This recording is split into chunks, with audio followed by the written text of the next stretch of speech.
process, no matter how you go about it.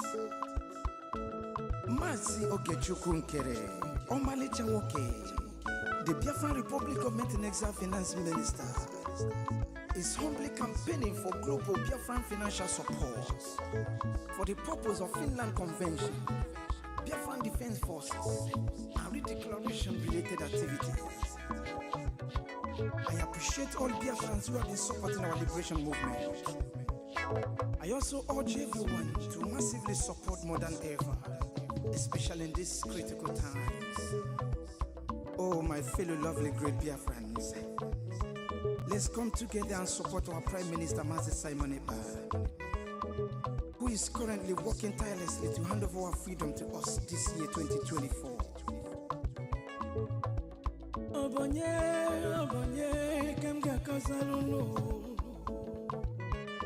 Freedom is coming, yeah, yeah. Yo, yo, yo, yo, yo. Mazi Okechukwu Nkere. Salute every Biafran especially. Yeah, yeah. Okechukwu kama.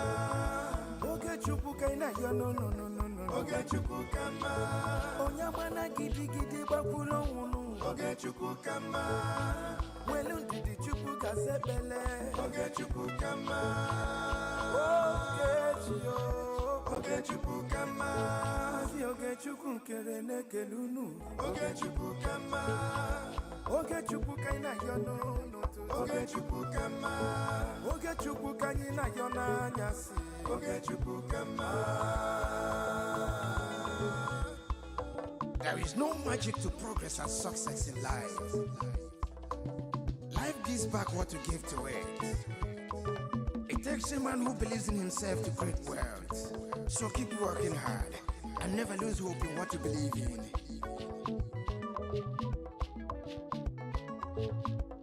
Ayakata.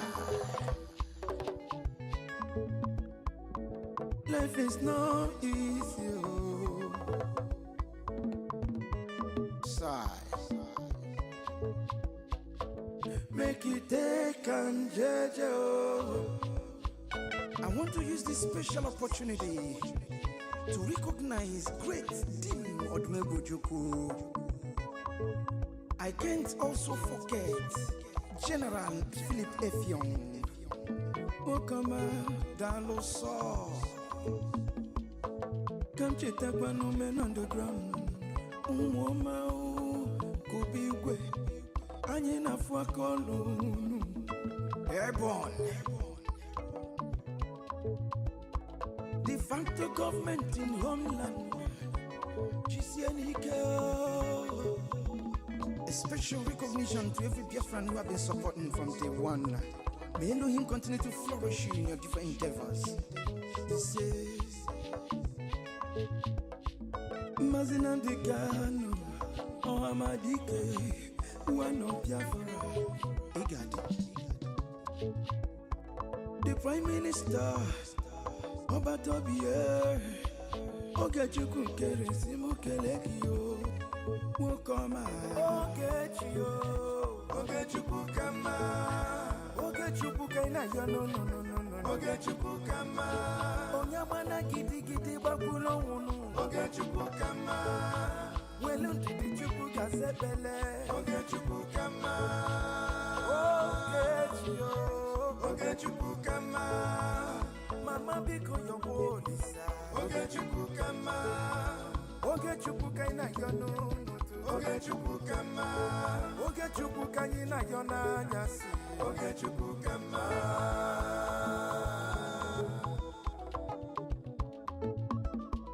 Ayole, ayiga kolole garole nu. Uwi bole, chetakwa na ndubofuo. 1 + 1 is 2, 2 + 2 is 4.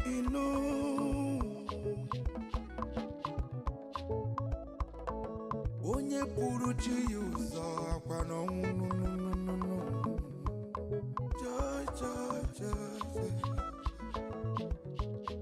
Don't give up. One day, he's so close. He's so close. Okay, Chukukama. Never you give up, no, no, no. Okay, Chukukama. Believe in your dreams, brother. Okay, Chukukama. Never you say no, no, no, no. Okay, Chukukama. Okay, Chukukama. Okay, Chukukama. Never you down your bed, no, no. Okay, Chukukama. Keep your head up, keep on fighting, okay, Chukukama.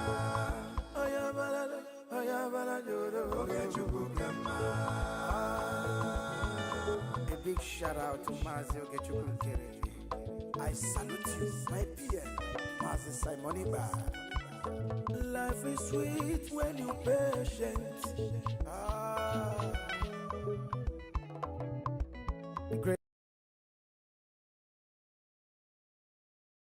تعايش عبزي أمسنا لهم حسيبنا زنورنا بناي تكنيك ساقم قرب دونجنا نجمر لنا نتنز دونجنا تعمي غريتنا حتى جمرنا لنا إذا ما دبزنا بكلنا في بعض حشر دعواتكم لايك سبسكرايب أجد داسنتو لومي منجستي إريترا أب دقة مستر بهدوراي زلوم ناي قربتنا ون ناي بيافرا منجستي أب دقة برايم مينستر سايمون إكبا كالون أتو إلياس زلوم أجايش يوم كخنو مدبنا من البات نساعات يوك خيد سلازي بتمناخد سمعنان كتكاتاترنان بخبري يقدم.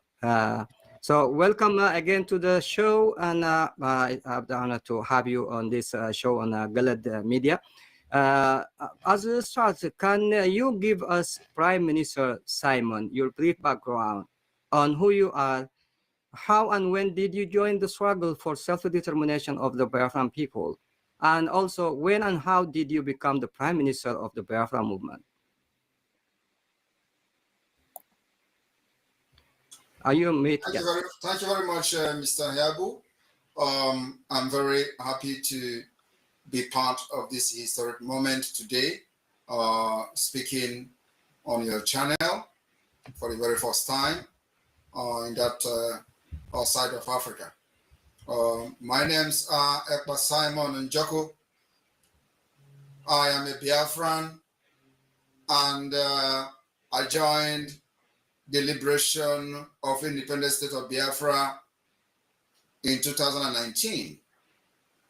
And after the kidnap of the leader of the indigenous people of Biafra, Mazi Nnamdi Kanu from Kenya, and extraordinarily rendition to Nigeria in quest to end the Biafra struggle, I emerged as the leader of the then autopilot. The autopilot movement of the Biafra liberation metamorphosed to the Biafra government in exile and the de facto government in the homeland. And I was elected as the Prime Minister of the Biafra government, both in the homeland and in exile, on the 9th of April 2023. So I have been the Prime Minister of Biafra government since April 2023 to date. Thank you. Thank you, Mr. Prime Minister. Also, I would like to welcome the audience that are following us, especially the people from the Biafra. And this show is very much about the Eritrean and the Biafran people. And I think they have a lot of stuff, things related, So we are on the same struggle. And this program is one of the tools and means that we are using in our struggle. Mr. President Bahdurai as well, can you give us a background history of yourself and the transitional Eritrean government in exile? Great. Primarily, I think I want to thank you, Mr. Hiyabu, for having us here. And I also want to give the Prime Minister, Simon Akbar, so do Mr. Ilyas for being here with us. This is only the beginning of so many to come. So I think we are very happy to be here together. My name is Gabri Bahadurai, and I am the founder and also the president of the Transitional Eritrean Government in Exile. For so many years, yes, since even young age, I was one of the early victims of Exodus. That was 1977, since the time, if not only one time, for 30 years, because of the existing government. I couldn't even visit my family. I couldn't be back home, where I was even welcomed 2 weeks ago to go to Ethiopia. Therefore, we decided, after so many struggle through the political parties and many different waves of people's movement in other sense, so I didn't see much to work. So I came up with the idea a little bit different, which is government in exile. If you're going to fight a government, you might act and prepare yourself as a government so you don't become a failed state, because it's not only for the sake of changing the government. So what after changing the government? Anything you try to remove something, you must think about replacement. So for that reason, 2.5 years, we introduced this government in exile, officially registered under the State Department of Justice.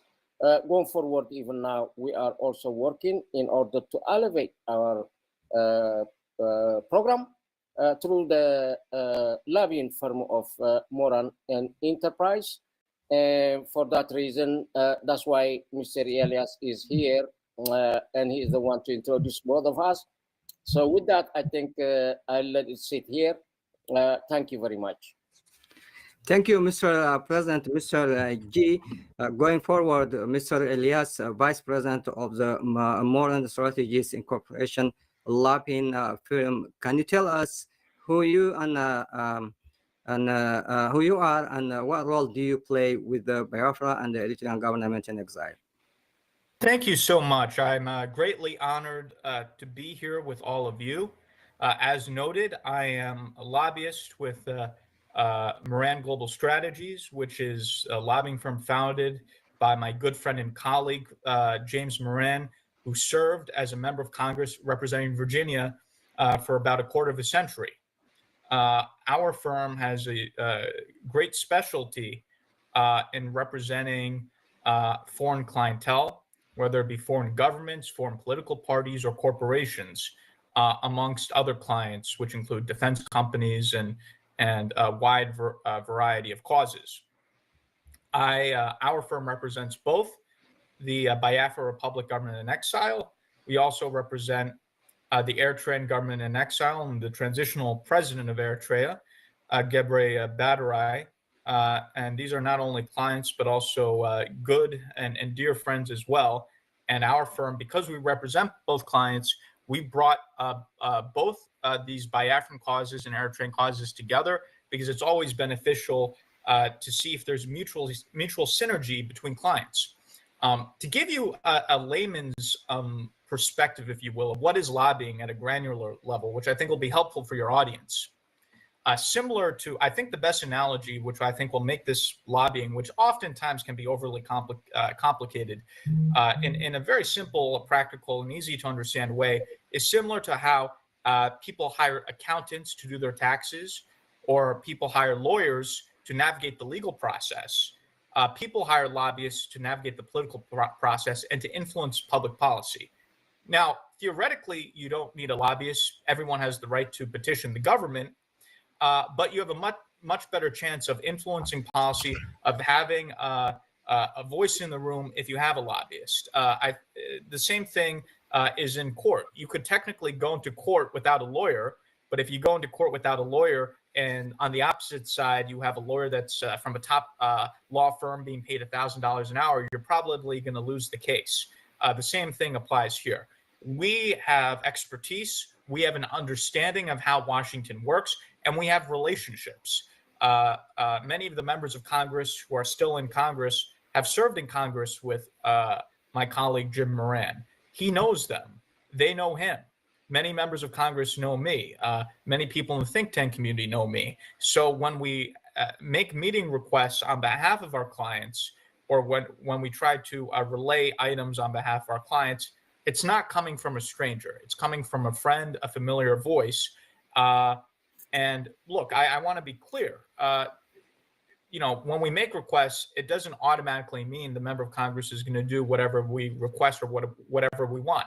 But we're in a position where we could have direct access, where we could put our clients face to face with the member of Congress, with their staffer, with the think tank official, with the stakeholders, where they could have that direct access, which is very difficult to get if you don't have a lobbyist. I'm just being very frank with you, because these offices are inundated with thousands of requests a day from people, most of whom they don't even know.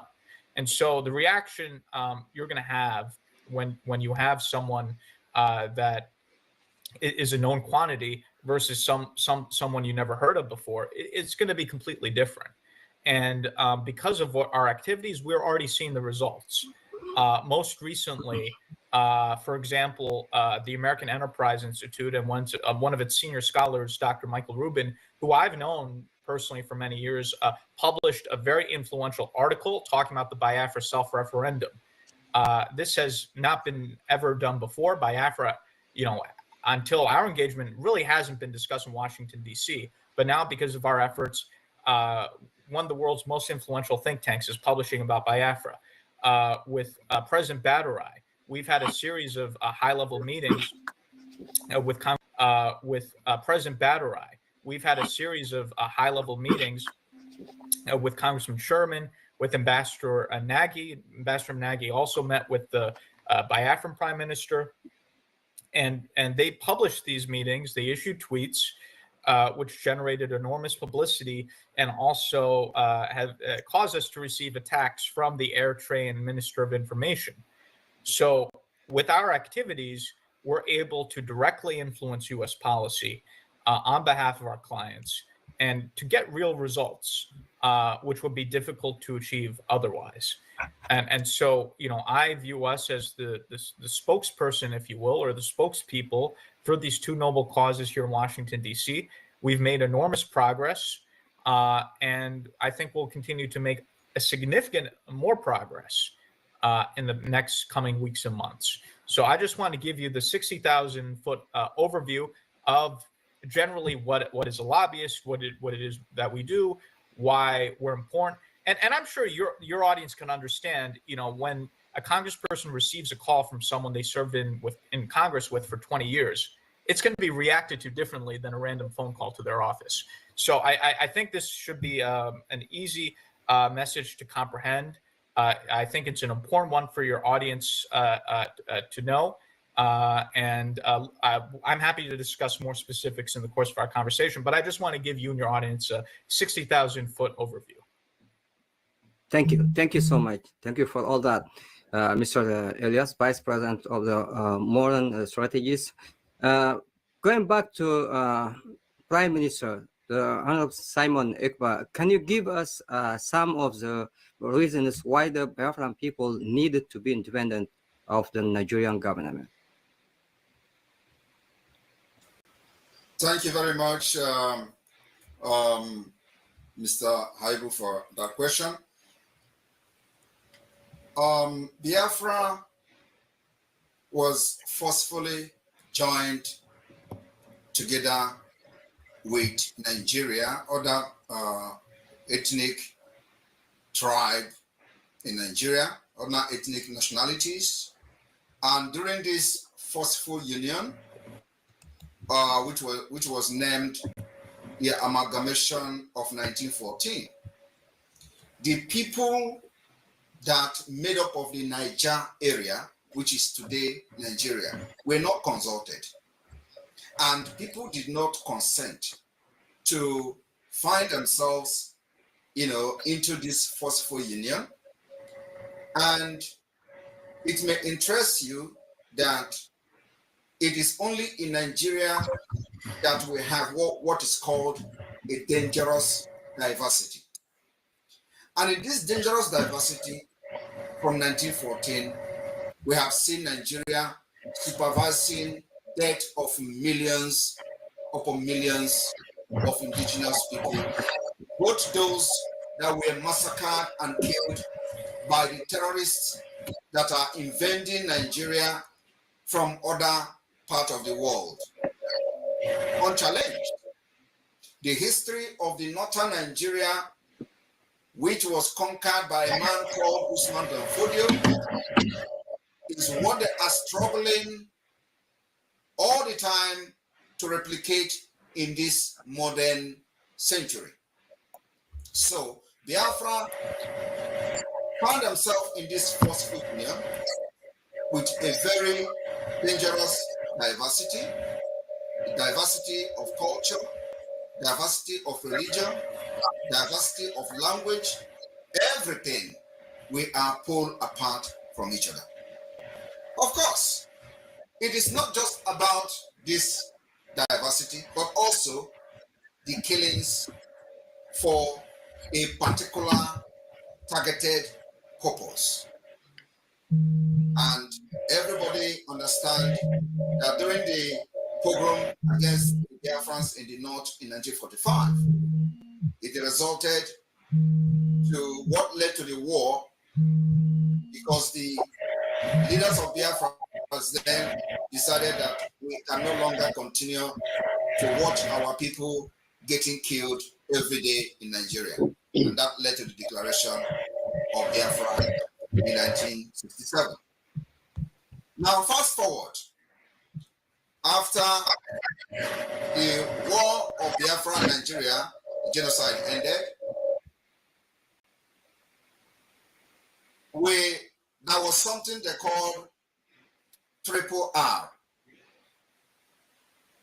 which was introduced by the then president military ruler called One. And of course, on that ground and basis, Biafrans lay down their weapons. After that,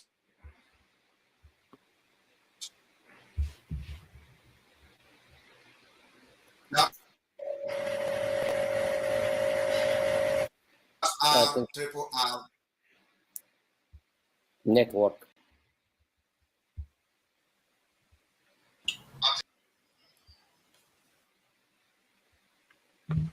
I think we're having some challenges. Yes.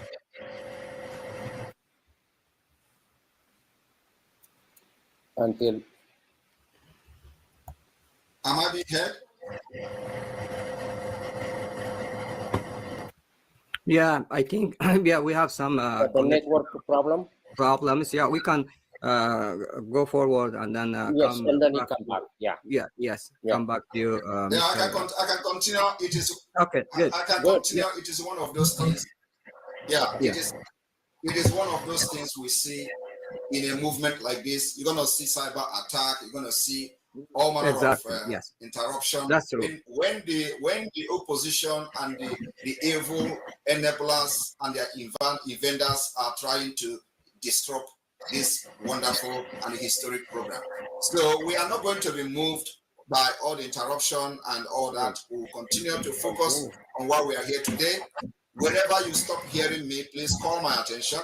And when I also notice there is a problem on this side, I will also adjust. So going forward, keep the fight on, Mr. President, Prime Minister. Keep the fight going on. Yes, we will continue.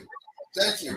So going forward, Nigeria today no longer function as a law-governed state capable of resolving its political problem, socio-political problem, the diversity problem, the ethnic crisis, the invasion of the jihadist movement all over Nigeria. Nigeria have demonstrated that they are incapable of solving these problems. And so we have witnessed the massacre of people within the Nigeria state. We have witnessed the killings of indigenous people, and this killings is spreading very wide up to now to the southern part of Nigeria. And of course, these terrorists are struggling also to invade Biafraland. And they are being backed by the Nigeria state. As we see today, the Nigeria government is being controlled by these extremists. And then, of course, the Biafra people are completely different people from different background, different ethnic nationality, different religions, and all that. So we decided that we will not rely on Nigeria protection, otherwise the original plan of a man called Usman Danfodio will come to fruition. Biafra decided that we are going to take this upon ourselves, as the leaders of the Biafra in the 60s have created the awareness and, of course, tried to defend Biafrans that are getting killed all over Nigeria.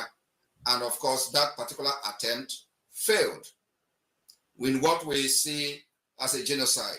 Nigeria have not been tried in any court for the starvation of Biafrans and the war crime against Biafra people.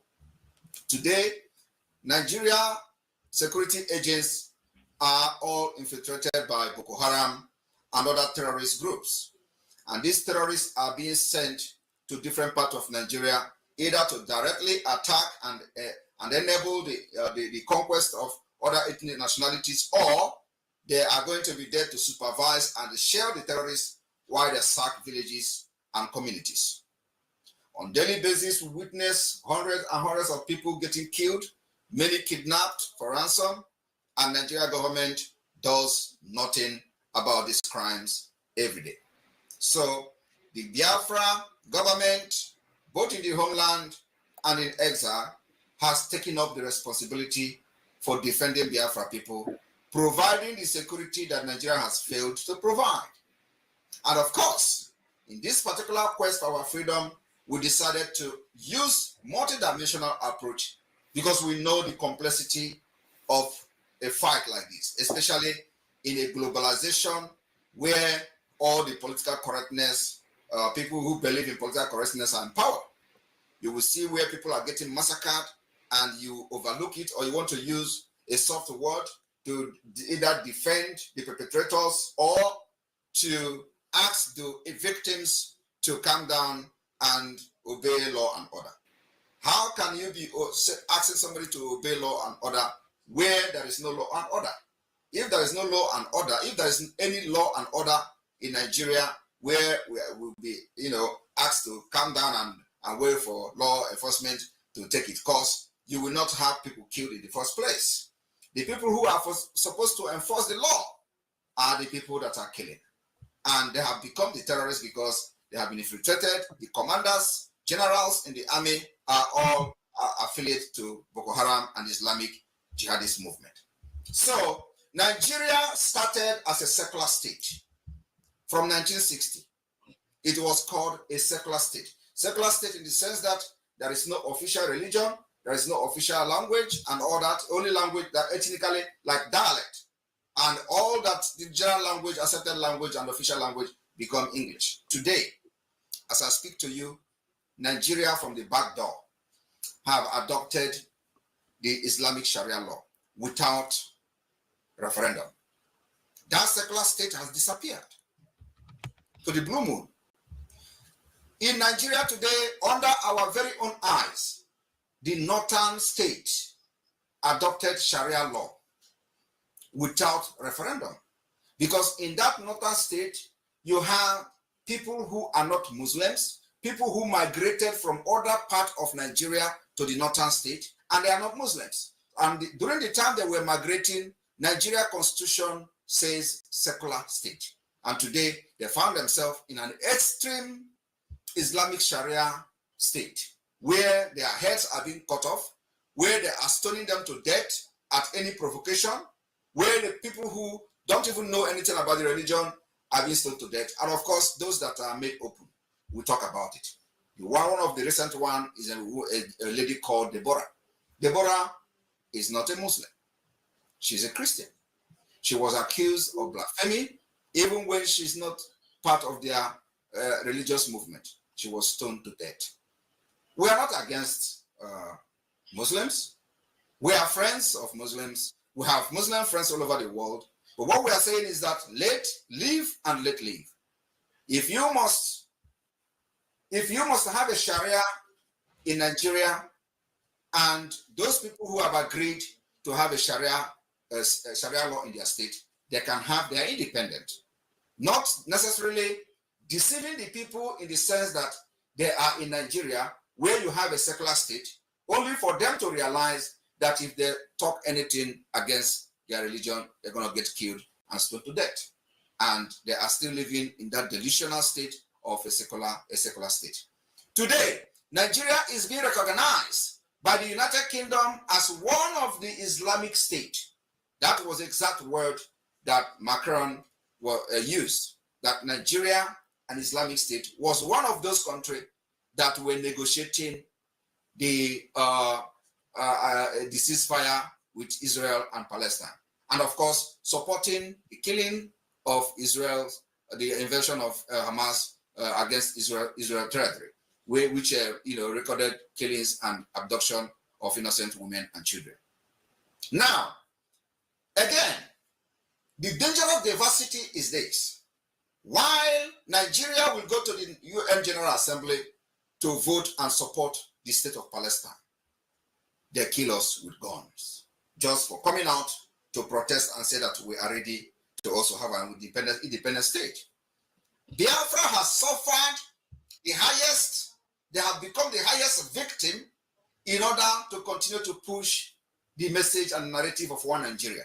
We lost 3 million children, not to burn, not to bomb, but to starvation. And that was the war crime committed, one of the war crimes committed by Nigeria. And of course, they have probably escaped being tried for that crime because of the time the UN and of course the International Criminal Court came in place. Having said that, it is not enough that after these 3 million children died, today we are facing times 1,000 of what led to the war that supervised the death of over 3 million. Is it not reasonable for the entire globe, the entire world, those who participated in forcing Biafrans and killing Biafrans and advising Nigeria on how to do blockade over Biafra? Are they not ashamed of themselves today that the Nigeria they cherished and loved so much has collapsed? Nigeria has no other thing to do other than to kill, to lie, involve in international crime, fraud, internet cyber crime, and what have you. Terrorism is on the high rise. Internet fraud is on the high rise. Everybody in Nigeria, if you are not involved in war crime or the other, you will never survive. So Nigeria breeds criminals. And because some of us who have come this far to know how to build a state and make a society a better one, we have risen up to say we will end this particular subjugation of our people, making sure that we do not excel, making sure that we don't develop ourselves, and the only way that we can come out of this subjugation is to have our independent state or Biafra. And I want to make it very clear that we are not declaring independent state of Biafra. Rather, we are restoring the already declared independence. It was declared in 1967. So we have a history. And today, everyone have seen the nosedive Nigeria, how Nigeria is nosediving. And we are not the only country or the only nation that are following this path. It may also interest you that Lithuania, who is one of the powerful countries today in this part of Europe, was also facing similar thing in the past before they actually declared their independence. So the Lithuania was, the declaration of the Lithuania was actually the restoration of an independent state which they initially proclaimed in a relatively recent past as a then. And Lithuania redeclared the restoration of their independence. And that's exactly one of the paths the Biafrans are following today. We will issue a declaration to restore our lost independence, which was declared in 1967. And then also a similar thing proclamation was made by a nation called Sahawari. I don't know how many of you know this nation called Sahrawi, the Arab Democratic Republic of Sahrawi in Western Sahara. Their proclamation of the 1976 is exact thing that the Biafra, of course, almost the same thing that Biafra are following today. In this region, in this country, their liberation witness, at least, they took over some portion of their territory and Morocco controlled the rest. And those areas where they are controlling, where they are very strong, is called a free zone. So people should understand that if there is no event, there is no history. You have to create the solution that suits your problem. And what we are doing today is the combination of many process, of many procedure, of many pathway to freedom. Because Nigeria is a complex state, especially with vested interests of the world powers. So what we are trying to do is to profile a solution to the, imagining an upsurge of terrorists from Africa. We imagining as a nation will prevent this upsurge of terrorists. And the emergence of Biafra as an independent state will also restore peace. And a lasting peace in the Sahel region is a fact.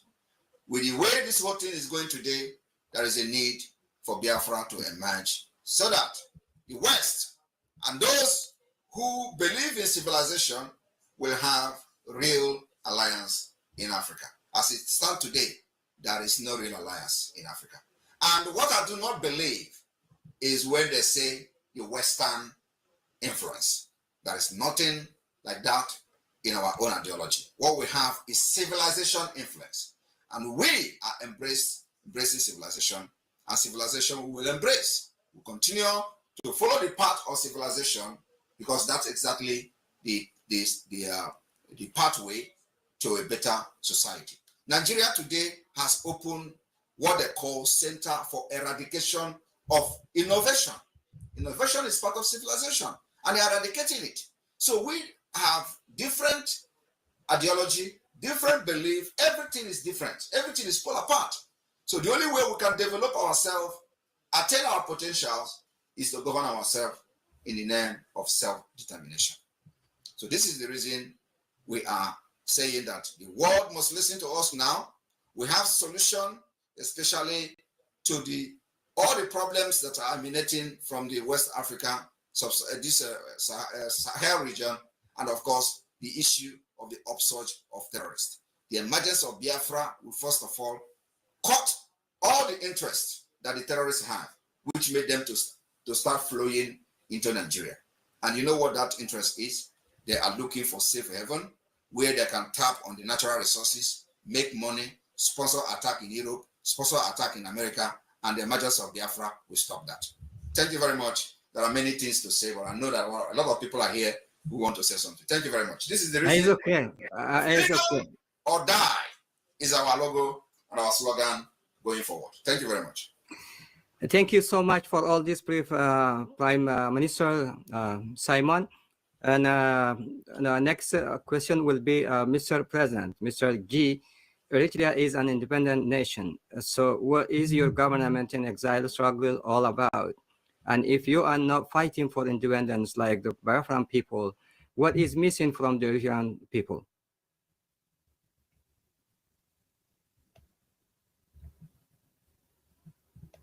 Mr. President, you are on mute? Yes, I am. I say before I proceed with the question, I want to commend the Prime Minister for well articulated and also detailed. I think this is more history we have than ever. A lot of people may not be familiar with the Biafran issue. They might think it's a dead issue, but as you can see, it is well alive and moving. We also have a good friend in them. There's a lot of familiarities that we carry in common, and I think we are together in this fight. Coming back to your question, Mr. KHA, as you might know, yes, Eritrea is independent since 1991. And unfortunately, Eritrea has had high aspirations to govern itself as an inclusive, peaceful, and democratic administration is what we expected. In that particular 1991, not only Eritrea, Ukraine became independent the same year. They decided to go the democratic way. Unfortunately, we went to a dictatorship. And this authoritarian regime we have today, it hijacked the dreams and aspirations. And the Eritrean people have found themselves in a nation without law. We don't have constitution or even any necessary institution. At this juncture, for the last 33 years, no election, no constitution. Where in the world do we hear, where in the world that it exists except in this small tiny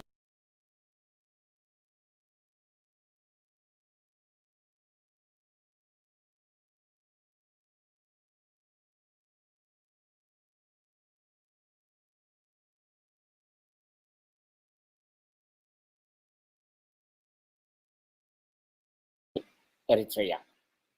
You know, we earned our independence through a long bloody struggle, and we paid dearly, many sacrifices. But all this, Eritrean people, dignity, the freedom, it has been betrayed. The struggle hijacked by the oppressive regime only to serve the interest of the few. The economy depleted, and the people's social fabric fragmented. So in order to change this is why from that independence, we have people that are not free inside Eritrea. People that live in fear. People that are jailed without any good reason. In this juncture in our history, we have had over 100 factories in our nation, so long before any African nations, but he kind of closed them all. So people cannot function, people cannot work. The single university we had, it has been shut down. We have some colleges who don't have universities, but what we have is 360 underground jails, prisons. People are fearful. They're all running away from home. Our youth, which they are conscripted in the nation for lifetime. This is what some European nations categorize as slavery. This minority level, they work for nothing. They could not go to school, could not work, could not make family. Everybody, as any juncture, I think they are heading to exodus. This is what created in our life before. Eritreans are a very strong people. They love their nation. They love their people. They love their culture. However, at this right moment, every child were used to be saying, what do you want to be when you grow up? Yes, he will say, I want to be a teacher. I want to be a doctor. I want to be an engineer. I want to be a mathematician. But today, I'm dismayed to hear any young kid, if he has been asked, what do you want to be when you grow up? He will simply and clearly would tell you, he wants to run away. He wants to run away. So we cannot have this sort of nation building together. And I think we are in a really failed nation as it is. The nation is going the wrong way. The gentleman goes towards the Russians, Chinese at this moment. And we are, as a transitional government in exile, yes, we are pro-West. Yes, we are pro-democracy. Yes, we are pro-justice and for the rule of law. So all of our efforts, even though we have independence, we never had the freedom for the people. Therefore, this is our fight for our people. And we tend to get it to the highest level. And I think in this juncture, it is about time. The time is due for this despotic government. Maybe it's time to leave the nation. Whatever happened did happen. We don't want it to get any worse than it is. So we can restore democracy. We can restore justice. we can let out all those prisoners, political prisoners, journalists, and many women and men that are in jail for nothing. There is a fear, even if relatives, loved ones are in jail, it became a time you cannot ask about them. If you go to ask relatives, yes, you better be thinking twice. And so the people are living in the dark. No wonder they called us the North Korea of Africa. Plus, even worse, you know what North Korea does, but ours, we were given the name the North Korea of Africa, and that would explain a lot. So without saying much, yes, we are not fighting for independence, but yes, we are fighting for our freedom, a freedom at home. And this is what we are fighting as a transitional Eritrean government in exile. Thank you very much.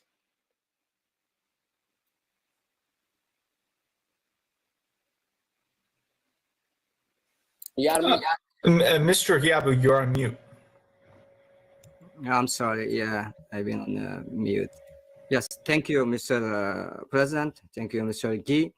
Mr. Elias, in a short period of the modern strategies involvement with these two governments in exile, you believe have been achieved?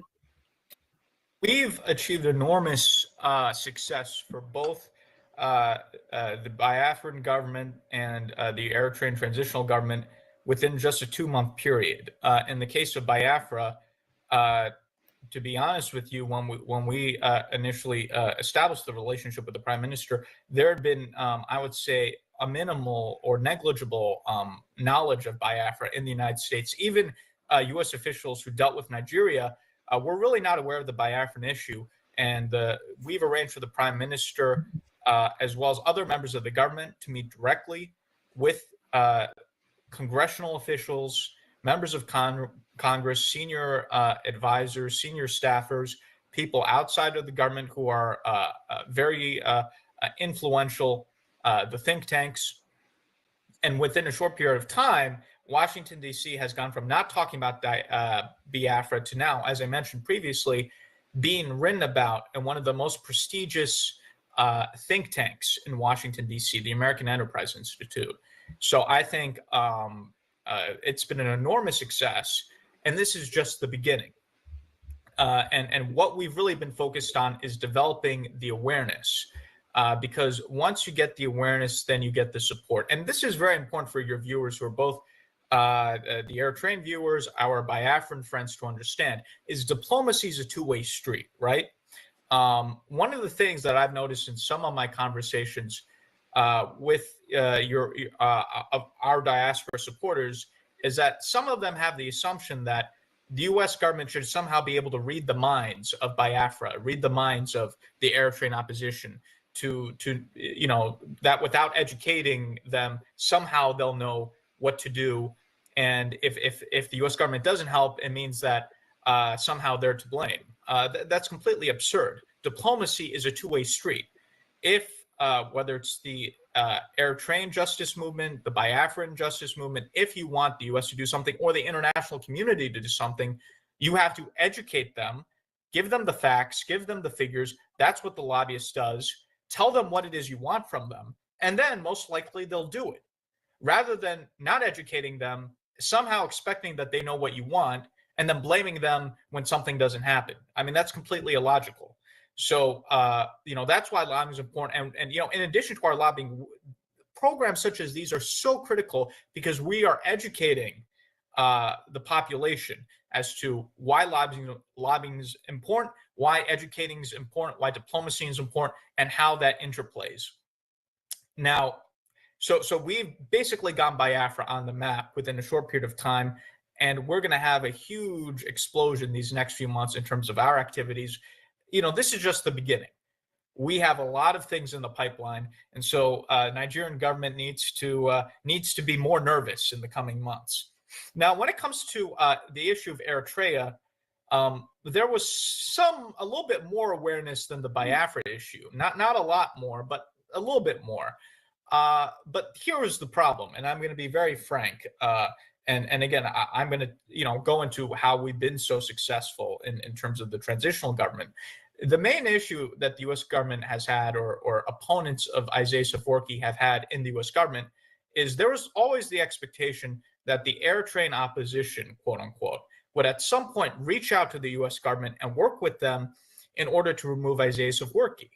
And over time, the U.S. government became very surprised, and we've had private conversations. I've had many conversations. They just became surprised after 10 years, 20 years, 30 years in terms of why is the Eritrean opposition not meeting with us? Why are they not reaching out to us? Why are they not coming to us to work out a strategic plan on how to get rid of Isaias Afwerki? Why are they seemingly talking endlessly amongst themselves, talk, and more talk, and no action? So over time, people in the U.S. government became more and more disgruntled with the Eritrean opposition to the point where it seemed like, okay, these people are never going to get their act together. Now, that's why I think there was an openness within our government, frankly, to look at some other alternative in terms of saying, well, you know, if the Eritrean opposition is incapable of organizing themselves, maybe we can play a role in helping organize them if they can't get their act together. And, you know, President BRGIE emerged on the scene. He created the government in exile. It was a perfect match. I connected with President BRGIE. We developed a close relationship, a close friendship. And we decided to put all of our force here in Washington behind President BRGIE, you know, to support him as now the transitional president of Eritrea, to have a rival government to the dictatorship led by Isaias Afwerki. And it's been an enormous success. Now, I understand that this has created a little bit of controversy. Of course, the Isaias Afwerki is freaking out. He's having his government put out press releases attacking us, attacking President BRGIE, because they're scared. They've never seen an opposition leader being so effective. You know, Isaias Afwerki has just been used to opposition leaders defeating themselves, so he never had to worry. Now he sees someone who's effective and has the support of the U.S. government, and they're completely losing it. But you also have some people, some of our dear friends in the opposition who are frankly a little bit jealous of President BRGIE, a little bit complaining as to why is he the leader, why are we not the leaders, and why are we, you know, not having an input in electing the government in exile. We should be involved in choosing the president in exile, and, you know, this and that. And, you know, my response to that, to those people would be, you have 30 years to get your act together. The U.S. government was waiting for you to come to them, to work with them, to get rid of Isaias Afwerki. You failed to do that. So if you have anyone to blame, you should blame yourselves for not having your act together. You know, if the Eritrean opposition got its act together earlier, I don't think there would be a need for the government in exile, or there would be a need for the U.S. government to be invested in the government in exile. This is being done because the Eritrean opposition has failed the past 30 years. I'm just being very honest about it. And I think people in the opposition need to hear this tough medicine. You know, enough with the nice talk. They need to hear the truth that they failed, and that's why people in Washington, like myself, that's why people in the U.S. government are getting behind President BRGIE. If they're upset about that, they need to get their act together, and we could look at, you know, what we could do with them once they get themselves together. So I just want to put that out there in a very open and honest way. With President BRGIE, we've seen the success. It's public. We're not hiding anything. We saw the meeting with Congressman Sherman, which he tweeted about. We saw the meeting with Ambassador Tibor Nagy, former Assistant Secretary for African Affairs under Trump, and former U.S. Ambassador to Ethiopia. He tweeted about it, you know, and this is just a little bit. We've had many other meetings, Congresswoman Betty McCollum, other members of Congress.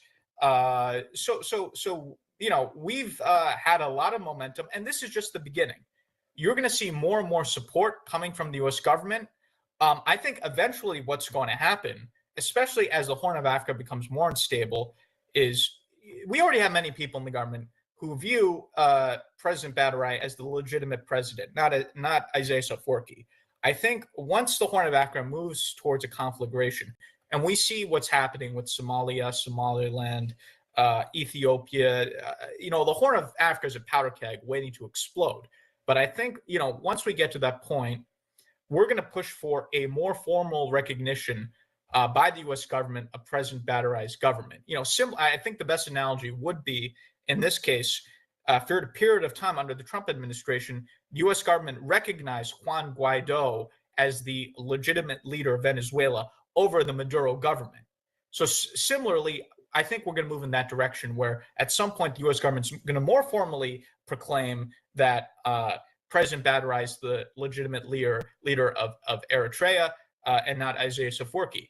And again, if there are people in the Eritrean opposition who are upset about this, they should blame themselves because the U.S. government has been chomping at the bit, eager to work with them, and they've never showed up to Washington, D.C. So again, I would say to members of the opposition, either get in line, get it behind President Badarai because the train is leaving the station. So either support us or stay on the sidelines. What they should not do is try to be bitter about this and make complaints about, why they're not, leading this and why President Badarai is leading this. They should not be doing that. Either they should be supporting us, and a lot of groups are consolidating around President Badarai, or they should be on the sidelines, but they should not be complaining. So, that's the context where we put Biafra on the map, enormous success. December 2nd is going to be the redeclaration of the Biafran state. We're going to get, all the support here in Washington for that. Nigeria is going to be toast, if not formally, but then at least de facto. And similarly with the Eritrean transitional government, we're moving towards a more formal recognition of President Badarai as the legitimate leader of Eritrea and over Isaias Afwerki. And then, when that happens, we'll decide, what to do from there. So, I just want to give you the overview, and I want to speak very frankly, because I think the time now is to have frank discussion. It's not to, play around the edges.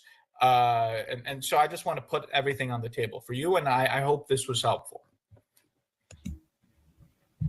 Thank you. Thank you for all of that. And my next question is going to be, I'm sorry, I have to go back to this. Are there any peaceful solutions on the horizon or political dialogue for independence, or do you believe it can only be solved by armed conflicts? If armed struggle is the solution, what sort of preparations are on the way? This, Mr. I think he's asking Prime Minister Simon. Yes, Prime Minister.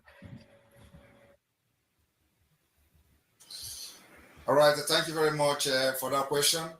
What we're doing now is that, of course, we are open for, peaceful dialogue and all that. As a matter of fact, we are the peaceful one. The Nigerian state is the violent one. And of course, we've actually learned from what happened to others, both in Nigeria and elsewhere in Africa.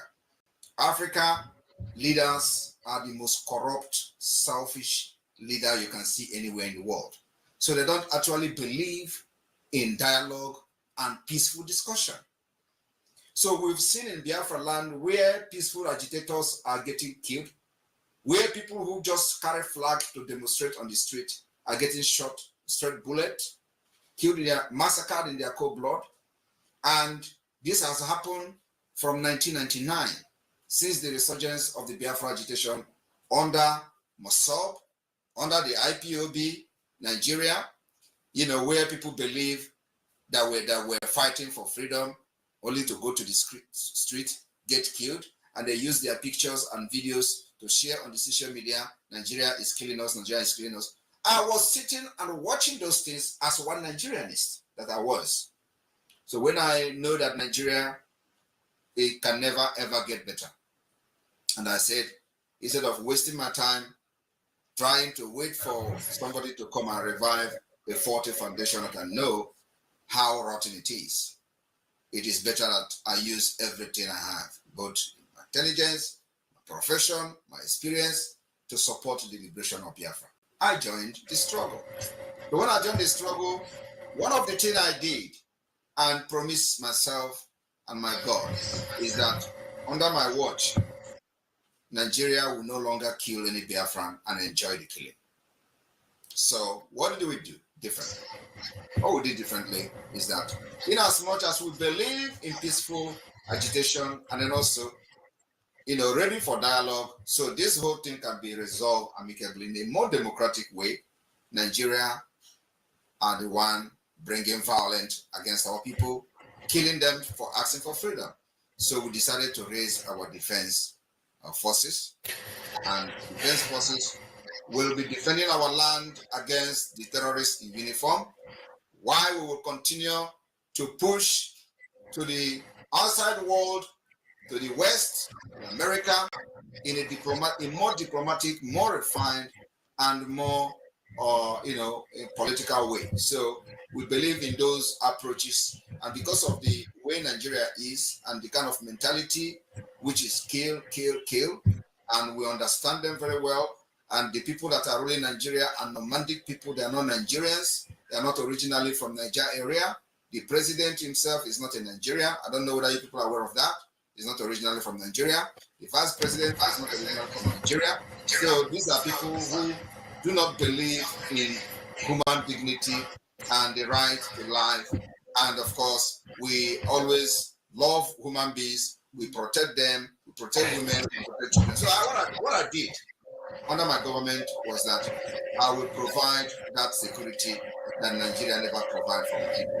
I will make sure that those who support the Biafra government, and whenever they get killed, Nigeria will pay their defense. So we started our self-defense by raising the Biafra Liberation Army, the Biafra Resistance Fighters, and the Biafra Navy. And today, they are engaging Nigeria terrorists whenever they want to kill, as usual. So this is why it looks as if there is a violent way to our freedom. We are not the one bringing violence. The Nigerian state do it. So whenever they see that they cannot overpower us anymore, they start running around and complaining that we are violent. How are we violent? Were we the one who went to the streets to butcher and kill people that are carrying flags? Nigeria is not only violent to Biafrans. They are even violent to those who believe in Nigeria. You see them killing people for protesting for bad governance. You see them killing those who protested for criminals in the NSAS protest, when they are protesting against the terrorist SAS officials. They get killed and they cover them. At the end of the day, over 1,000 persons were secretly buried in Lagos. So Nigeria state is a terrorist state. Using violent states on them is just to give them some kind of accolade. They are terrorist state, and so anybody supporting Nigeria is actually aiding terrorism. And that's why we are ready to ourselves. And so it looks as if there are people who are violent or violent agitators. There is no violent agitator. All we do is to defend ourselves, to make sure that Nigeria will never have a field day killing Biafrans again. If you check the past, from 2016 to 2017 to 18, they killed and massacred Biafrans in the field of Biafra, and nobody has been held responsible to it. This is the reason it looks as if we are towing the pathway of violence. And of course, we respond when a government is bringing violence. You do not fold your arms. You will respond with violence. And of course, you need to even have a superior power to be able to withstand the kind of barbarism from the Nigeria state. And that's what Biafra have done very, very well. Thank you.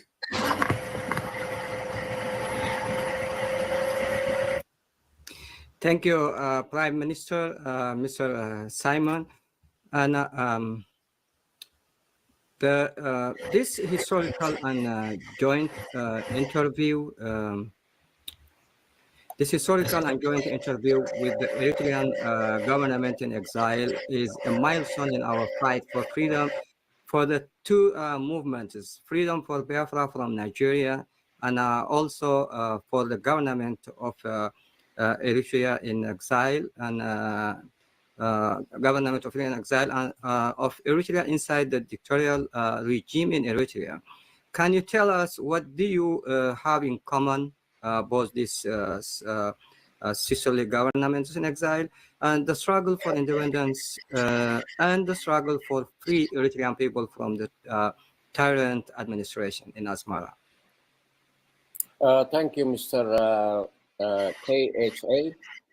And again, thank you, Prime Minister Simon. And I would like also to commend Mr. Elias being straightforward in this 21st century. Right. We don't have anything to hide. When you're fighting for freedom, there is nothing to hide. Yes, everything on the table, Mr. President. Per me? Everything on the table. Yes, it should be on the table. Only a tyrant will have something to hide, but we have to be upfront because we're fighting for freedom. So we shouldn't have anything to be worried about by telling it like it is. On that previous question you gave to the Prime Minister, Simon, if there is a peaceful political dialogue, but with this dictatorship and the tyrants, the oppressors, they don't have any vocabulary that says peace. In our case, it looked like it's too late. It became to the point of no return. I don't think they will listen to that aspect. If there is a way, even today, after all this damage that has happened in my nation, Eritrea, if there is anything to be dialogue, if there is a peaceful way to exit, in order to reach or achieve our freedom, we want to do it with the minimum damage. We don't want any further bloodshed.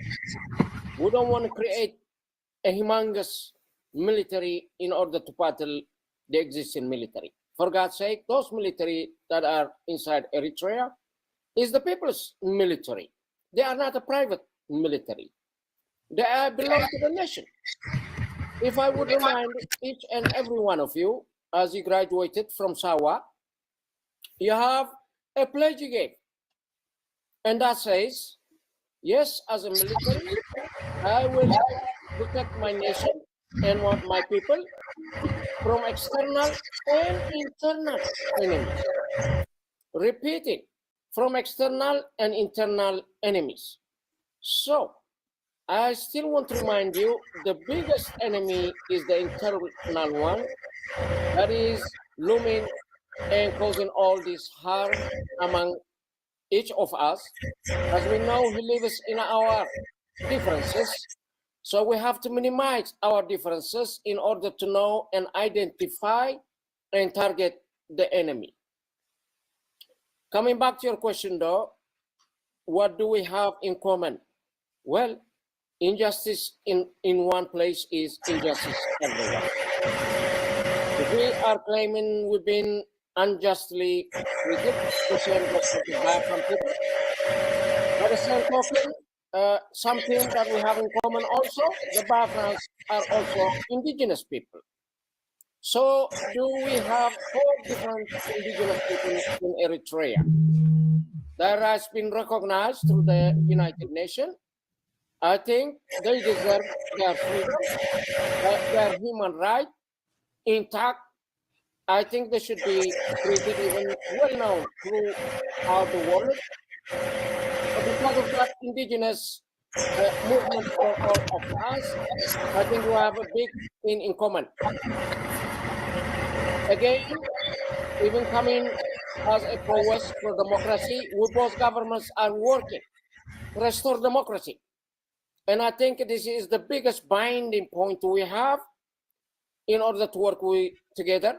The minute we met through the Office of Moran Strategies, we decided, yes, in order to elevate each other, yes, we can work together. Yes, our causes are just. Yes, our causes are righteous for our people. Therefore, yes, there is a lot in common for us to work. And I think it is not about if, but when. Yes, we will prevail, and our people, both sides, should be free. With that, I will yield my platform to you, Mr. KJ.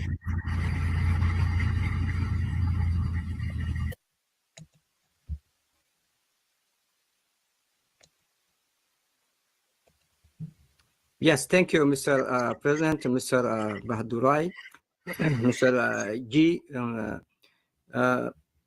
Mr. Elias, can you give us looking forward in the future what we can be achieved or expected from the modern strategies incorporation for these 2 governments in exile? Yeah, so let me expand a little bit about in terms of what I said previously, which is connected to your question. First of all, I think with our firm, we now have not just a relationship, but a burgeoning alliance between the Eritrean government in exile, between the Biafran government in exile. This will become a very important partnership because both have assets to bring to the table that are mutually complementary. Biafra is a huge country with up to 80 million people, if you include the diaspora. It has a strong military Biafran Liberation Army that the Prime Minister leads.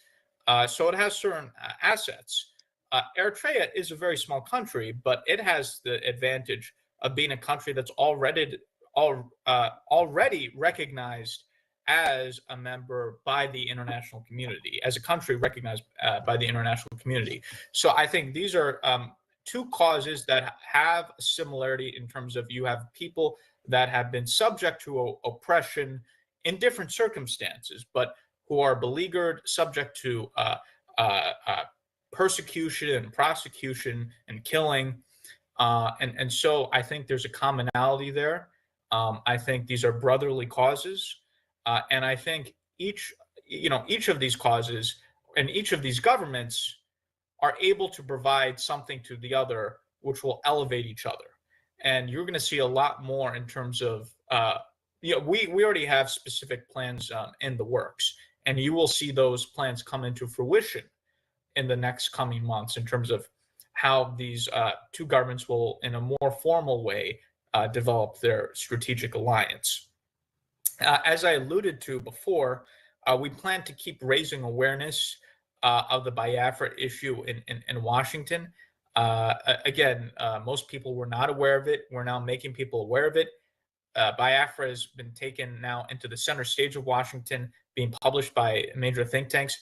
There's some major congressional initiatives that we're planning these next few months that I don't want to get to publicly right now, but if they happen, will be very significant.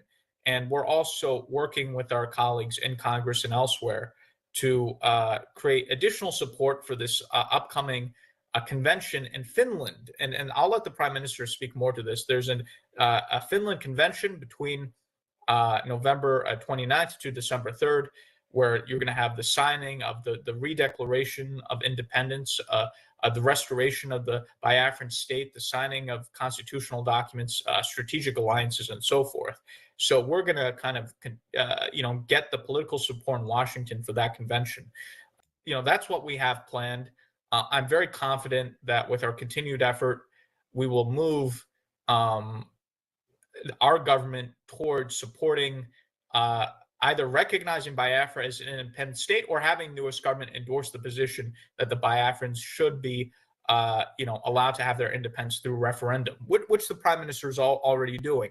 And the Prime Minister, I'm sure, could talk more about that in terms of he's already organized a referendum where 50 million Biafrans have voted for independence. So, perhaps having the U.S. government recognize that referendum formally. And, the U.S. government being the major player, once the U.S. government's on board, other governments will follow, the United Nations will follow, and so forth. And as I've said, we continue to raise the awareness about the Eritrean transitional government in exile and continue to call out the dictator over there. And there's a lot that we're discussing. We've had conversations about potential legislation, potential resolutions, potential even speeches or what have you. So you're going to see a lot more coming. If the Eritrean government is freaking out over some of these meetings that we've had, they haven't seen anything yet. This is just stage one. People are not going to believe it when we get to stage 2, 3, 4, and 5.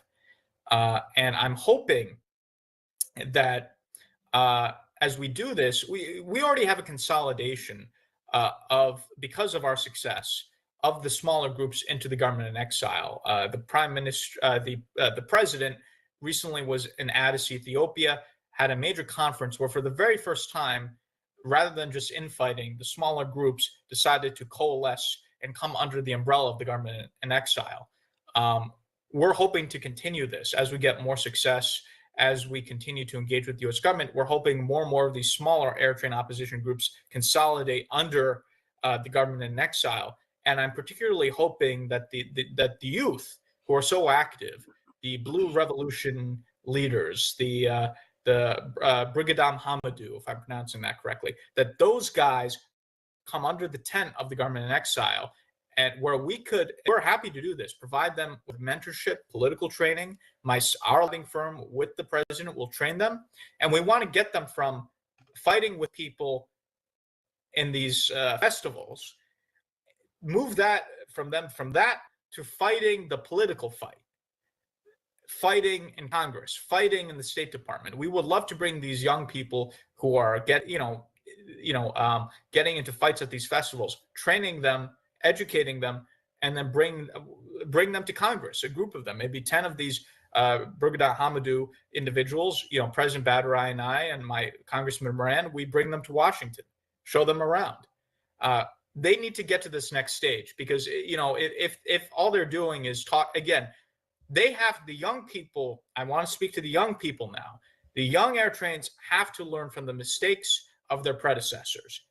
They cannot do the same thing, which is talk endlessly amongst ourselves and not do anything. Because if all they're doing is talking amongst themselves and not doing anything, then they're going to be another failure, right?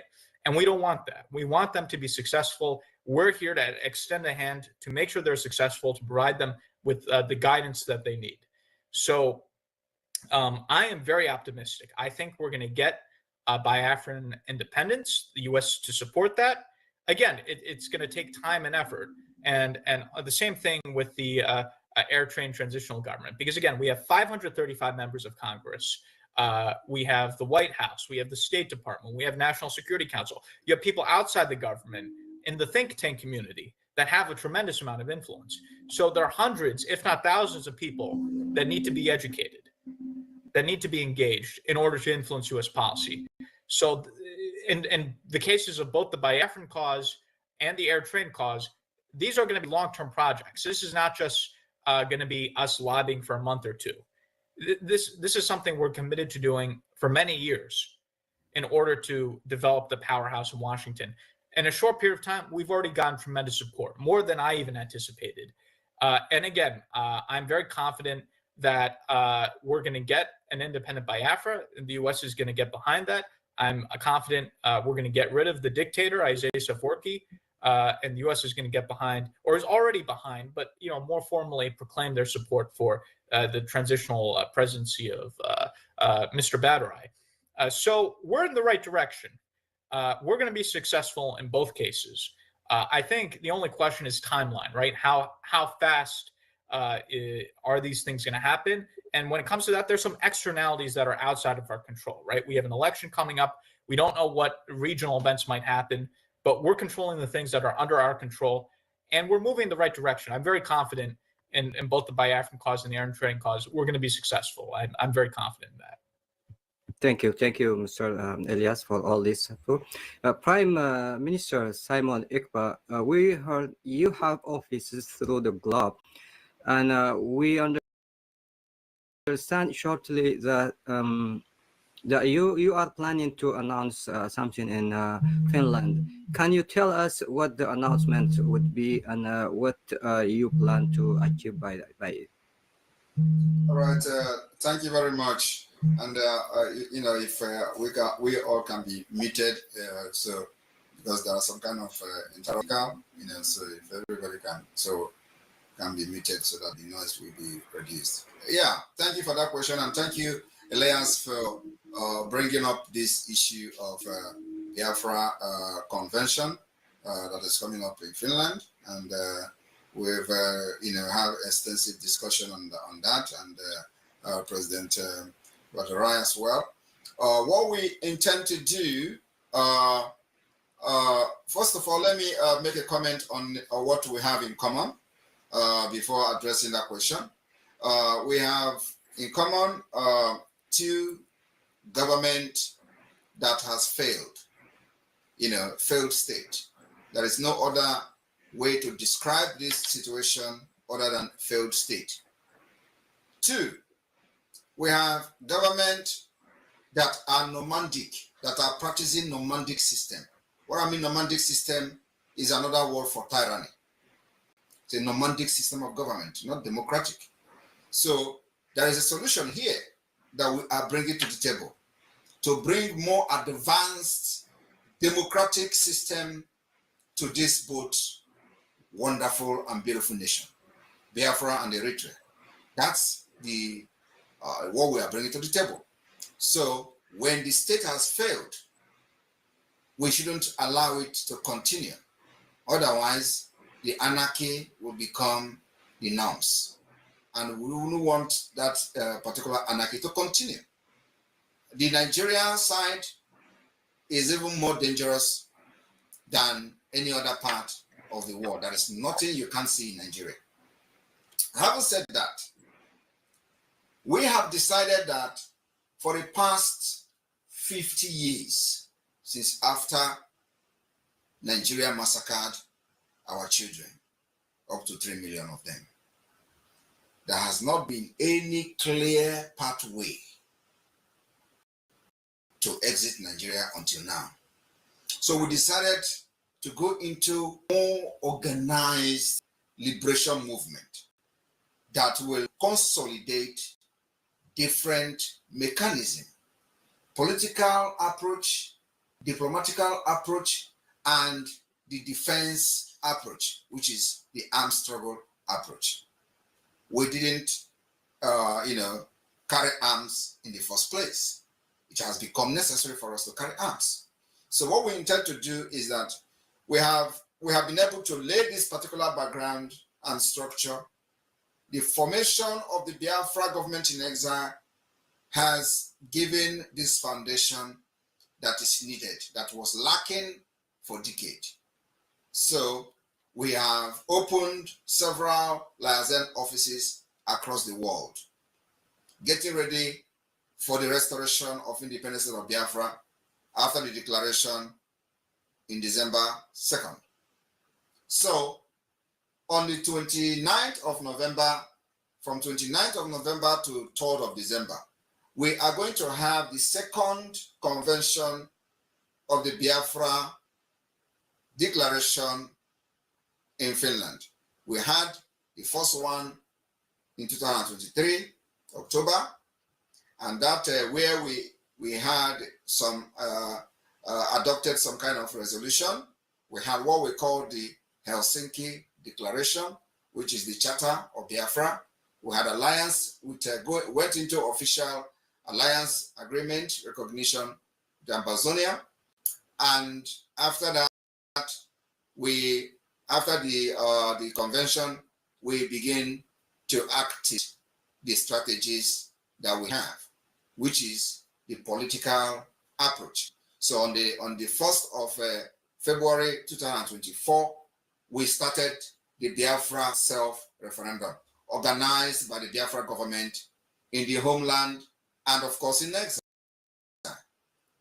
But one peculiar thing is that we have been able to form the Biafra de facto government in the homeland and created the 40 United States of Biafra, what has never been done since after the war.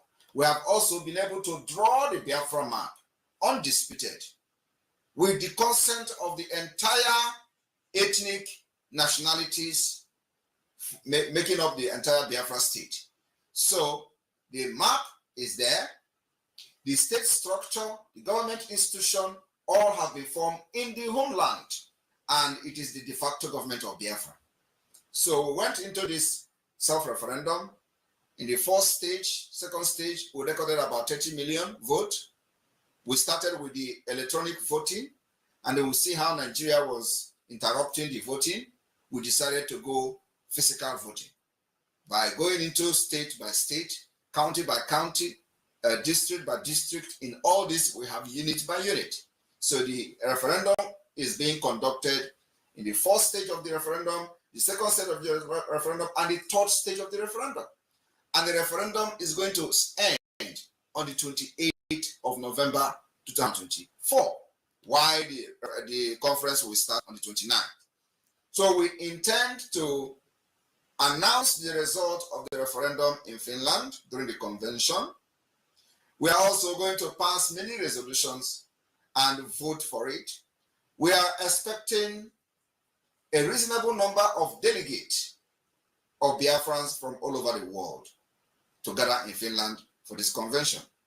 And in this Finland, we will, after we have counted the number of the vote, number of the Biafrans that have given the Biafra government in exile and the homeland the mandate to declare their independence and fight for them. After we have counted this particular voting and the result will be announced.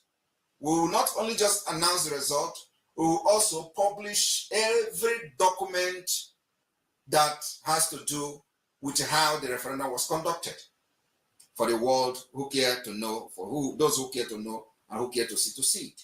And then after that, if the number of the vote is reasonable enough, the delegates that have come to Finland for this convention will vote for the approval, and on that approval, the declaration for the restoration of independent state of Biafra will follow. We are planning to issue this declaration on the 2nd December, which is the fourth day of the conference. After that, when we have done with the Finland convention, we will now begin to approach Nigeria, which we know it is just going to be for formality. They will never accept anything democratic. They are not democratic in nature. They don't know even what is democracy. They do fraud in election. They kill people to become governors. They kill to become president. So they don't know what is a democracy. So we are now providing solution from what we have learned from the West, that indeed there are ways to conduct election without people getting killed. And you need to see the videos of the referendum voting in Biafraland, where people dress and come without nobody shouting because, of course, of the security situation and threat. We can't nobody making noise. Everybody come, make your vote, write your name, put your name down, because we have the record of everyone that voted. For the 30 million, we have the record, we have their names and everything. So when this happens, after this declaration, we will approach Nigeria and the request for the approval and recognition of the self-referendum. We will also do the same thing to African Union, to ECOWAS. All these things are just for formality. These are people who they have put in those positions to hijack the system for the interest of the tyrannic system and nomadic system of government. Most of the people you have in the ECOWAS and the AU are all appointed by the Nigeria state, especially those representing them there. The same thing is applicable to Eritrea. So they are loyal to the government that appoints them. And they are there not to defend the interests of the people, but the interests of the political party and the interests of the presidents that appoint them and gave them the appointment. That is why Africa is failing today. Because it is all about the interests of those who appointed you, not the interests of the country, not the interests of the citizen, not for the interests of the society. So we know that our communication will not bring anything or any change, but rather we want to do it as a formality. After that, we will continue the delegitimization of Nigeria within Biafra territory. Because the only two things we want to achieve using this process is the legitimization of the Biafra government and the delegitimization of the Nigerian government. And this is going to be the beginning of the delegitimization and the beginning of the legitimization. The legitimization will follow and come in with the pursuit for international recognition, which is going to take time, which is the reason we are here discussing today, which is the reason we are coming to an alliance with Eritrea, which is the reason now the like minds are coming together from abroad, from exile, to begin to bring change in Africa, to begin to push for a different democratic system that will benefit everyone, to bring Western civilization to Africa, where everybody can participate and voted for without getting killed. That's what the President Badran is fighting for. That's what Samaneka is fighting for, and that's what everyone who is supporting this movement is fighting for. So we can have a better society to live, we killed, without fear of getting kidnapped or abused. So after that, the delegitimization of Nigeria state will continue as we continue to push with our lobbyists in the Washington, D.C., making sure that America understands the need for Biafra to emerge as an independent state for their own interest too. It is not just about us. What we are doing now is for the interest of everybody. Nigeria continue to stay as a country is going to be a threat to everyone, every one of us, whether you like it or not. And it is already happening. And I believe that many of them who know about Nigeria knows exactly what I'm talking about. So Biafra becomes alternative to make sure that we have long-term solution to the upsurge of terrorists. And after that, the delegitimization of Nigeria continues.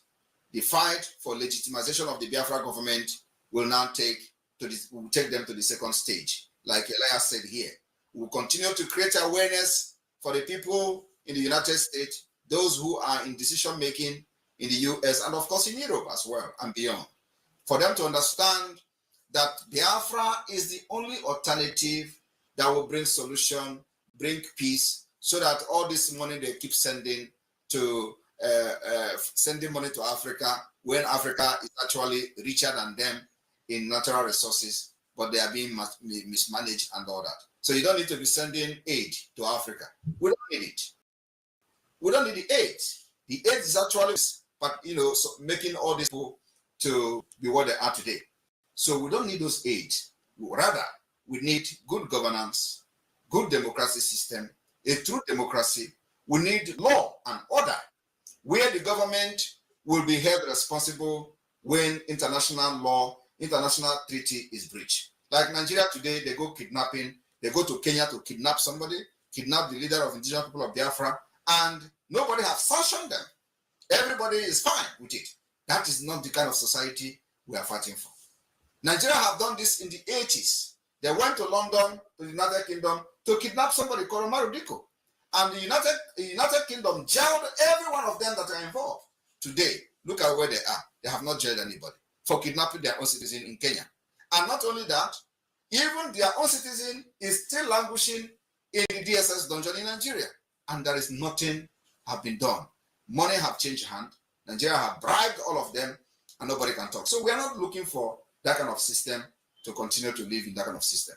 So what we are doing is that after this Finland convention, where a lot of things will be unveiled, in alliances will be signed and all that, we will go into the next stage. As our lobbies are educating the United States policymakers, we will be busy delegitimizing Nigeria within Biafraland until our voice is heard by the highest authority. Thank you very much. Thank you, Prime Minister, Mr. Simon. Mr. President, any comments on that? And also, I would like to bring a comment from our audience. That was, I think, I displayed it earlier, and just bring it back to the stage so you can comment on that also, Mr. President, Mr. G. Not reading any comment from the Eritreans. So this is, I think, a big question.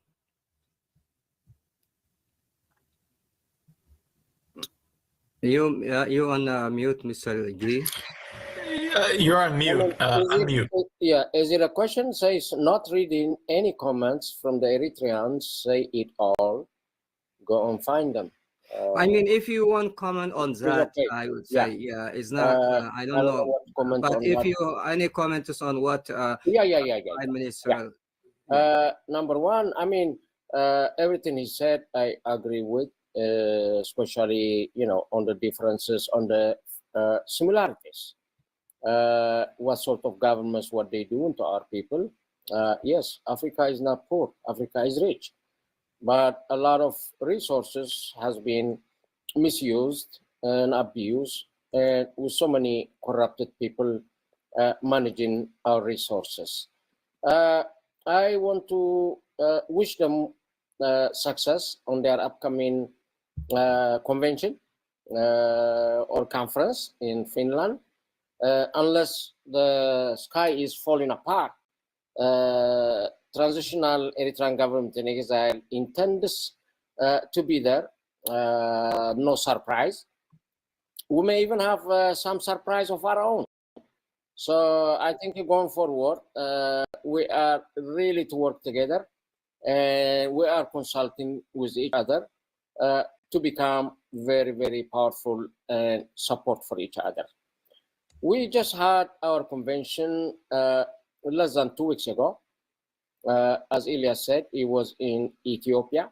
That means we found us another friend in the African nation of Ethiopia. Why in Ethiopia? Well, we only go to places or countries that allows you. Can't just go, if come tomorrow, whether Djibouti, Somaliland, Sudan, or others, if they allow us or if they invite us to do the convention with heartbeat, without any hesitation, yes, we'll accept the offer and do the conference wherever they allowed us. So in the conference, believe it or not, it was successful and more than what we expected. All these small factions, it is well known, our problem is our fragmentation. We fight for the same reason, our goal is the same, but everybody trying to push the table from every different, maybe 10 angles, and the table not moving anywhere. Therefore, knowing this, those small groups, they were receptive to begin with, and we have kind of consolidated to create one central command. It is amazing. This is the largest population of Eritrean youth, 300,000, and the next one would be in Uganda. All these are victims of exodus or running from the military, lifetime militarism in other sense.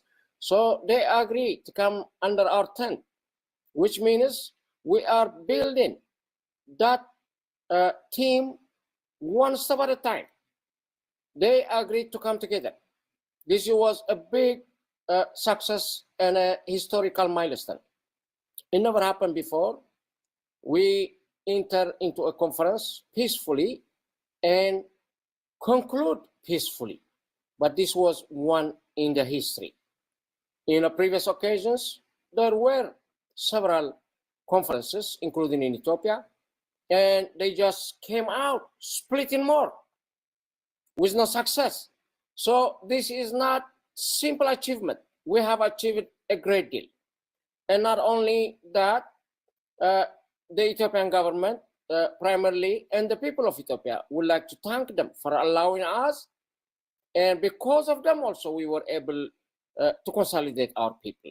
There is one indigenous group from the Afar group, and they were the whole Afar group was in our team, which means under one leadership, we can make it happen.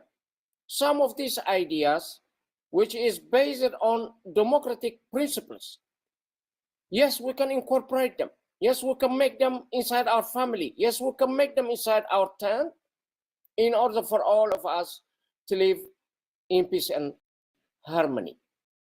Yes, little bit stuff that we need today is in order to overthrow this government.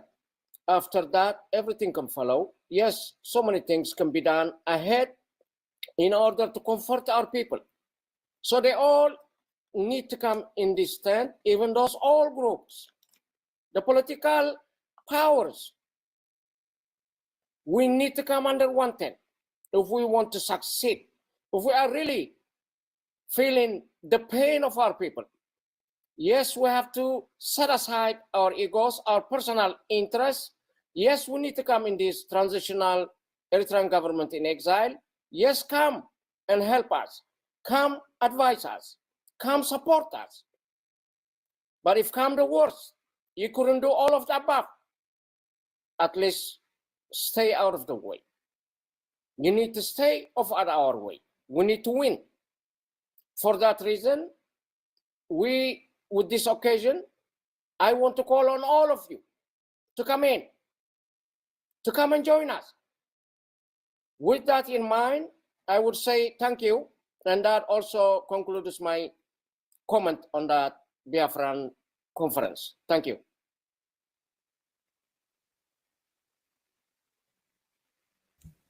Yes, Mr. President, any comments on the question that I put on the screen? Would you say any comment? Otherwise, I'll go to Mr. Is that the same comments that you wrote, Mr. KJ? No, that is not me. That is from the audience. But I don't know. I have a hard time to understand the question. I don't know if it is a. Let me respond to that comment. Okay. Okay. Yes. You see, that comment is one of the comments. Some of the comments you get in a situation like this. And what does that tell you? It tells you that people are with you.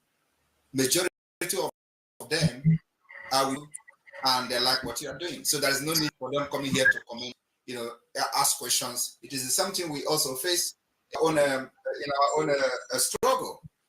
So people don't come and start talking when they already know what you are doing. Just like we have said it before, that we are not hiding anything, and actually, not hiding anything is the reason why many people will come to just, what do you have for us today? What is the development? What is the next level? What is the next step?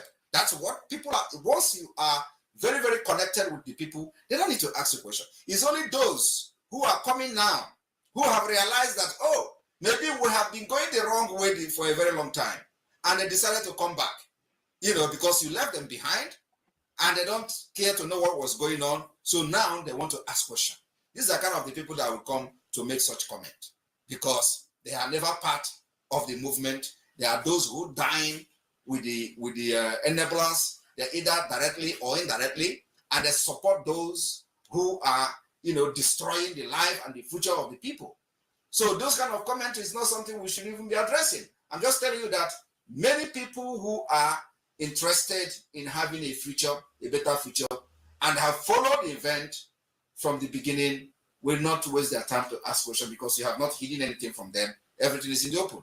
And I like the freedom fighting of open book. That's exactly what we do in Biafra. There's nothing I'm doing today that is not out there, because we are fighting for a nation. There is nothing to hide, except some kind of high level of meeting that you will have, and you want to take it. But every other thing should be open, because the people you are trying to liberate and try to give a better future should be following to know whether this is going to work and what should be expected, or is it going to be a government of gangster and all that. So I think the comment here says it all. He said, not reading any comment from Eritrean says it all. Go and find them. It was actually from a very wrong perspective, because it shows that people don't have any concern, and they have been following him for a very long time. Yes, except if you are coming today and you don't know what he has been doing. That's when you are going to ask questions. Thank you. Thank you. Thank you, Prime Minister. Well, thank you for supporting. Thank you for answering the question. I think the comments will get a lot, and a lot of the moments, even our government, the authoritarian government, normally we don't get any good comments. The people with full heart, they know what we're doing. I think they are very happy with us, and he's welcome also to give his own comment. We don't need to wait for others to respond. But however, regardless these days, I do copy a little bit from the Prime Minister, and that is when you have a job to do, we're not going to back down. Talk is talk. Yes. Talk is cheap. Either act or get out of the way. Either act or get out of the way. Because we're not asking you, we target the government, for God's sake. And what we do, it also involves you. Our efforts does include you. We are not really trying to retaliate, do anything wrong. But however, yeah, there's going to be some reconciliation. Yes, we are not going to jail you. Therefore, whatever you say, in our case, you are not our target. And we don't want you to be We don't want to be your target. If we have enemy, let's fight that enemy in any way you can, and allow us to fight in the way we know. So because of that, whatever been said, for God's sake, I only say, I do excuse my people. If I am fighting against the tyrant and someone don't like that, it is going to be what they call damn, just damn. There's nothing else I can say. But thank you, Prime Minister. Thank you very And much. I just want to add a quick comment that I agree exactly with the Prime Minister Yes, said. that's what I would like to love yeah. to hear, Mr. Elias, and also as an advisor to these two governments also what to see. And I don't blame this comment, because in fact he's asking where are the Eritreans, and I think this is a question that all of us have to find an answer, and especially Mr. Elias, you are learning more and a lot also today, so this will be, I think, a good start for you.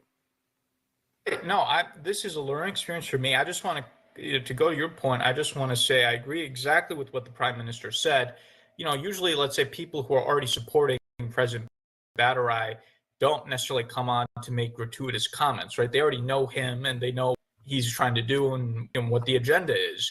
Oftentimes when comments are made, it's to be provocative because, you know, these people are, as the Prime Minister said, working with the enablers or the other side. So if you go on social media, for example, first of all, you know, the President BRGIE is the most talked about opposition leader as the transitional president on social media.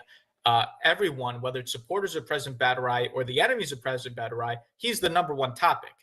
Isaiah Afwerki himself, through his information Yemeni Meskel, attacked President BRGIE and attacked our lobbying efforts and the people we're meeting with. So, you know, there's plenty of commentary out there on President BRGIE. You know, he's the most talked about person right now.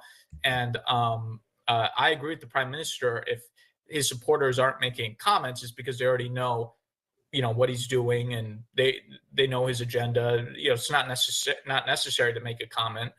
And you know, a lot of the comments on social media about President BRGIE are from the enemy, from opponents, from the people who are supporting the dictator.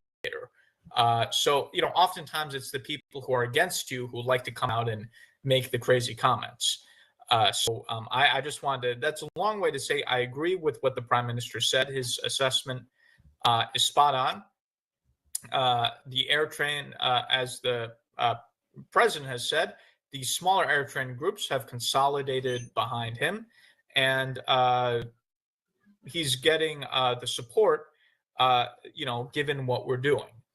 And so I'm very excited about, you know, moving. You know, I hope we can work with the air train community to educate them about the way forward. I think the Prime Minister has done a tremendous job in terms of showing the way for the Biafran people, providing leadership. I think one of the commonalities, if I may, between the President and the Prime Minister is that their leadership has given direction to their people who were previously mired by issues of the infighting, the backstabbing, and so forth. And I think that's the commonality where you had a group, they weren't sure what to do, and then you have the leaders, and they're providing direction, and the people are coming behind them. So I think both President BRGIE and the Prime Minister are visionary African leaders. They're the ones who are providing that vision, which is mobilizing their people. So it's an honor to work with both of them. And I think we'll have a lot of success moving forward. Good point, Mr. Elias. And as we begin wrapping up the show, I would like to thank you guys for attending our program. I'm glad to have such intellectual active leaders on the program. Looking forward to seeing the achievements and changes you guys bring to the people and the future of the countries, both the Eritrea and Biafra. As we say in farewell to our amazing guests, we will have more guests in the future, maybe talking on the same issue, and we will follow also. We will talk about Biafra. We will talk about the issues that matters, and don't forget to stay tuned and subscribe on YouTube to Galad Media. If any comments before ending this program, I would love to hear from you, respective guests. I think I would briefly, I simply want to say thank you to Mr. Ilyas and Prime Minister Simon Akbar. As I say early on, this is the beginning of so many good stuff to come in the future. Let's kind of expedite our fight, regardless of what or where it has been said. I think we have the good heart for our people. Yes, we have a good heart to follow our guts into getting things done. I always believe unless we become more pragmatic, action-oriented, nothing can get done in this world. The time that we sacrifice is the time of our families, the time of our lives. And we decided also to do it in a full-time basis. This requires a lot of sacrifice, for God's sake. Therefore, for those who does not understand, it is okay. But for those who understand, we appreciate your support always. We are going forward. There is no point of return right now until we get the solution, and that is heading home. I always say, consider us like we are a big ocean. Bring your boats, bring your ships. Let's sail home. We're going to go together. In that in mind, I will give you the biggest hope also for the people back home.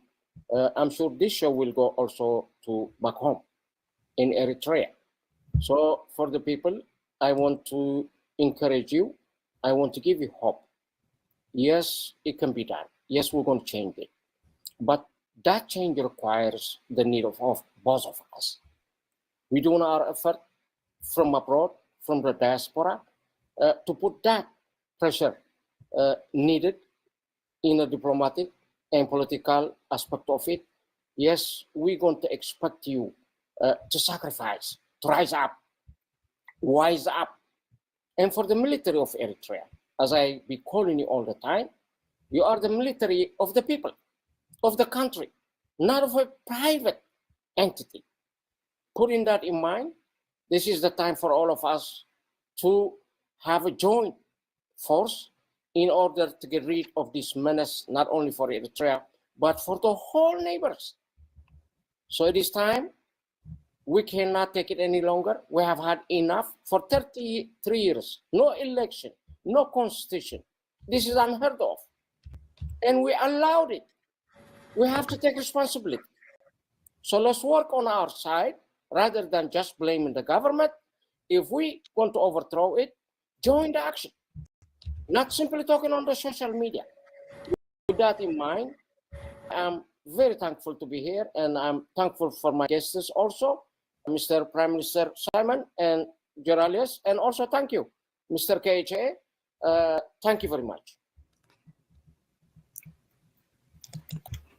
And thank you all for coming to the show and spending your time with me. And don't forget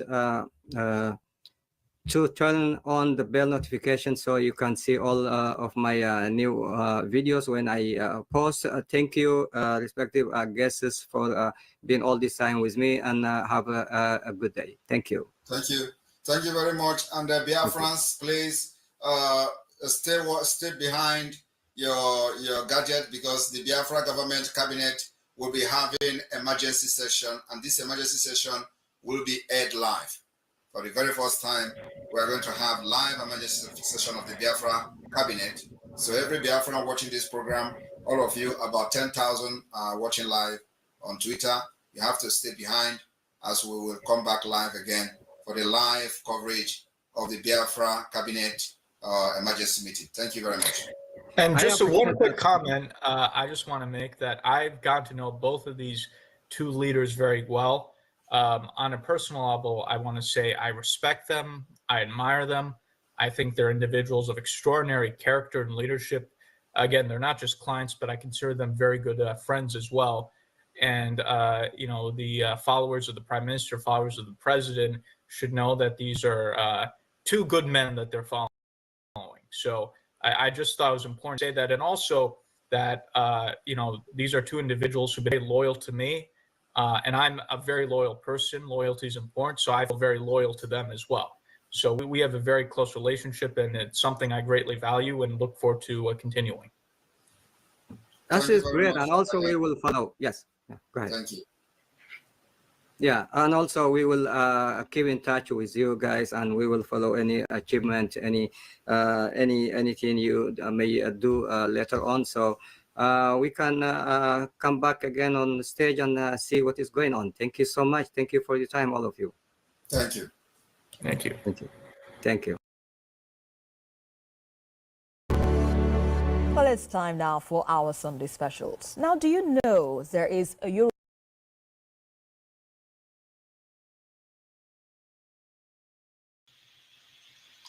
On July 9, 2001, Chukwuemeka Odumegwu visited Boston as part of a worldwide tour to find the person he will hand over the baton to. During that trip, I interviewed him. I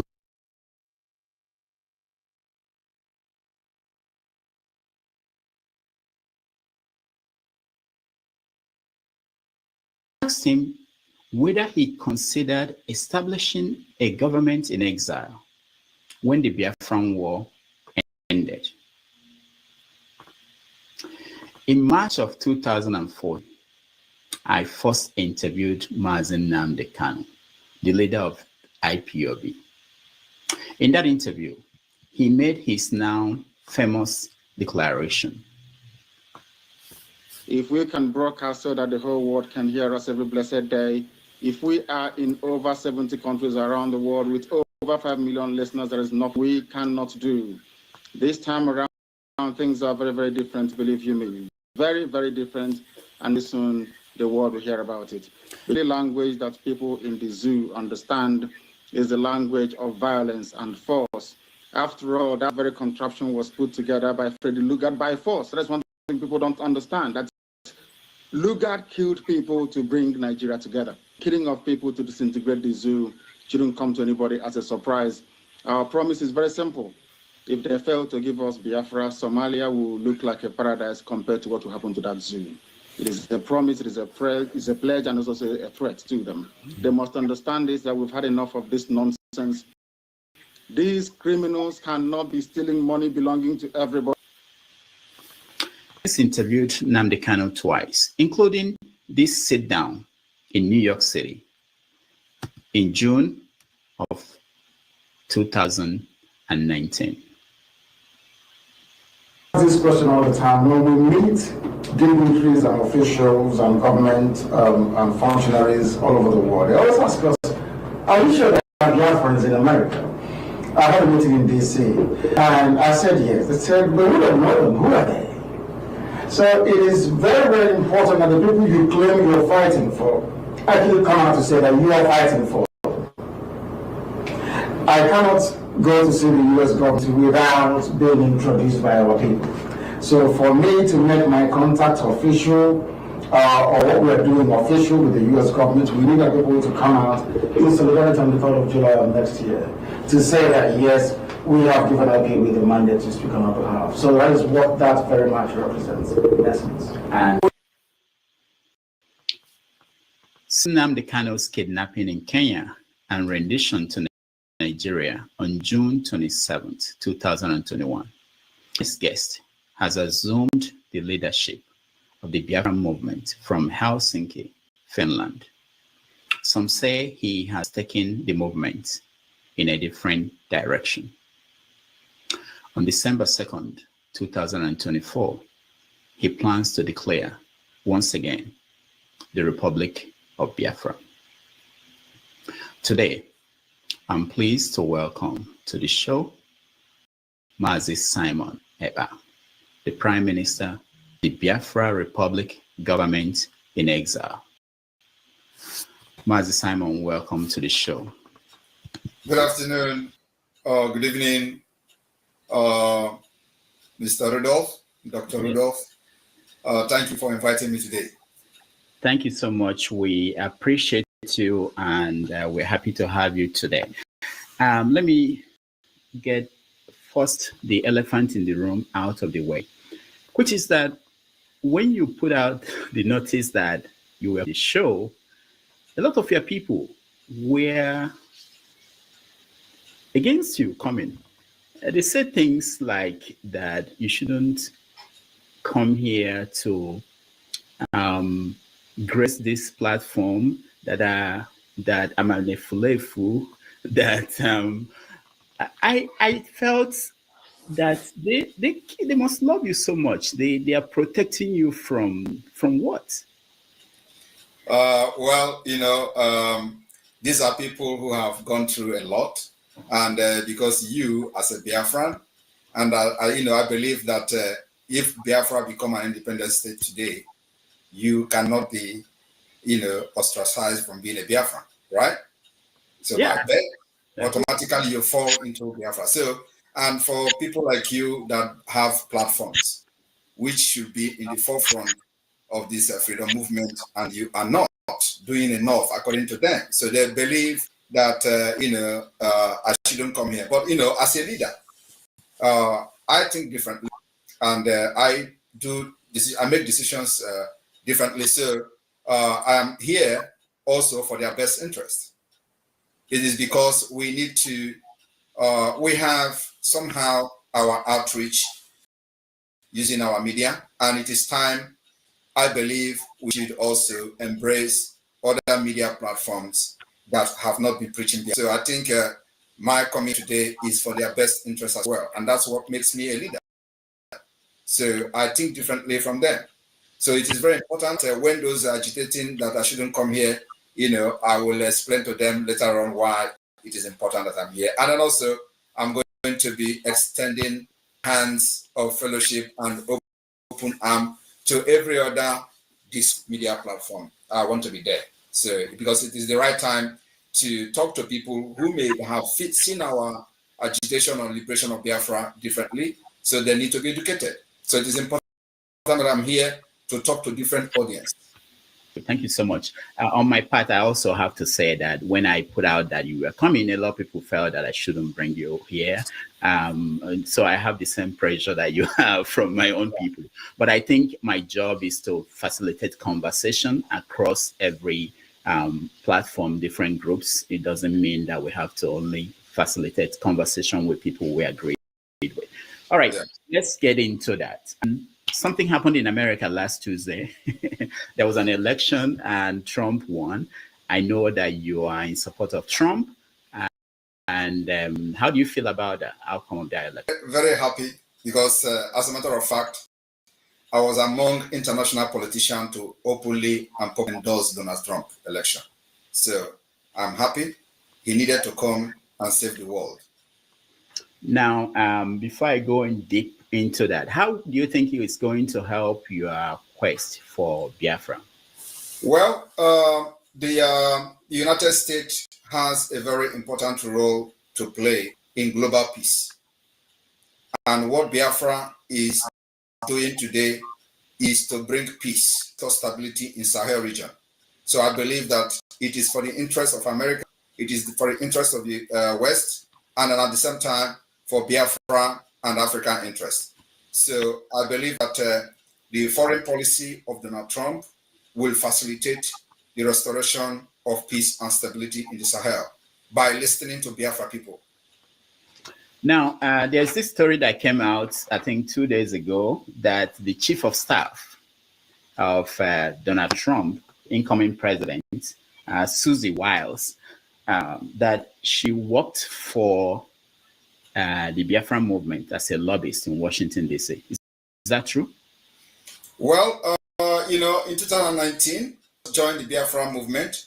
So what I would say is that it is a good thing for the fact that we have somebody who already have idea and knowledge about the plight of the Biafra people.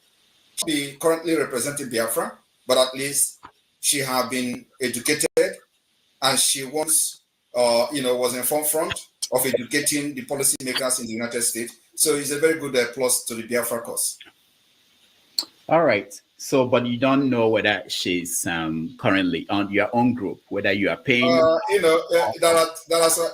doesn't matter whether she is currently in the Biafra movement or not. She is now the chief of staff of the United States, and we must respect that particular office and allow her to concentrate on the United States. The appointments she's been given by the president. So let us not drag her into the Biafra controversy and all that. So the point is that her firm have represented the Biafra movement in the past, in 2019, and my happiness is that she is well grounded on the issue of Biafra. That's enough. Okay, good. Yeah. Now let's go straight to what is happening on December the 2nd. What are you planning to do? Well, Dr. Rudolph, Biafra has come a very long way, and everybody has their, agitating and pushing the movement for the freedom of Biafra. You will agree with me that Nigeria is not working. Nigeria will never work. And so what we try to do is to bring alternative to our people. And it is the Biafra people first, before any other Nigerian. So we are moving Biafra people forward, securing their future.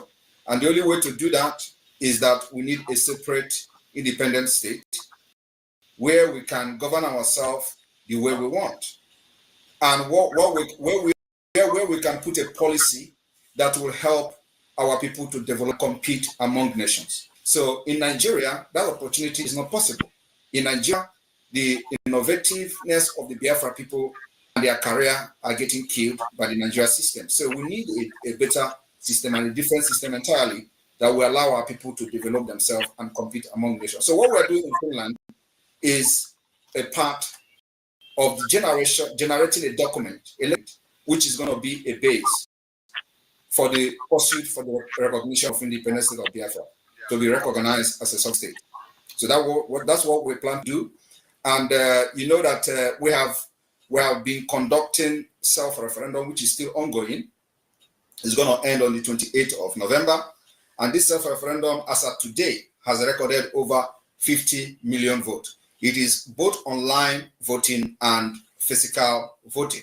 So, so far, from the record we have from the official that are responsible, we have, recorded over 50 million votes. So this vote now will be one of the legal ground to give the Biafra government in exile and the de facto government a mandate to restore the lost sovereign state of Biafra. Just like every other nation have done it in the past. For example, Lithuania and co have one time lost their sovereignty. So Biafra also lost their sovereignty to Nigeria state by force, by the barriers of gun. So today we are here to restore it. And what is happening in Finland is not declaration of Biafra, but declaration of restoration of independence of Biafra, because Biafra has been declared and recognized in 1967, and recognized by different countries. So that sovereignty were forcefully, lost, and Nigeria took it back. So we are here to restore it back, because after that war, nothing has changed.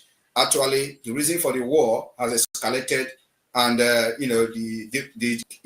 issue and the cases are completely different today. Worse than what it were before the war. Okay. Referendum. You said the results are showing. What are the results? What are they showing? How many? Like I said, it is not yet complete. They've not opened the envelope. But we know from the record that it is over 50 million. People in Nigeria, how did they vote? We have been posting the videos of the voting. One thing that people don't know is that, first of all, I would like to educate those who may have not paid attention because of propaganda of the Nigerian media and those pushing it. Biafra today has a de facto government, functioning de facto government in the homeland. And in this de facto government, we have 40 United States of Biafra. In this 40 United States of Biafra, each state has 15 counties. In each county, you have 5 districts. In each state, we have 75 districts. And in this district, we have head of district. In these counties, we have head of county. And then we have, in this state, we have the administrator, which is equivalent to governor. So this is what a lot of people don't actually know. So when they see the result of our activities in Biafra land, they are surprised and shocked how Simon Ekpa is doing this from Finland, because we control the Biafra land from grassroots.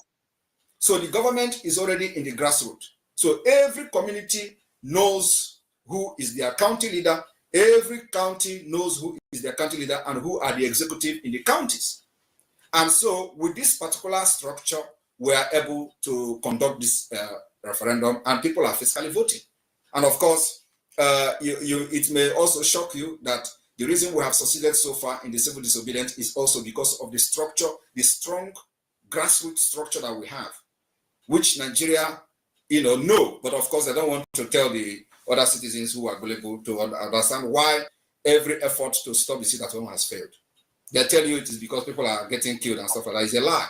It's because we have a very structure, from the grassroots. All right, we are going to get into the sit at home and everything else, but explain this for me. Let me understand. So the administrators in 40 states in Biafra land today. Yes, there are 40 administrators. There are in each state. There are 15 county head. In each county, there are 5 district head, and there are other, the chain of leadership and all that from the state down to the district level. Do these people interact with people? Do they know them? Of course. They are completely in charge of Biafralands. That's what is going on. So if I call a boy said now, I can get the names of people. You may not get the name of anybody in Ebonyi State unless you are into the struggle. Okay. So what about people who are not into the struggle? How did they vote? Well, those who are not into the struggle are not necessarily going to vote. These are the people, the few percentage of the people making noise on social media. But those who are in the struggle are voting massively. If you look at the videos we are posted on social media, you see crowd that will shock you. Yeah, even more organized and better organized than Nigeria election. You can agree with me if you have come across the videos. Yeah, but for you now say that the Biafrans all voted and this percentage that supported it. Wouldn't it be good that everybody had a chance? Well, that is the point. We gave everybody the opportunity to vote. But at the same time, because this is a struggle and we are in a very fragile state, so we make it possible for people to vote online, right? And then in a struggle like this, you have to also be very security conscious, considering the fact that Nigeria is a terrorist state that kills people who agitate and do protest. So we don't want to endanger the life of our people, by trying to prove that everybody has to participate. Everybody must not participate. Even in the Nigeria general election, not everybody voted, and somebody is still a president. So we don't need to prove, everybody that Biafra have participated. Those who believe in Biafra should participate, and they participated, and they are still participating because the vote is still ongoing to the 28th of November. What about people abroad? You mean in New York here, there are people? Yes. Everybody is voting online. Those of Biafrans abroad are voting online. And we created a voting system using the Google platform. And you have a way of verifying that these people voting there. Yes, we verify. And of course, like those who want to dispute, who want to argue, we give them opportunity to conduct their own referendum on behalf of Biafra people. All right, this is interesting. Now let's also look at another thing. You have a new constitution that just came up. Yes. How was it? Who wrote the constitution? How did the constitution was drafted by the representative from the entire 40 states of Biafra. So we have people, every state volunteered the people to participate in writing the constitution. And that is some of the problem or the confusion that people don't actually understand. Everybody must not be part of the constitution at this point, but those who believe in the struggle presented and volunteered to be part of the struggle, part of the constitution. And so that's how we arrive at a constitution that is still open for amendment. You know, constitution is never complete. So you have the names of the people that drafted it. Do we know? Yeah, we have the names of the people that draft constitution. And then also, listen. It is not only the constitution, as a matter of fact. We have what we call the declaration drafting team. The declaration drafting committee also cut across board from all states, people volunteered to be part of the drafting committee. So that you bring your idea, everybody's input will be taken, but it has to be somehow consolidated into the declaration. So the declaration itself is like a document where we have we try to bring in every idea, every grievances that Biafra people who are representing their different states brought into the committee. So we try to bring everything together, and there are different kind of grievances that we are on that ground. The declaration of the restoration of independence state of Biafra is happening in this December. So what we are doing is to carry everybody who believe in this Biafra government along. We don't need to go and drag people who don't believe in the government. So you have to, first of all, believe in the government, volunteer to be part of what we are doing, and you are welcome. So we are not discriminating anybody or pushing anybody away. So those who believe in what we are doing are part of it. Now, the states, back to the states. Did you go beyond, because I get a lot of comments about the Biafran. When I posted that you were coming, people wrote and were saying, remove us from this year Biafran talk. How did the states go? Is it the 5 eastern states that you broke into 40 different? No, sorry. This particular structure of 40 states has already been there. It is not my making. So what I did was to bring everybody who are involved in the Biafra struggle even before I came in. So I told them to bring in the structure that they have, and we start working on that. So it is every state brought in their state map. They brought in their state structure. It is not my making. So what I did was to harness the already made structure from the 1967 down to Owazurike Mosob, down to IPOB, and to what we're doing. And so we consolidated everything and make it to be more, organized structure as it is today. So it is not my making. It is the making of the people. Every state brought their structure, brought their county structure, brought their district structure, and that's why it is called, it's going to be the Confederated State of Biafra, because we're going to practice confederation, where these states who brought in their state structure are going to go. So what about people who are saying they don't want to have anything to do with Biafra? That is part of that life, and it's part of democracy. Even in Nigeria, when Nigeria was fighting for independence, North didn't want to go independent, right? But today they are the one who enjoy it most. So we are not bothered about those who say they don't want to be part of Biafra. They are just a few individuals, just like 1% or even 0.0% of people hijack Nigeria and impoverish everybody today. So those people saying they don't want to be part of Biafra, are they enjoying the killings in Nigeria? The answer is no. So we don't actually care about what they say. That's why we have gone this far. Because few people cannot hold everybody hostage.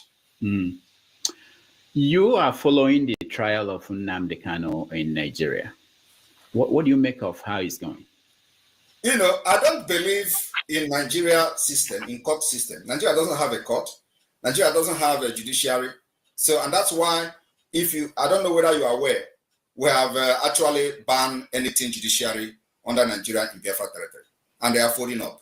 So if you are not aware of that, I want to make it clear today. We are going to lock them indefinitely, and they will never come back until Biafra become an independent state. After the December declaration, we start to pursue the legitimacy of Biafra.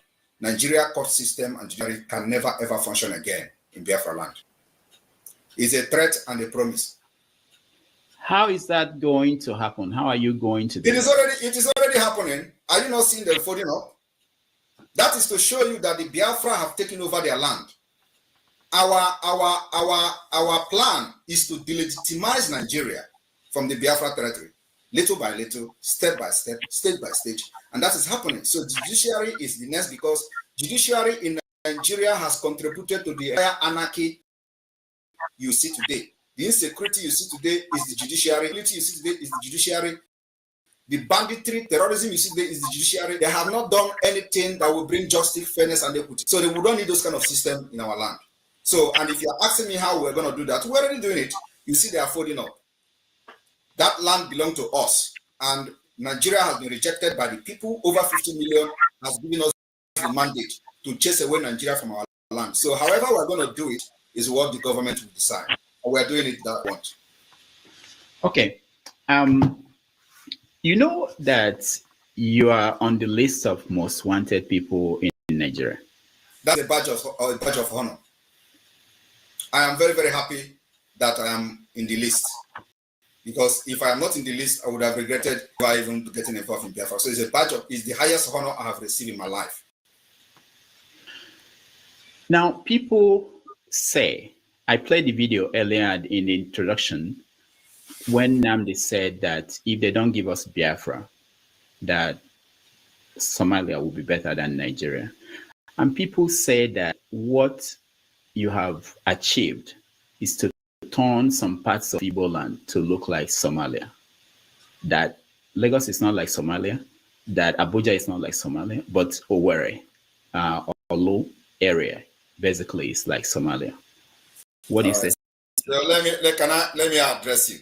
Now, did you see the poverty rate in the world? Where is Somalia in the list? It should be at the bottom also. Like no, I want you to tell us. I can find it. Where is Nigeria and Somalia? Nigeria is at the bottom too. Yeah. So in the list now, is Nigeria up or down? Down. Yeah, so it's already it doesn't necessarily mean. But when you, it doesn't actually mean that they're going to be shooting gun like in Somalia. Somalia already overtake Nigeria in a better scale. Nigeria is down in poverty level. So how do you Maz, they're serious. Let me give you this as serious things. I have a friend here in America who lost his father 2 years ago from Olo area, and lost a brother early this year. And none of them, they've not been able to do any funeral because nobody can go home. Okay.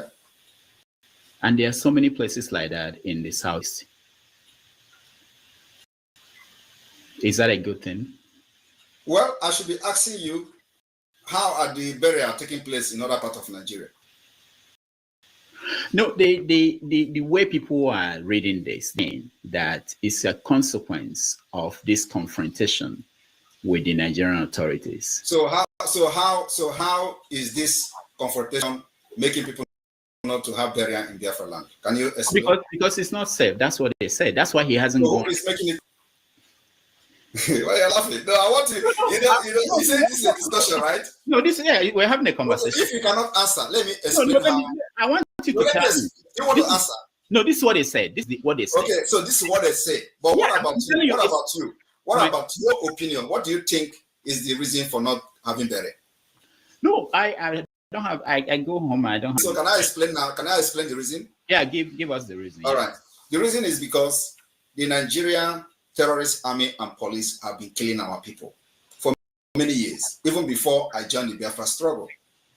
They killed them in Aba, where they went to pray, and over 150 officials was announced. Over 150 people were killed in cold blood. Nobody asked question. Nobody, was held responsible until today. They went to Mazi Nnamdi Kanu's house, bombed everywhere, killed people there. Nobody was arrested. Nobody was held accountable. They went to war and killed. And these people they are killing never raised a gun against them, right? They were only having flag.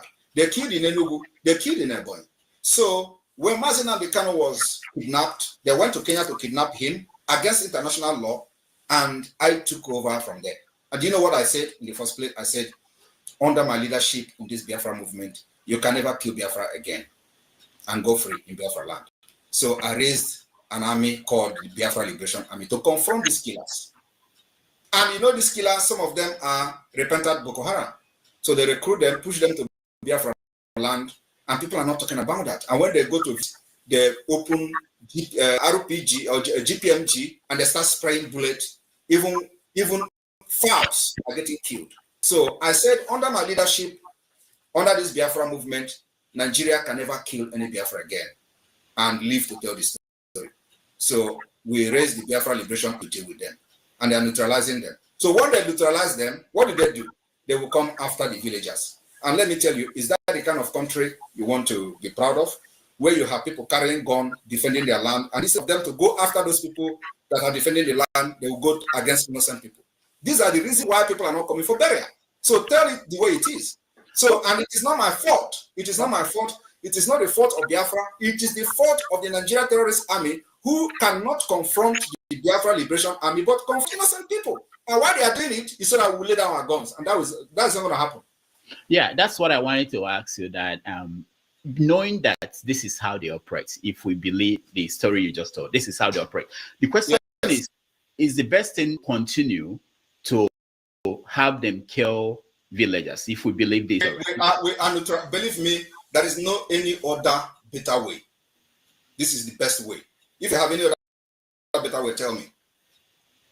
The better way is what we're doing now is the better way. When they come to kill our people, we kill them first. And if they come, we will resist them as much as we can. And let me tell you, it will continue like that until none of them will be in Biafraland. It is called attrition. War of attrition.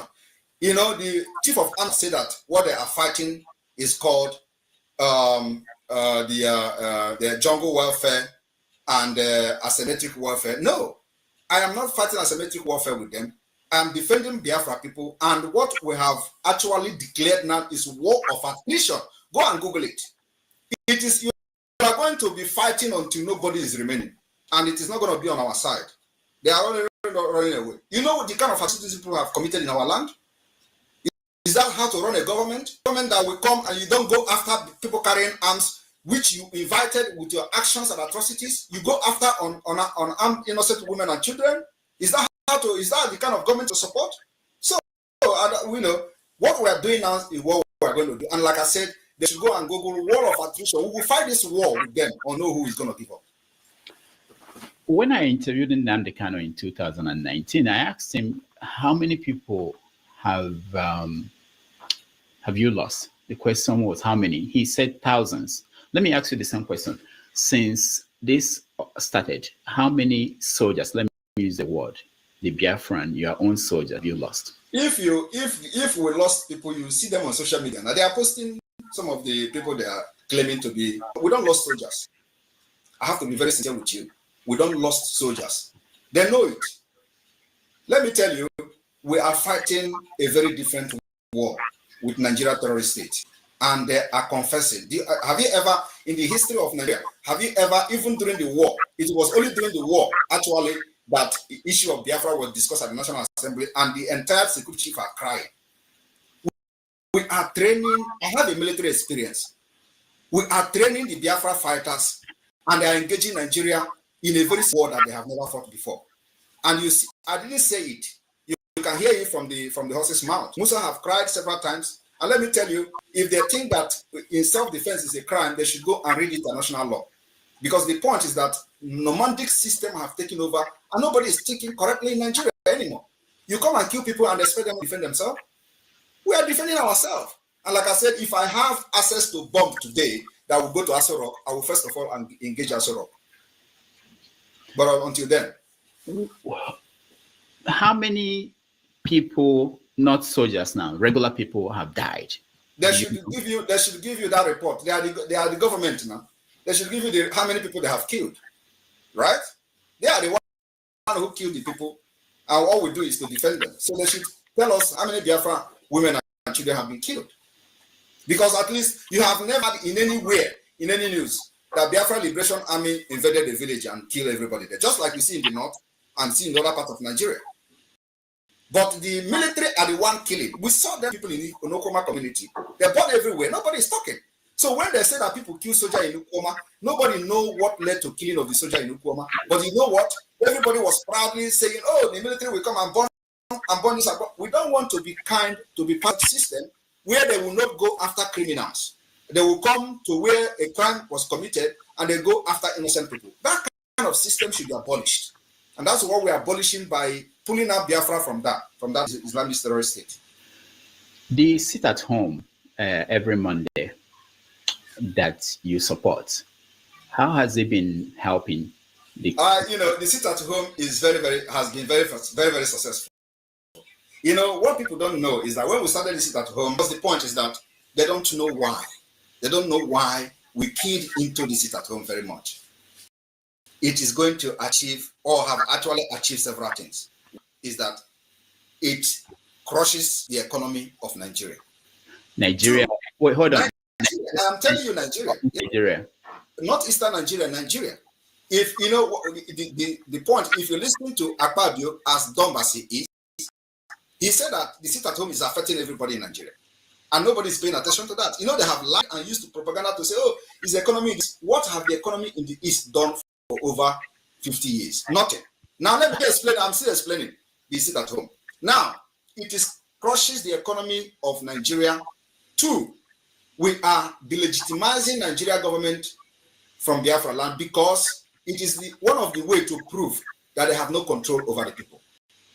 3, they have to that sit at home that demonstrated that they have lost legitimacy over the Biafra people. You don't know what is happening. So you are very close to Sowore. You should ask Sowore, why did he say that the Southeast has, systematically left Nigeria? It is because of the sit at home, because they have lost control over the people and they're listening to only Biafra government.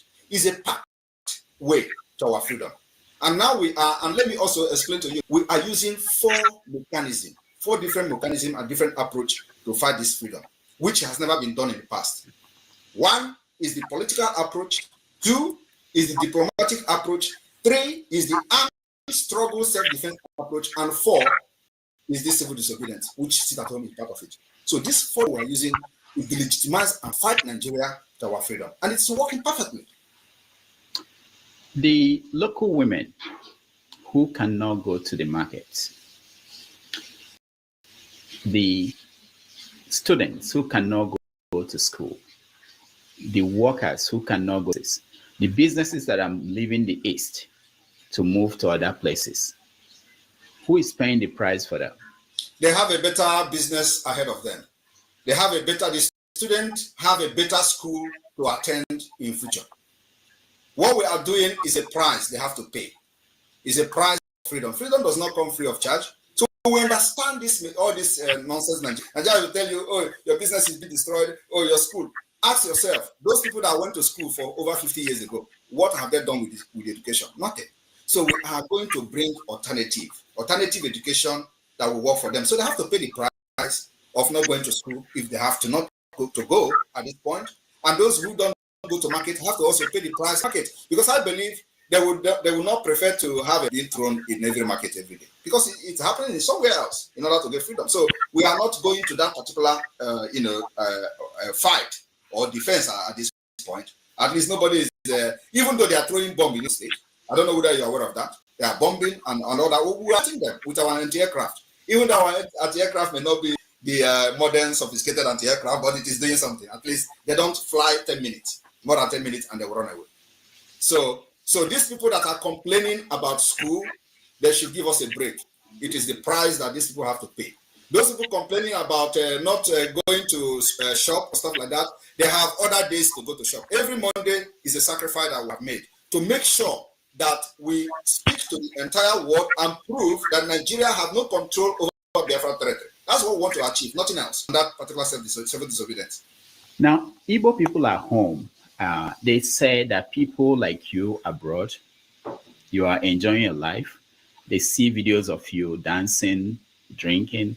They say, why is it that they are the ones paying the price? People in Lagos, people in Abuja, Igbo people, they are not. There should be more worried that I left those particular enjoyment that I'm doing, including going to club that I used to go, including all the enjoyment I used to travel everywhere. I'm not doing that anymore for them.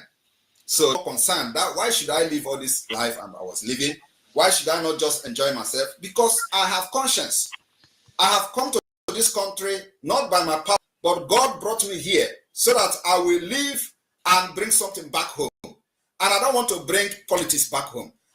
I don't want to bring anything. I want to bring freedom back. Because you know, many people travel abroad and all they do is that, oh, I want to bring something back home. Ask them, what do you want to bring back home in Nigeria? How many Nigerians have traveled abroad, studied, become PhD professor? They went back home. What's been their contribution in Nigeria system? Nothing. If you go there, the Nigeria kills you. The system kills you. You can never, even if you are a saint, once you go to Nigeria, you get corrupt. So I did not come here to learn politics, to learn something to bring back to Nigeria so that Nigeria will corrupt me. I give freedom to my people because that's what they need most. When you see Nnamdi Kanu appear in court and say that he would like the sit at home to end, do you ignore that, or do you? I ignore. Why? Because he's not a free man. So what will it make you believe what he's saying? He just played his voice when he was a free man talking with you. So what you heard in the court, does it sound the same? I will listen to him when he becomes a free man. I'm not only a free man, no, to Finland and sit one-on-one with me before I can listen to him. That is my condition. Because the reason why he is being incarcerated today is because of what I'm doing. It's because of the Biafra. So he cannot be captured because I know the reason they captured him is to end Biafra, and then you expect me to dance to their tune. It's not possible. Even if they bring him out today and he stay in Nigeria there and say, Simon, stop, I'm not going to stop. So are you planning to Nigeria? People say that... I don't go to Nigeria, I go to Biafra. Yeah, are you planning to go to Biafra? Of course, I will go to Biafra. I will go to Biafra. Why am I fighting? I will go to Biafra to be part of building a system that will work for everybody. When? When Biafra is recognized. By? The international community, by UN and all other... Now, if an American official who is sympathetic to your Biafran issue, I hear you speak, do you think that they will be inclined to openly come out and say we support people? They don't need to openly come out. They should. Most of them have had meeting one-on-one with them, and the way I talk with them is differently from the way I talk here. So they listen to me and they buy the idea. How do you talk with them? I talk with them presidentially. You know, because yeah, of course, when I'm here, you know that I'm talking with my people. When I talk with them, I talk differently. So, and when I talk with them, I present Biafra as a solution, which is the way it is. I present Biafra as a solution to restore peace and stability. That is the only way to restore peace, because what you see today, the Islamic movement happening today, from the Sahel down to the entire Nigeria region, interest is tied to Biafra. Now, not beyond the work to them, what about what you do, like things you celebrate on your social media? It's my personal life, because I'm. No, I don't mean dancing. I mean, okay, like when there are military officers killed. Are you not seeing military officers killed in Ukraine being posted by Israel, or the terrorists killed in Gaza being posted by Israel defense? So you think it's okay? It's okay. That is the only way to show the enemy that you are dealing with them. All right. At this point, let's take a break. We'll come back. When we come back, I'll play some videos, get your reaction to the videos, and then we're going to invite people who are watching to join us in this conversation with the Prime Minister of Biafra Republic in exile. We'll be right back. Yeah. Okay.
Welcome back, everybody. Thank you for joining us. We are here with the Prime Minister of the Biafra Republic, government in exile, Mazi Simon Eba.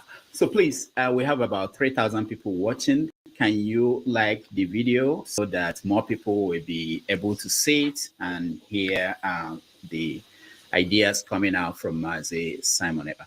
All right, let's continue. I had during my interview with Ojukwu, that was 2001. So I asked him, why didn't he government in exile when the Biafran war ended in Nigeria? This is the answer he gave. Because I didn't see what good it would do.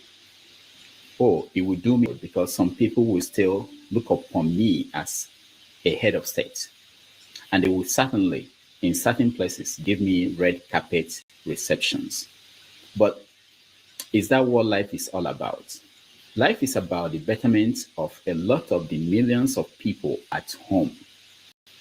I had to consider very seriously what possible reaction a government that for 3 years had intent on genocide will have on such a situation vis-a-vis our people who are still active within the Nigerian situation. A lot of people who look at what you do, they keep going back to our people. You talk about sacrifice made or you are making, but the one that our people at home are making is enormous. So what is the question? The question is, don't that bother you? I will tell you personally, I've lost people who died because they couldn't get to the hospital on a Monday. What about other days? How many people died for not paying? We don't know. That's a fact. We don't know. So let me tell you, I don't blame our hero, Ojukwu, for such a comment.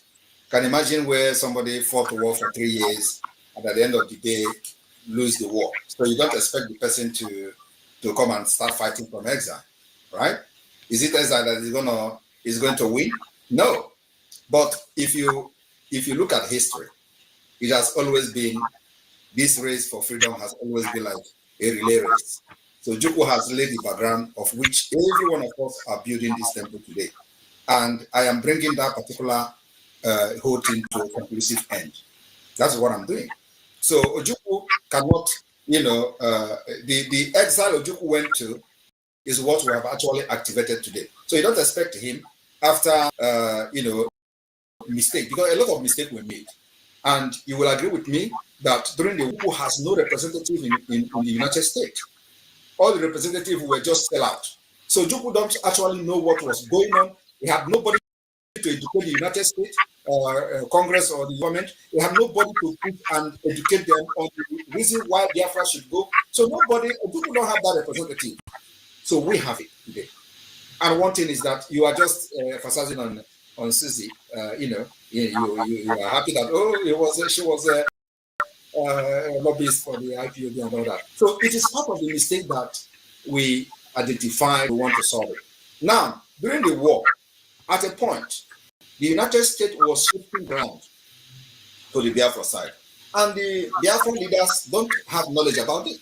So if it's somebody that they have knowledge, that they have people representing them, they have good lobby firm. I don't even know whether they have lobby at all. They don't have. So you're assuming that they have lobby firm representing them in the United States, educating the policy, the policies, the Department of State, the U.S. Congress, and all that. I don't think, although that's how God wanted, I would not want to change the wish and the will of God. So God wants it to happen that way. Today, we are, using that particular foundation that was laid, that mistake that was made. And today, everybody have seen that actually they are Ojukwu, because the thing he saw that Gowon didn't see have consumed his people today. Gowon today, having Ojukwu and Biafra people, cannot even stay in Nigeria. He ran away to the United Kingdom. At age of 80 or 90, who does that? He should be proud to stay in his village where he killed Biafra, 3 million people through starvation to become one, for Nigeria to become one. But why is it running away? Because the country failed. That thing Ojukwu saw, because it was Biafra people that were paying the price in the northern Nigeria. Every given confrontation, Biafra people get killed. So today it is no longer Biafra people. Gowon people are getting killed. And today, many of them are living in IDP camps. So God could not save his people. He ran away. So if he actually saw what Ojukwu saw today, I don't think he would lead Nigeria to war against Biafra. So what I'm trying to say is that Ojukwu did the right thing as somebody who fought for 3 years and lost the war. And we have learned from Ojukwu mistake. We have also learned from Wazirike's mistake. In case you don't know why what the mistake Wazirike made. The Wazirike was that when Wazirike was captured, just like Mazi Nnamdi Kanu was captured and kidnapped from Kenya, Wazirike was incarcerated. What did they do? They connived with all the commanders of Wazirike and brought them to the prison. And said, you see, all the people that, all the hitmen, all the staff are with us. And who did it? Andy Uba. Right? So from there, during Obasanjo time, from there, Wazirike gave up. He said he looked at all the people that he was fighting with, all the men he had his hope on. All of them came with Andy Uba, a politician, to the prison. So what can he do? He gave up. The same thing they want to do to Mazi Nnamdi Kanu. They capture him in Kenya, and all the commanders of the Eastern Security Network, they started killing them. I came to rescue them. That's actually what I did. So I saw those mistakes, and I built defense to make sure that it never repeats itself again. And so what did I do? I began to organize, bring in more organized and more structured movement. And then I also approached the former government in exile, actually Ralph Wazirike was part of. They failed me. And I know they will be listening. They failed me. That was actually what led to the formation of the present government of Biafra in exile. So all these things, I try to bring everybody together. I try to let those people who have been there before to come and bring what they have on the table so we can use it. I just joined Biafra in 2019. So, and what I did is, this Biafra have lingered for ages, and we have, so we do not need to fight this thing with guns and bullets alone. So there is a need for a well-structured and organized system to get this Biafra done. And I said, I will not fight this more than 5 years. So I gave myself 5 years to fight for Biafra and actualize Biafra. And this is where we are. This is the 5th year. Now, when I interviewed Nnamdi Kanu, I asked him what role he would like to play if Biafra were to come, and he said he wouldn't want to play any role. You're already the prime minister. If there is Biafra today, what role will you play? I will play any role Biafra gave me. One thing is that one thing I cannot do is to fight for this Biafra and allow idiots to come and win the system. No, I will put Finland. I want to bring Finland to Biafra, and I won't allow a stranger to come and bring Finland who doesn't know anything about Finland. Do you know our constitution is comprised of one of the best constitutions in the world? Our constitution today is comprised the Finnish constitution, the Switzerland constitution, and the United States constitution. So it is the best you can see. And let me tell you, the day we're going to unveil this constitution and vote on it, and people see this constitution, you will know that, yeah, indeed, we're going to be the civilization. We're going to bring civilization to Africa. So I cannot fight for Biafra to bring a better life, a better system that works for the people, for the interest of the people, and then somebody else who do not know the plan I have for Biafra people to come and start. No, it's not going to happen. I will be part of the government. So what role will Nnamdi Kanu play? Mazi Nnamdi Kanu have his own right to make a choice. So we cannot force him, but I believe that when he was making such comment, he don't know what we have done today. If he come out today and see what we have done, I believe he's going to have a change of mind. What is your role, your relationship with the IPOB that was the other faction? They are Biafrans. The only relationship I have with them is that they are Biafrans. And after Biafra become an independent state, under the Biafra government in exile and de facto government, we will start a reconciliation process. You think you can reconcile with them? Why would they not? If they don't want to reconcile, they will go to exile. Yeah. Well, the government will give them opportunity for reconciliation. That's what makes us different. I'm not here for vindictive or to kill anybody or anything like that. I want the best interest of the Biafra people. So those who believe in freedom, actually believe in freedom, there will be open door for reconciliation. One more question before I begin the audience, and that's a question about people in what we know today as Niger Delta, who are saying that they don't want to be part of this. How will you force them to be part of what? They should first of all go and number part of the 50 million people that have. So are you going to force them? Let me tell you, once they outnumber those numbers, we don't have any problem. Actually, it is even in the constitution we have today. So a confederating state means that they need to be educated. For those who are shouting that too, because they don't know what is confederate. They can still have whatever they want to have, do whatever they want to do in their state and all that, because they are completely free from everything we are doing. So if they feel that they can have a defense system that works for them, good for them. We can't do what Nigeria did to us to them. And let me tell you also that the issue of Niger Delta this, Niger Delta that is something that the Constitution of Biafra have actually addressed. So, and there's not going to be a better what we have today, this confederating state of Biafra, where they will have their choice and their right to do whatever they want to do, have their own constitution, have their own parliament, each state on their own. That is the best. And then our defense is the same, because we're going to have enemies that will surround us. And these enemies that will surround us is not just against us alone. They are against America, they are against the West. So America needs us, the West needs us in order to protect their interest, because once we protect the interests of America, we protect our interests. The business, the trade, the shipment and all that begin to move. Our own interest is also protected. So when people talk about American interest, it is as if it is only America we're fighting for. No. When American interest in the region is protected, our interest is protected as well. When there is no piracy in the sea, after we have become an independent state, we combat piracy, like the way they're spending billions today, they can't move freely in the sea and all that. That will end automatically. And our army will be army that is not going to have any affiliate, any terrorist affiliate, just like you have today, people that are affiliated to Boko Haram terrorist group. We're not going to have that in Biafraland, right?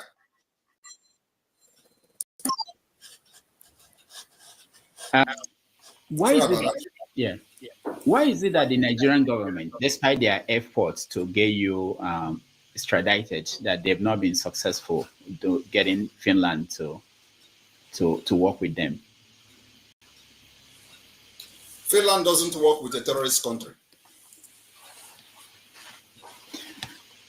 All right. And they will never work with terrorist country. That I can assure you here. But you know that they are making moves. Which move? The Nigerian government. They can make moves for all I care. I am here standing very strong, because I know I'm not doing anything wrong. All right. So for those who want to know us, I posted the link. And also, Rudolph. Yeah. I want to say something here, because this is an opportunity for me to address you. Okay, go ahead. And, so I want to say this, some of you have made bad decisions in the past, a very bad one. And so we have a record of making good decisions. And our decisions have actually favored our people for many years. And I want to tell you one bad decision you have made, and many of you. One is that I saw you protesting against Goodluck Jonathan during the 2015 election. You want Buhari to come in. It was a very bad decision. And sometimes we look at the people who have made such decision that they are not capable to decide for the people. When we are making this decision we're making today, that you may not see the effect of it today, give us the benefit of doubt and see what it will turn out in the next few years. So Biafra that I'm fighting today and making all these things that many people are laughing at, they are laughing that we are going to have, because they don't know why we are having that. They are laughing that we are going to, I'm declaring Biafra. They are laughing that there is a national football team. They are like all those things. And that is exactly what Gandhi said. They will laugh at you, they will mock you. At the end of the day, you win. So I want to say that some of us that are making this decision, best interest of Biafra people, we see what people don't see. So you should be able to give us benefit of that and support the decision we made. We kicked against Buhari. It backfired. You people supported him. We kicked against this Tinubu. You people, many of you supported him. And so it is very, very hard for people like us to come and listen to advisors that have made bad decisions in the past. It is very difficult for me, and I believe many people. So I just want to tell you this today because I may not have the opportunity to tell you again. Thank you. I appreciate that. But I don't remember protesting against Jonathan. Rudolph, I saw you carrying play card in the United States. Saying what? Protesting against Jonathan. Me? Yes, when they organized Occupy Nigeria, I saw you now. I will post it. Okay, yeah, post it, please. Share it. Let me remember because I don't remember that. But anyway, thank you so much. I really appreciate you taking time coming here. I will still ask you for more questions, but I want to give our viewers a chance to also weigh in. So when you come in, please, you have to make sure that you have camera on. I just want you to ask one question only. You have to be respectful because you are talking to the Prime Minister of Biafra Republic, a government in exile. So it's very important. And if you don't do that, we take you out. And there won't be any arguments. Just ask your question, listen to the answer, and then we find the best question you have. There are a lot of people who are trying to get in. And so when I bring you in, just be able to come up with some. All right. Righteous Man here first. Yeah, good evening, Prime Minister Simon Ekpa. I've been watching and following you for 2 years now. Is this? How do you consider your safety as a priority? And should anything happen to you, who takes over from you? Allow Biafrans and myself to worry about my safety. I don't have any problem with my safety. Thank you, Righteous Man. Let's go to Ernest. Ernest, unmute yourself.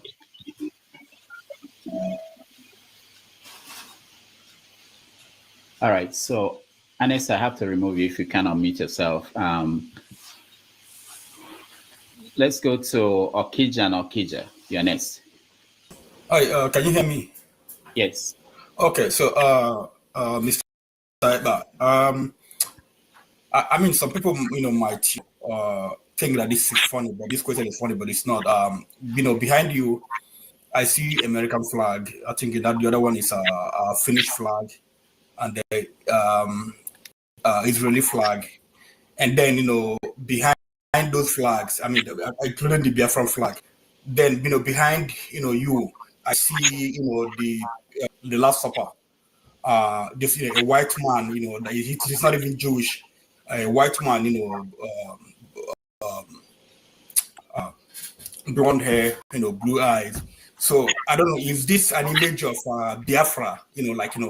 Is Biafra gonna be like a servant state to all this contraption? With the white man, I don't know, because what I know is that our people, we have our own religion. We have our own of life. We had democracy before America was, founded.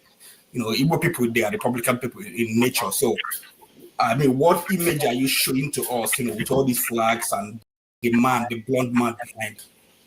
All right. So, thank you very much for that question. Biafra government has officially three religion. We have the Jewish religion, Christian religion, and traditional religion officially. I believe that I've answered your question. So you can choose which one you want. If you want to be part of a traditional worshiper, it is official in Biafraland. If you want to be part of Christianity, it is official in Biafraland. If you want to be part of Jewish, it is official in Biafraland. Myself, I'm a Christian and a traditional worshiper too. So we won't have a Islamic religion in Biafra. That's what you're saying. I said official three language. Islam is not official religion. Sorry. Islam is not official religion in Biafraland. But they'll be allowed to practice. I said official. That actually answered you. Official. All right. Thank you, Okija. So on the politics of you're next. I said, Prime Minister, official three language. Islam is not official religion. Sorry. Islam is not official. Something is echoed.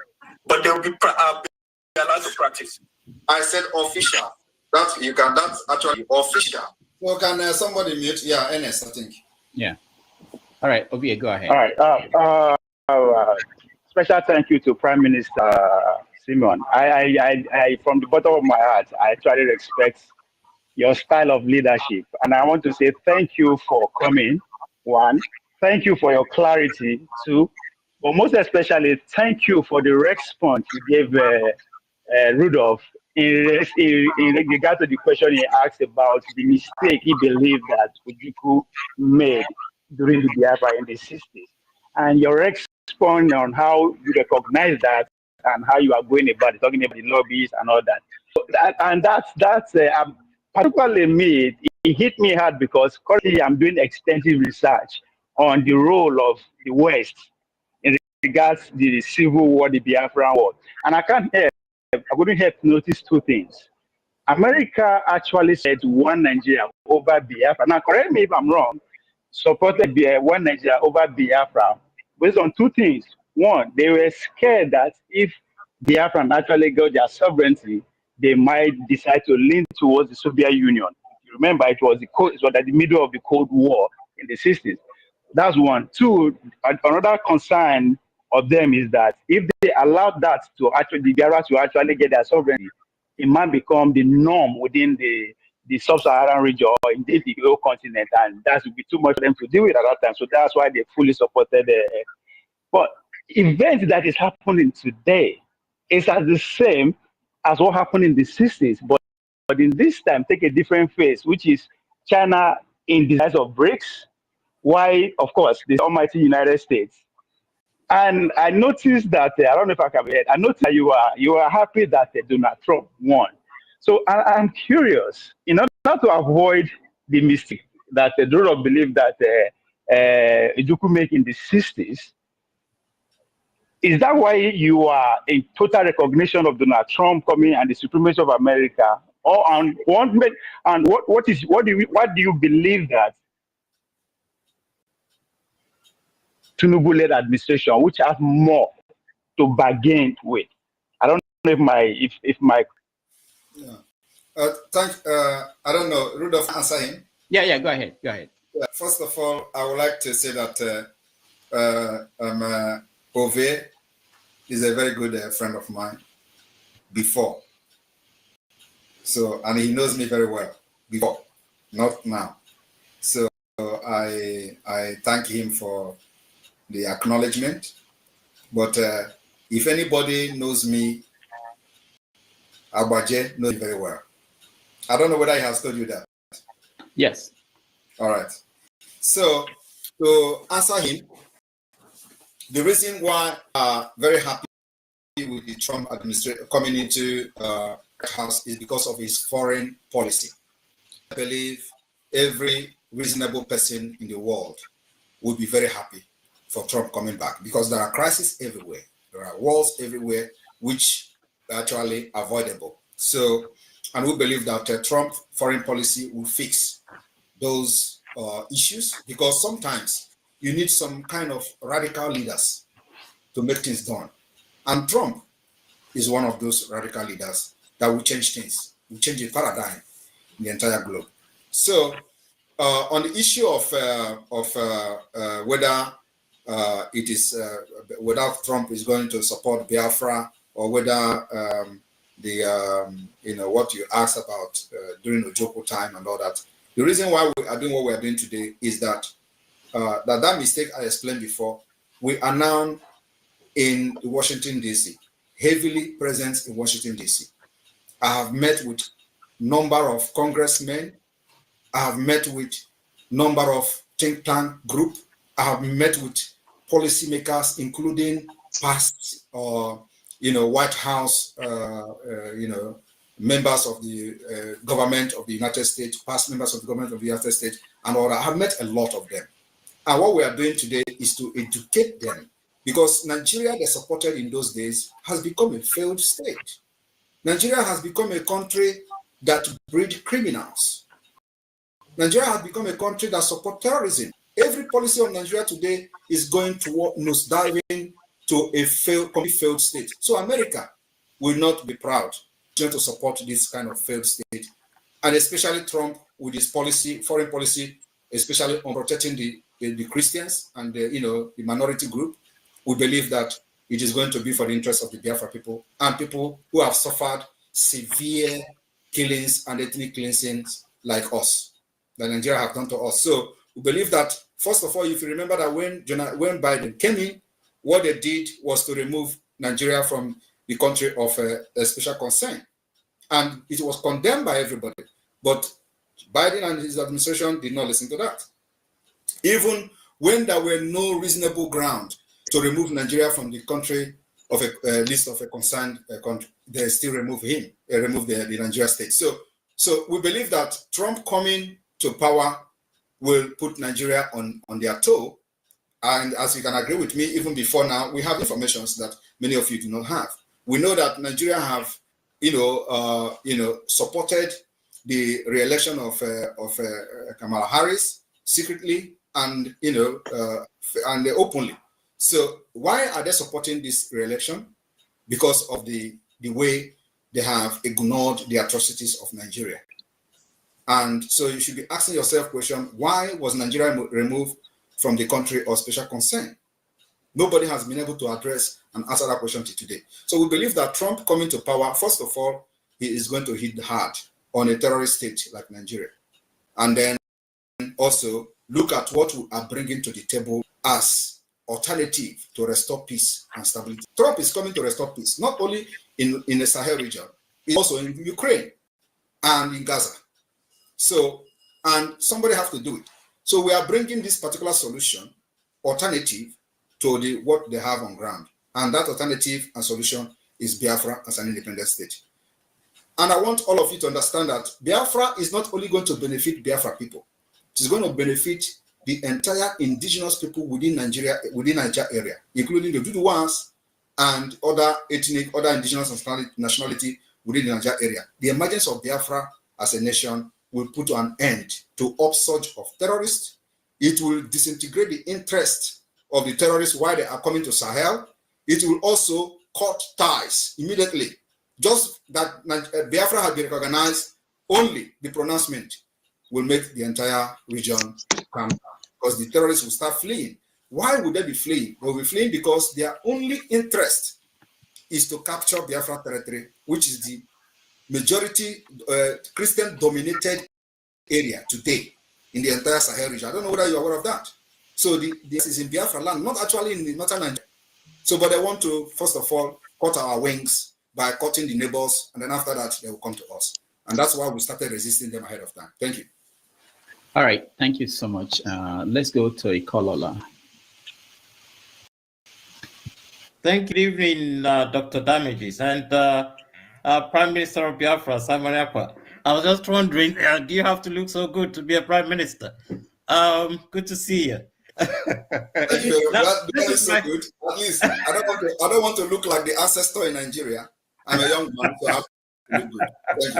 Thank you. Okay. Right. This is my question to you. Are you hell-bent on secession? Must we secede? Must Biafra break away? Is that the only solution to the Igbo problem? And please, that is not the only solution. I think breaking away is not actually. But let me finish. Let me finish. You get the whole context. Okay. If you're not hell-bent on secession, let's imagine you're not hell-bent on secession. What do you really want to see that the Nigerian element puts into place before you say, okay, then this is a pathway to unity? That is, if you're not hell-bent on secession. Did you get my question, sir? Yeah. Okay. Now let me answer you. With all due respect, this is not the time for us to contemplate on whether there is a solution for us to remain one or not. This issue of whether we are going to remain one is something that we cannot revisit again, because the agenda of the Nigeria state is not for developmental purposes. is not to help the people, the citizens of Nigeria, is not to bring any innovative ideas, is not to build infrastructure, to bring security, to build road, give hospital schools. No. So it is only one agenda, which is the most important thing, is the Islamic agenda. And you will agree with me that since 1989, after we call Abuja Declaration, what was Abuja Declaration? Abuja Declaration was the gathering of Islamic scholars, Islamic countries in Abuja, where the decision was made that the only thing they have to do is not to pursue development in any region within the Sahel region, but also to install all Muslims in different position and strategic position for the Islamization of that region. So that particular implementation of the Abuja 1989 Declaration is already 90%, if not 100. And that's why for the very first time in the history of Nigeria, you have a Muslim ticket. And people did not see anything wrong with that. In fact, before this Muslim ticket, a lot of people said it is not possible. It is not going to happen. Even the people who call themselves pastors and all those preachers, all those liars, they were saying that God told them it is not going to happen. If it happened, they say, make the thunder fire all of them, make fire burn them. They pray all those prayers, all those nonsense. It did not. It still happened. There's no Muslim ticket. It is called the implementation of Abuja Declaration 1989. And I want people in Nigeria to go and read Abuja Declaration. They have altered those content, the content of the declaration, but everybody who knows it knows the content was to install Muslims in all strategic position for the Islamization of the entire region. So the Biafrans are resisting that because we understand that very well. So if you tell us, let us come down now so that it is everybody will be one, they will come harder on us in the next 10 years, and we don't want to go back there again. So what are we saying? We are saying that we need a country where there is going to be rule of law, justice, fairness, equity. We need a country where our women will go to hospital without paying money, doctor will attend to them. We want a country where our students will go to school and nobody will kidnap them. We want a country where we are going to have good road, transportation, good social amenity, and possibly provide social security for our people. It may also interest you that as a government in exile today, we have the strongest national identity card. As a government in exile, the only country that will compete with us today is South Africa. The security we have in our national ID card, and it is European standard. It will be unveiled and issued to applicant first time ever during our convention in Finland. That's how far, that's the kind of quality of life we want to give our people. Nigeria don't have it. No other country have it in Africa except South Africa. And we have contracted the best security company in Europe to do this. So we are laying example. We want a country where our citizens can travel visa free because we have what it takes. The Europeans need us more than we need them. America need us more than we need them. So we need to have the kind of agreement where our citizens of Biafra, without anybody using telescope to look their passport. No, we want that our people will be respected in any point of entry, in any part of the world. That is the kind of, Nigeria can never provide that for you, and you know that. So thank you very much. All right, thank you, Ikola. Let's go to Christian. You're next. Hello. Greetings. Hello. Greetings. Rudolph, can you hear me? All right, thank you. I just missed one of your interview with Hyundai. So anyway, I'm just curious to ask Simon Ekpa. One of the questions Rudolph asked you, what role you're going to play when Biafra comes. One, you said the role Biafra giving you, but you're already a prime minister, so you really need to Biafra to give you a role. But my question now is, if you declare this Biafra on December, how long will it take you to remove the barracks, Nigerian barracks, army barracks, and police barracks? And how do you install remove the political actors in the territory and fill them with the Biafran political actors?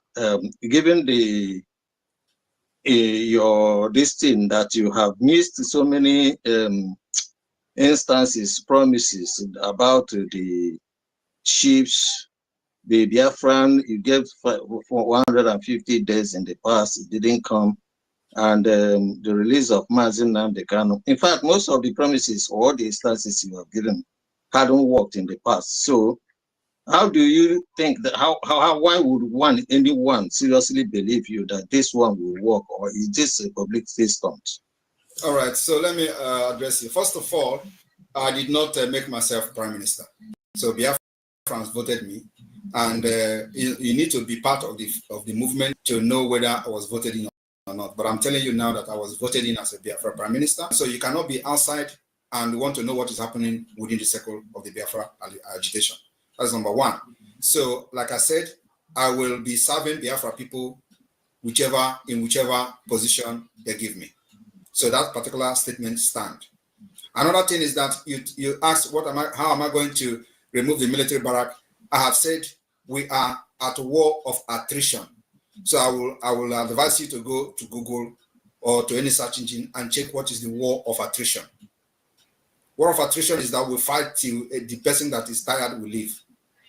And so after the declaration of the restoration of the independent state of Biafra on December 2nd, what we're going to do is to generate a document, a legal document. This legal document will comprise of the Biafra constitution. It will comprise of the announcement of the Biafra self-referendum. It will comprise of the assenting into international human rights laws, international human rights treaties, international human rights convention in accordance with the UN treaties. We are going to assent to these laws to respect them, the laws that Nigeria have violated with impunity. So this assenting to these treaties will give us that particular part of the legal background and legal backing to continue to pursue a diplomatic and political, using the diplomatic and political approach for the recognition of Biafra as an independent state, providing an alternative to Nigeria. So this is what we are doing, and this takes time. It is not so you need to have patience with us. That as we engage in Nigeria, delegitimizing them, they're going to get tired. At the end of the day, I'm only pitying those who is going to die, especially from the Nigeria side, in the name of defending Nigeria, because at the end of the day, they're going to invite us to talk on the table, to discuss the partition of Biafra and Nigeria. It is going to happen. So those who die for no reason are the one I'm going to pity, because Biafra will come one day and sit on the table. Everything you see happening today will end in a table. So what you have to ask yourself is that, is Nigeria a better option for you?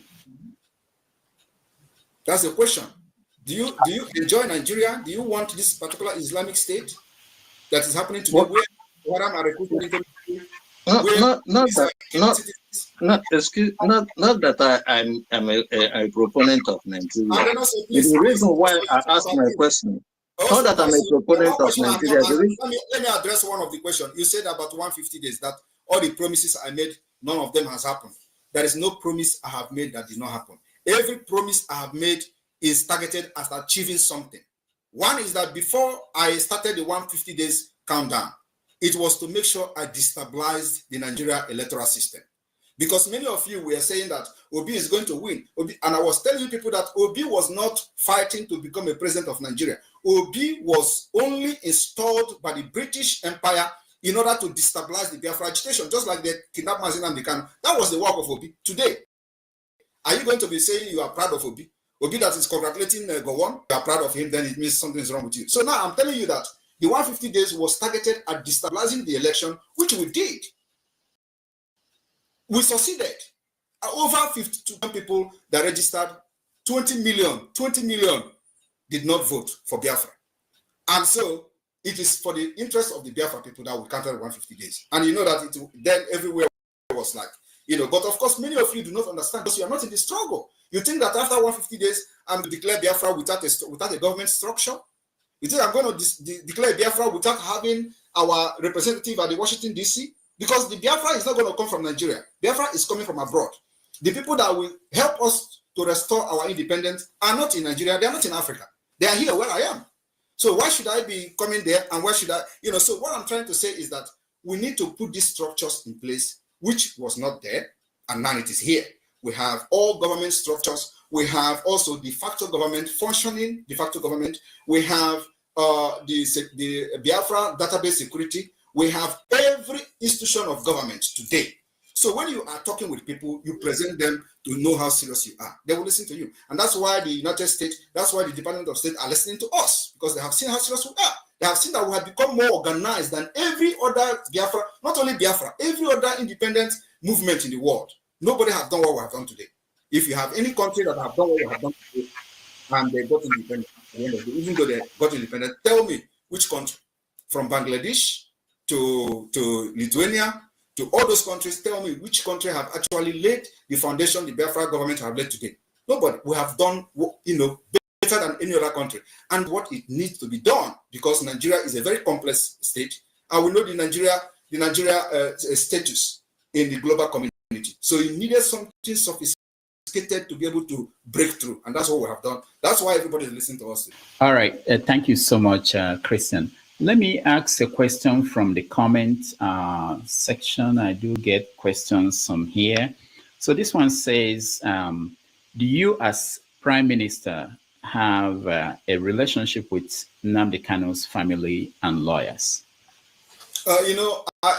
People should understand, and they should know how to differentiate the Biafra movement from Nnamdi Kanu's family. Nnamdi Kanu is an agitator like me, like every other person. He's a Biafra, he's a leader of the indigenous people of Biafra. So the Biafra freedom is not tied to his family. So did anybody know my family? Did anybody know Wazuke family? Did anybody know Ojukwu family? Ojukwu have family too. So Mazi Nnamdi Kanu should be respected as a leader of the indigenous people of Biafra. Only him that my alliance or allegiance goes to him alone. My loyalty goes to him, not to any other person. It's not a family business. Biafra is a nation that everybody can fight to become one of the leaders of Biafra until Biafra come. So people should stop this whole the kind of family, this one and that. No. He is my leader. I am his disciple. And under this particular movement, I say that if Nigeria refuse to release him, they will pay dearly for the kidnap, and they are paying today. That is what leads to what is happening today, and we're not going back. Okay, one more question from the comments before we go to the people in here. This one says that the Tinubu government is known for sharing rice. Does this movement support the people in Biafra land with palliatives to ease the suffering? We support palliative, but it is not all about palliative. Palliative cannot solve any problem. But sometimes we do palliative to help the people, but it is not, we are not basing this agitation or liberation based on palliative, no. And right. People have come to understand that they needed the freedom more than any palliative. You know what they used to tell you in Nigeria in the past is that, you cannot stand against, the government designed this whole system so that people cannot rise up against it. When you rise up, they say, you don't have money, you don't have food to eat. We have been able to defeat that. Who can believe that Biafra will lock their shops? Nobody will believe. But today, they are doing it because they have come to understand the importance of freedom, that they need freedom more than anything. So it is not about palliative, but whether we do palliative, yes, we do. All right. Henry, you're next. Yeah. Good evening, Mr. Rudolph. Good evening, Prime Minister Simon. Yeah, let me go first on this. From the beginning, I supported Nnamdi Kanu, even though I'm not a Biafran. I support this movement because it was before he was talking about one Nigeria then. Before Nigeria turned against it, Nigeria was not favoring its people. Then it changed to be it changed to be to fight for Biafra. So it's unfortunate they went to kidnap him from here. They bring him back to Nigeria. My problem is, do you believe some of those people in the Igbo not against Nnamdi Kanu still being in prison now? Because I see no reason why they keep him there, because there's no crime be committed. The government could not charge him to say this is your crime, prosecute him. They still put him there for how many years now? So what you don't think some of these Indian Igbo they are against him? You don't think this? And secondly, I will not be happy when I see people, they force people, some videos I see to sit at home. Those people who are beating, or I don't know what, I will not use that word here. Those who are aggressive to these people don't close their shop in Biafraland. Is it proper like that? Is it by force? to close your shop, or you have to be free. They should be free to choose what they want to do. Is it not wrong to force people to close their shop? That's my question. All right. So nobody is forcing anybody to close shop in Biafraland. Biafra are closing their shop willingly. And if you can also share the video of them responding to Soludo, not just the video of Nigeria agent trying to blackmail what we're doing. Share the video of the Biafra business people responding to Soludo. That is the video you should be addressing. Because there are many videos where people are telling Soludo, come and drag us out of our house now. Why are you not addressing that? That is the real Biafrans, not those that Nigeria hired in order to blackmail me, thinking that when they start beating people in the market, I'm going to run away. No, we know those games. You should be addressing when Biafrans are talking. Biafrans are those who were making video telling Soludo to come with a trailer of key to lock their shops. Those are Biafrans. They are sitting at home willingly because they understand the fight we're fighting. It's just like many of you understand the fight, but the only thing is that you are too livered to do what they are doing today. So when they are doing it, you are concerned. Why are you not worried about people that have killed in the other part of Nigeria? Why is Biafra more interesting to you when people are not actually getting killed? Even if those who come to blackmail us by hitting people with a stick and that, is that more cruel to the people that are getting killed in all over part of Nigeria? Why are you not worried about them? Or are they not Nigerians? There are people who give birth to IDP in IDP camp in Benue State, and their children are 19 years old now, living inside IDP state, which means they have been living in IDP camp for more than 19 years. And there is no plan of them going back to their ancestral land. This should be your concern, not Biafra people sitting at home. No, sorry, Rudolph, sorry. Rudolph, sorry, please.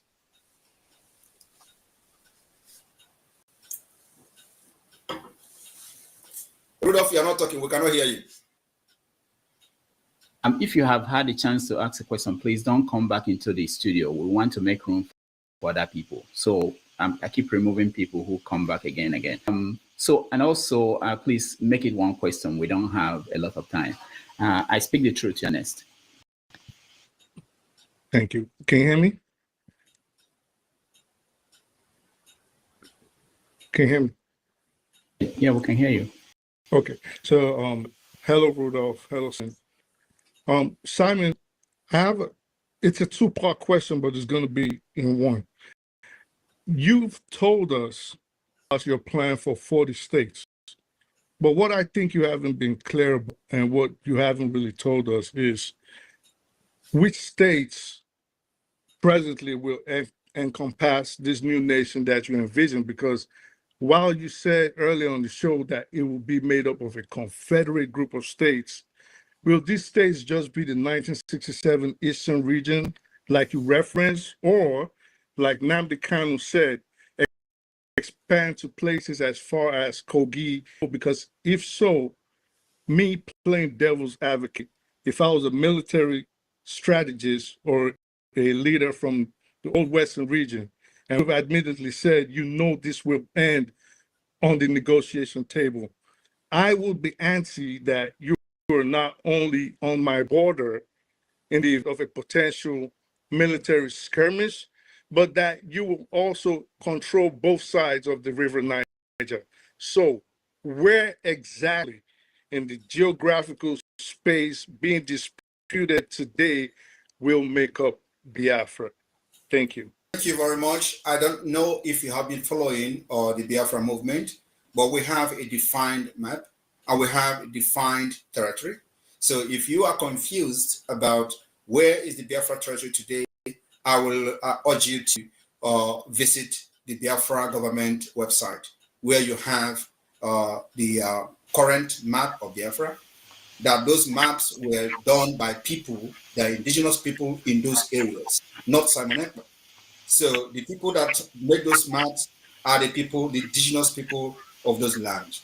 It is not by Simon Ekpa. So if you are disputing the map or you don't want to be part of Biafra, then you have one vote. You have one vote to say, no, I don't want to be part of Biafra. And in a democratic system, it is always majority carries the vote.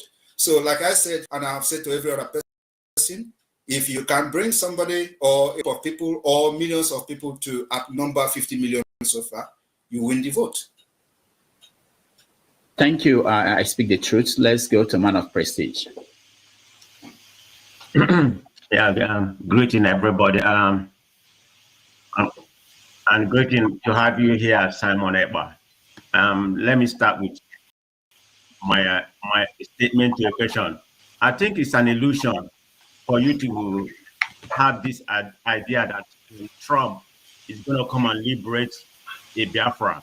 Trump is a neo-isolationist. He doesn't care about Africans.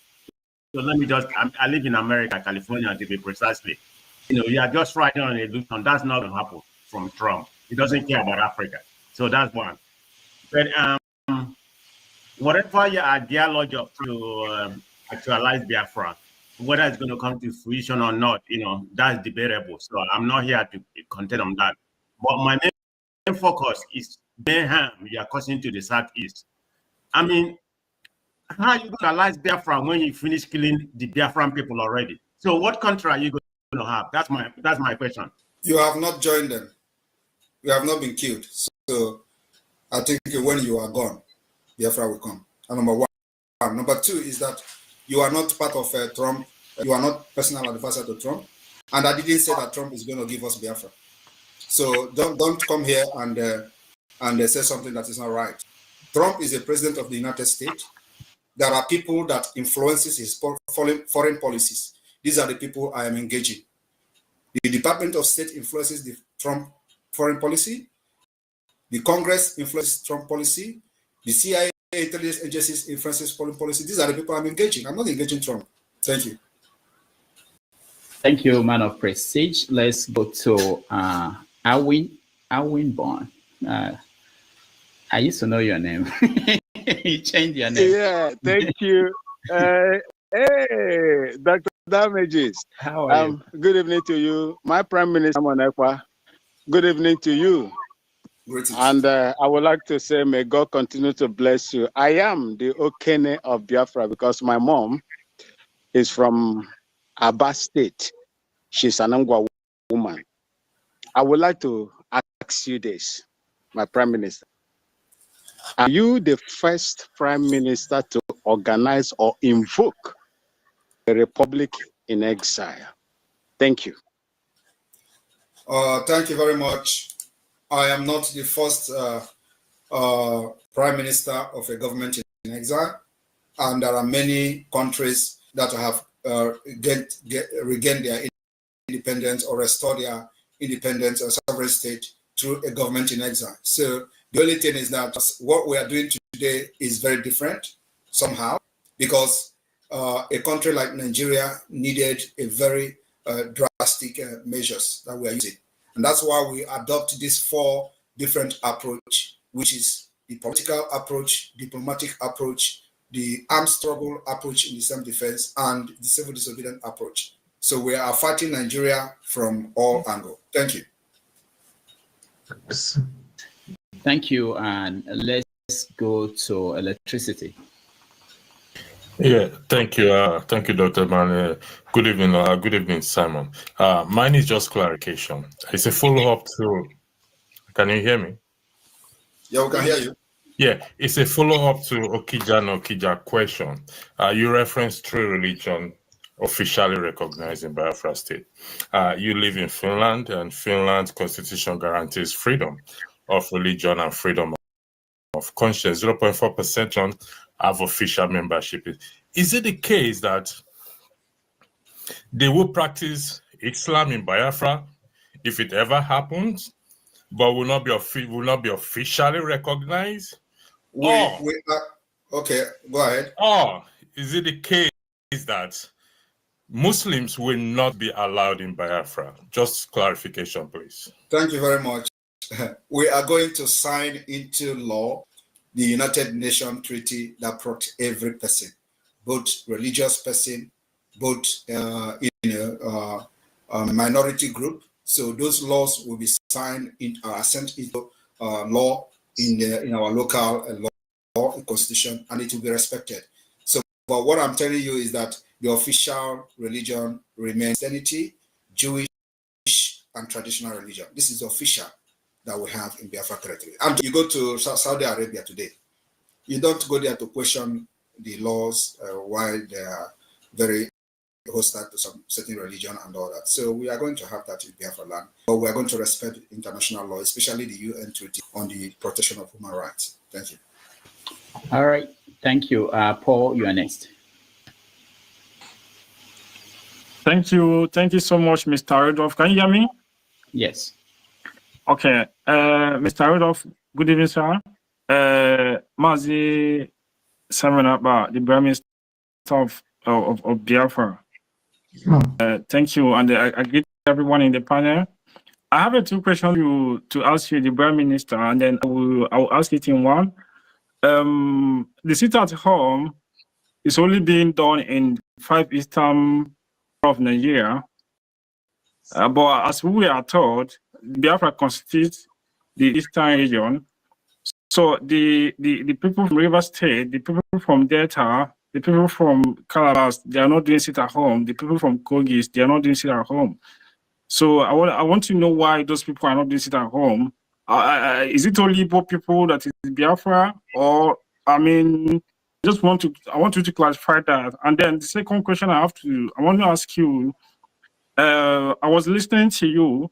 You made mention of the leader of indigenous people of Biafra, Mazin Nandikano, is to call yourself his disciple. I want to know, wouldn't that be so disrespectful to him when he eventually come out tomorrow? Say it again. I didn't hear you well. Okay, I say you made mention that, like, I mean, that you are still loyal to him, that you are still his disciple. Yes. So I want to ask you, wouldn't that be so much disrespectful to him if he eventually comes tomorrow? And then, I mean, because like the government in Israel, I think, is quite different from the group he's leading. So I want you also to clarify me the difference between IPOB and the government in Israel. Thank you so much. Thank you very much. Let me ask you a question. Is Mazin Nandikano agitating for a group or for a country? Mazin Nandikano is agitating for the restoration of Biafra. Which what am I agitating for? You're also agitating for an sovereign independent state of Biafra. So, and you think Mazin Nandikano will come out and be interested in agitating to restore IPOB as a group? Or so, when Nandikano come out, who is going to be a leader? It is not about who is going to be a leader. I think he's going to be very, very proud of how far we have gone, because his admiration and dream did not die. So, as a leader that he is, he already is coming with Biafra. I told people that Mazin Nandikano will come out in a historic way. Biafra will be, let me answer you. The restoration of Biafra will be declared and the document will be generated. Mazin Nandikano said severally, when he was being asked, when are you going to declare Biafra? He said, people of Biafra have not given him mandate. He was asked again by this Rudolph here that, when is he going to start engaging the United States? He responded, which the video I watched in the beginning of this program. He responded that the people have not sent him to go to the United States. Well, right, Rudolph, if I'm wrong, that was what he said here. So here today, the people of Biafra have given me mandate and given the Biafra government mandate, and he's part of it. So if he come and distance himself, that's a different thing. But for the fact that he's fighting for Biafra, and because of Biafra, he's being incarcerated, I believe he should be proud how far we have gone today within 2 years.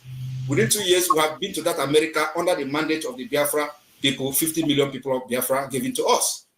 Where for the past 8 years, or before he was granted that interview, I don't know which year was that, but at least he said that the Biafra people have not given him the mandate. And that was the early stage. So today, over 50 million has given us the mandate. And that's why we are engaging the United States officially. That's why we are having this convention officially. That's why dignitaries from around the world will come to Finland for this part. If you don't know that, you know it now. That are going to be dignitaries, they're going to be policymakers that will come to this convention, and it's going to be live. So everybody will see them and know who they are. Okay. All right. Let's go to Ernest. Yeah, greetings, Mr. Ekpa. Right. My thing here, let me just make clear before, so that you know where I'm coming from and where I am. I am a full-fledged Igbo man. I'm from Anambra State. I it kind of worries me when Biafran movement assumes that everybody that speaks Igbo, that is an Igbo man, agrees with your ideology. First of all, I'd like you to understand, because even during the war, you are not born, young man. You weren't born.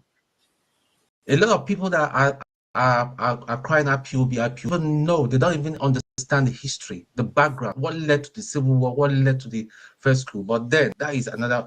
All I'm just going to appeal to you, with all due respect, is your policies and your utterances causing a lot of instability and insecurity. People, we have seen videos, and you're denying it, that it's the zoo and all that, blah, blah, blah, blah, blah. Your directives are causing people to be attacked.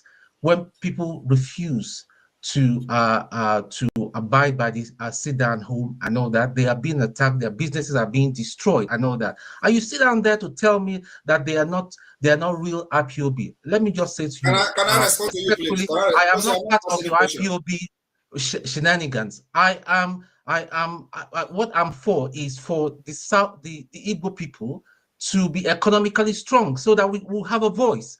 And then we talk about whether we want to move or not telling people, talking about violence and all that. You know nothing about the military. You've got no military training. You've got no military training. You've got nobody. Listen, nobody voted you as a prime minister. Some group of people came together and gave you the title. The title of prime minister is inconsequential. The most important thing is release that young man that has been kidnapped, because your utterances is not helping out. These people are going to hold him, and they probably might kill him. Let's tell ourselves the truth, my brother. You are asking all I just wanted. What is the question? What is the question? My question is, when are you going to stop your directive and asking young men to go to their early graves? It is not right. When you don't buy, because you know having book by your side does not make you educated. It is not right, Mr. Ekpa. It is not right, with all due respect. You sit down there in Finland, you're directing them to go to their early grave. That is wrong. You never buy now. All right. Thank you, Ton. Kenny, you're next. He come here with books as if he's educated. He's an idiot. The Prime Minister of Biafralands. I greet you, my brother. Welcome here once again. Last time you were here, I asked strictly on your plans on how to secure our people, especially the lives and properties of the Biafran people. It was very marvelous. And I've seen the result of what the ESN under your leadership is doing on land. Thank you once again. Biafra Liberation Army. Yes, Biafra Liberation Army. Sorry. Mata Bieile. For coming today, and as we all have witnessed, some of our saboteurs, they are meeting their ancestors or their creators on their accord. Thank God, God is doing the wonders for us. And I will especially thank you for how you guys have deterred the IDP camp that they brought, or they wanted to bring down to Imo State. Thank you. And again, I come with the same question, but in a different way today. Today we have army checkpoints in Biafraland. I think there was this YouTuber that went around counting army checkpoints in our land, and it's just so annoying to see this kind of thing going on in our land. And I saw a video where coal is being mined in one community in Enugu State, I think Udi area. My question to you is, what effort are you guys doing to making sure that our resources are being preserved? And especially that these good-for-nothing Nigerian army and police that are everywhere on our land, aiding kidnapping of our people, that they are being sent back to wherever they come from. Question is very, very important, because it bleeds my heart if I see this thing going on in our land. I believe in your ability to, get their senses back to where it's supposed to be. So please, my brother, I will want you guys, if you choose not at this question, that is fine, because I know you have your way of doing things. But I want to encourage you to continue your good work. Somebody asked a question, which I don't see that as a question. I see that as maybe he just woke up from sleep. That if you are not here, who takes over from you? And I answered from the comment section that the likes of Kene are in millions waiting to take over. But nothing will happen to you, my brother. Thank you. All right. Thank you, Kene. All right. Thank you very much, Kene. Well, I would say that the checkpoint, we continue to dismantle them. And it is not going to stop. We know it's going to take a long time. Like, you know, Nigeria is a country with 3 trillion naira in defense. That is the country we are fighting. So trying to defend our people from this kidnapping and all that. So we will continue to engage them. Like I said, what we are into is called the war of attrition. And they know better what is war of attrition. And if they are ready for that, we are in for it. So it's going to take time. We are going to win this war. Nigeria can never win this time around. So those checkpoints will be dismantled. It's going to take time, but it will go. The only thing I say is that those who are coming to those checkpoints to enforce the disappearance of Biafrans, I don't know what they are going to do at the end of the day when we are going to sit on the round table to discuss the partition of Biafra and Nigeria. What would they tell to the Indian more when they are there? That the reason why they fight for no reason. Because at the end of the day, Nigeria, as I'm talking to you today, Nigeria know they have lost this to Biafra. So, and after the December convention, we are going to start, enforcing the eviction of Nigeria interests within the Biafra territory. What are these interests? This thing you said now about the mining of the coal, this what you said about the exploitation of our natural resources. We'll engage them. And let me also tell you that in case they don't know, we are coming for tax collectors. You will never collect tax in the name of Nigeria. Very, very soon. So if you are a tax collector, resign, because you can never collect tax under Nigeria. We know this whole is going to take time, but we'll cripple Nigeria and make sure that not even a thing will be generated from Biafraland to Nigeria Post. That's our target. At the end of the day, we will sit in one table and discuss the partition. Thank you. All right. Thank you, Kene. Let's go to Miracle Kingsley. Thank you, Andrea. You're in the deck. So go on. Kingsley, can you hear me? All right. I don't think he can. So let's go to Ngozika. Ngozika, can you hear me? Kingsley, you have to unmute yourself if you can hear me.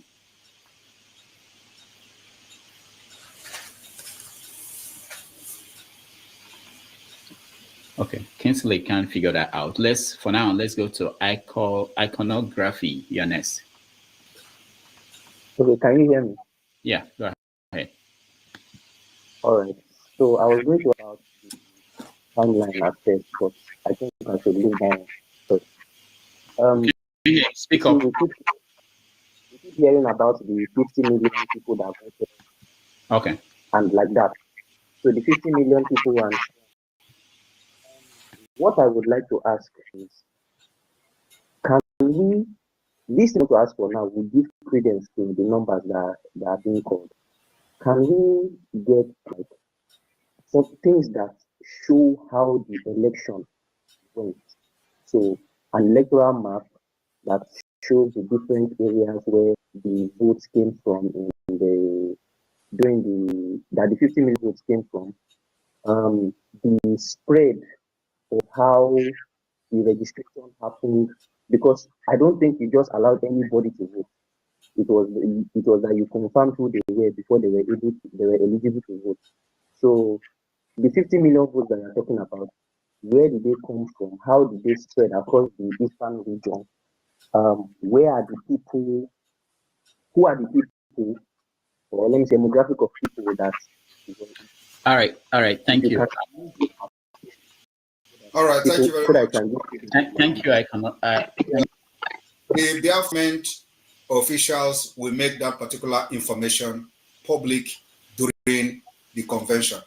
But I tell you that we have everything documented, just as you see them voting on the videos we have released so far. every county is voting, every state have their voting and electoral officials, and don't have the names of those who voted. So everybody who participated in the voting has a name. So it is not just coming to ask where they vote and all that. Everything is well documented, and the voting is still ongoing as I speak. It will end on the 28th of this month. And during the convention, we are going to live stream the result of which we don't know yet how many at the end of the day.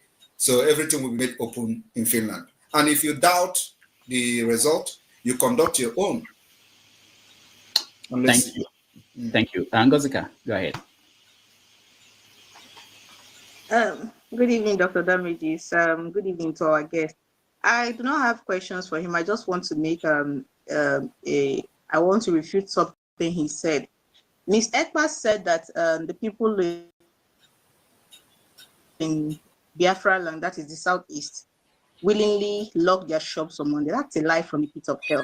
I live in the southeast. People are not locking their shops out of solidarity, Mr. Ekpa. They are doing it out of fear. If fear instilled by your people, stop lying. That is all I came to see. Okay, I don't know who is lying. I am not there, but I have seen videos of people challenging Soludo that he should come and drag them out of houses. So you are just one person there who is a one Nigeria. So it's a normal thing for you to come here and talk. But we have seen videos of BIAFRANS that are business people who are actually closing their shops, and they are challenging the governor to come and drag them out. They even went ahead and told the governor that if he's coming to lock their shop, he should come with a trailer load of key. So are you more Biafran than them? Thank you. And of course, I'm not surprised that like you will come here with a Nigerian mentality when we are struggling to save you from the evil entity called Nigeria. You call it rubbish. All right. Otakago, you're next. Sorry. Thank you very much. Can you hear me? Yes. All right. Good evening, Dr. Damages, and then good evening to Mr. Ekpa. My question is, I mean, somebody raised it earlier. So somebody asked you about previous promises that were made that have not been fulfilled. And you said that you've kept all your promises. But I want to draw two in particular to your attention. So about 2 years ago, you made a tweet asking for 50 people who donate $10,000 each. And then that if they do that, then within the next 6 months, we'll see Biafra. And it's been 2 years now. So I guess my question is more, is it that you've not gotten the 50 people, or they didn't donate, or that that promise has not been? Then you went ahead to also talk about a match between Biafra and Ambazonia that would happen soon. And it's been about 2 or 3 years. I haven't seen it yet also. So, I mean, clearly, if we follow this, it means that you've really not been keeping the promises that you've been talking about. And then going on to this war of attrition. Can I address it before you make me No, forget? let me finish. When I finish, then you have all the time to address me. Then this war of attrition talking about. All right, Dr. Damage, let me address him. First of all, he talked about Ambazonia, the Biafra match, and I will put it to him that which one is more, more recognized thing between Biafra and Ambazonia when we have what we call Biafra and Ambazonia Helsinki Declaration in 2023 here in Finland, in Helsinki. Ambazonia and Biafra went into official signing of alliance, and it happened in Finland, and it is called Biafra Ambazonia Helsinki Declaration 2023. So is it football that we did not play because of one reason or the other that is going to be more, that is going to discredit what I'm doing? And then also he talked about what is the other thing he said that did not happen? What is it again? Can somebody remind me? Because that's why I want them to put these questions after the other. Yeah, I think he was talking about I don't know, coin. I'm not sure. I was trying to control. You see, that is the point. That is the point, because I want to address that as well. Yeah. But anyway, so the point is that every promise I have made, I have all fulfilled all of them, and even better. I remember now. He talked about the money, that 10,000. Okay. So I wanted to ask him a question. if he actually paid 10,000 to me, because that is only when he will have the legitimacy to ask and inquire about what I did with his 10,000. But if he did not pay me 10,000, I will not answer that because it is irrelevant. Those who are in the studio, if you want to just find one question, one of the best questions you have, so that we don't have to remove you. Divine Ebube, you're next. I think he was talking about.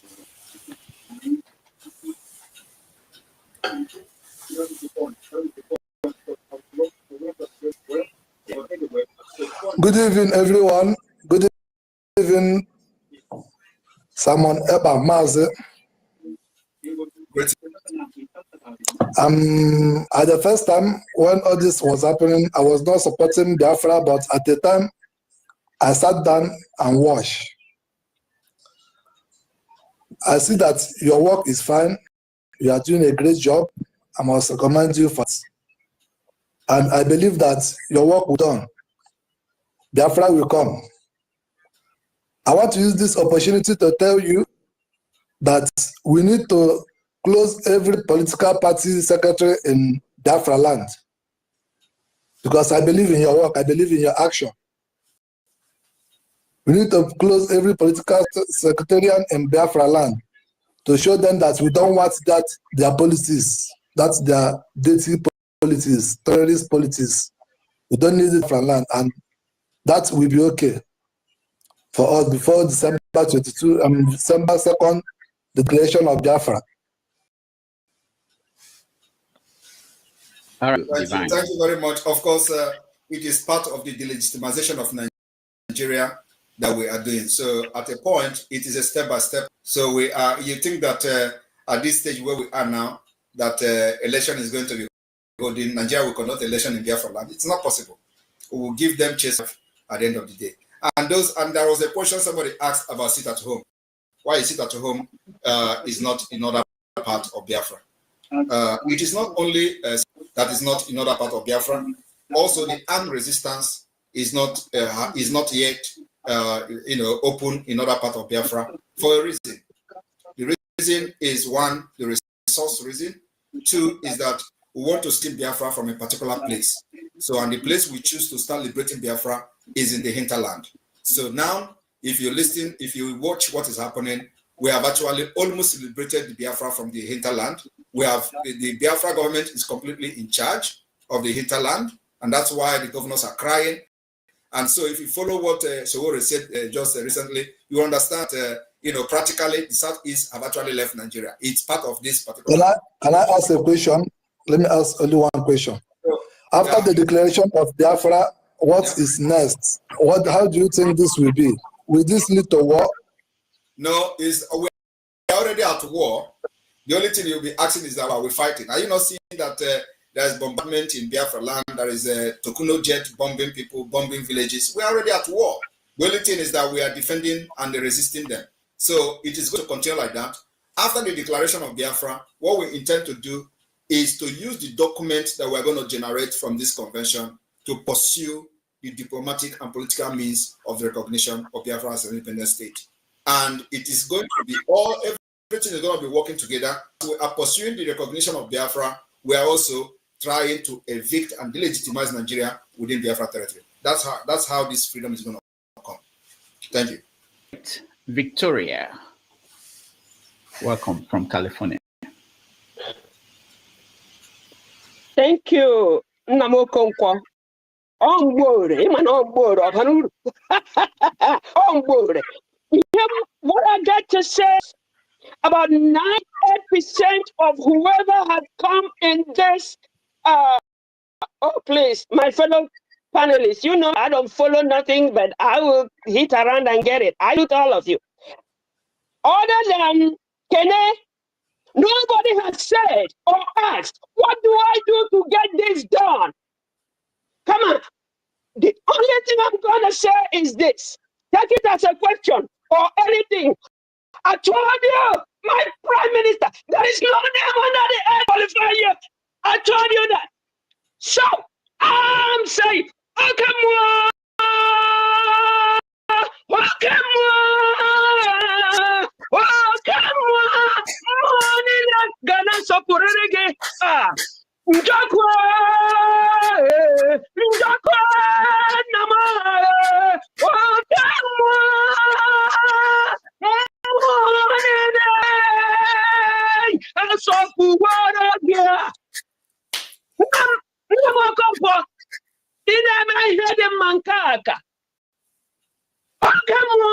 jiri gawa Chineke n'onwe ya, jiri gawa.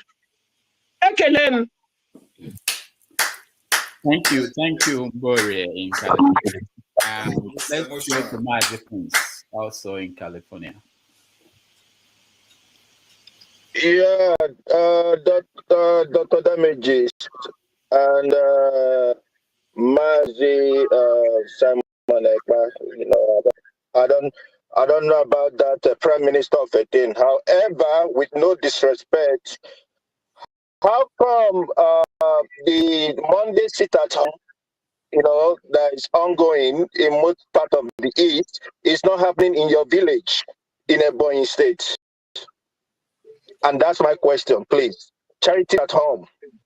Thank you. Anybody that's told you that there's no sit at home in Ebonyi State, the person lying.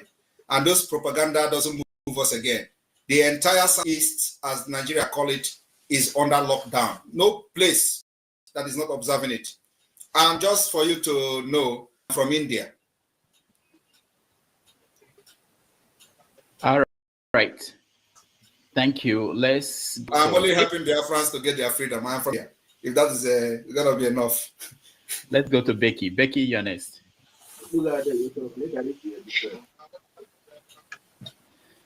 Thank you, Dr. Damage, for giving me the opportunity to come to your studio. I'm here to honor His Excellency, our Honorable Prime Minister. What really triggered me to come up here, our Prime Minister, thank you for everything you are doing for us. God bless you. And you will live long and eat the fruits of your work. What really triggered me to come up is a question that somebody asked before and said, who are those 2 million? I come here to tell you that me and my entire community in all the Edo states, I am not an Igbo, but I am from Edo State, Edo Biafra. I am an Edo, I am born in, I'm a Biafra, but from old Edo State, which is now Eden State. Me and my entire community, we voted for the referendum of Biafra. A lot of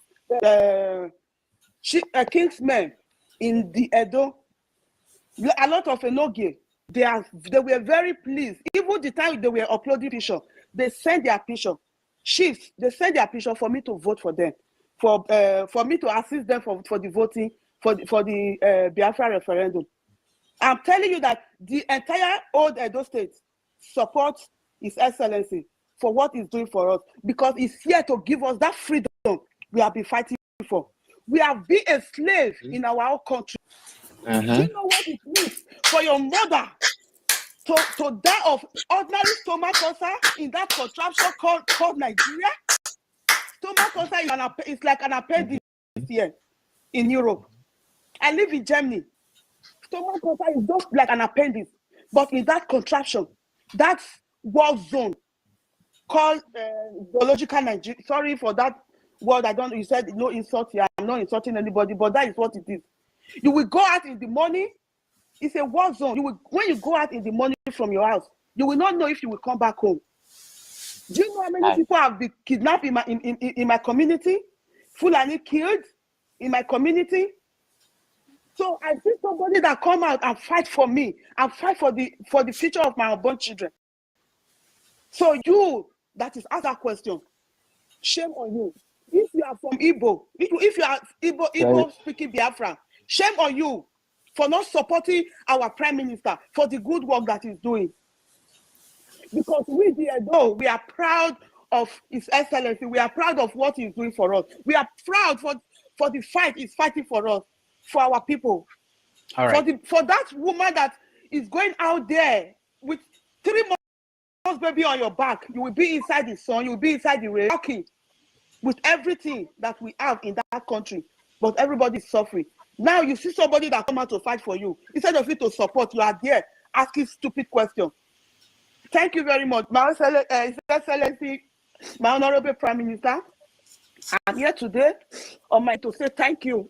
Thank you for fighting for me. Thank you for everything you are doing. All right, thank you. Thank you, Becky. For those watching, please like and share so that more people can see this opportunity to have a conversation with Simon Ekpa. Let's go to Michael. Michael, you're next.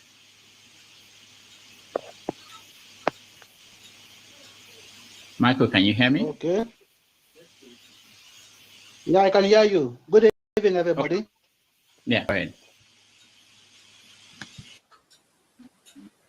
Your question. Okay. My question is for Biafran Prime Minister, Mr. Simon Ekpa.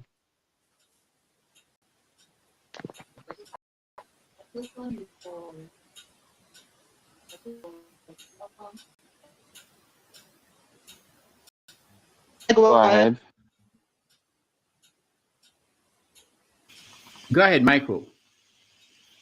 All right, let's keep Michael. I think he's... Michael, can you hear me?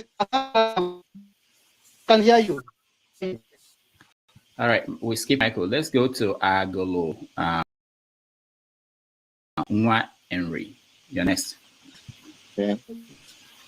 Good evening, Dr. Rudmanake. Okay. Good evening, my Prime Minister, His Excellency, Mazi Simon Ekpa.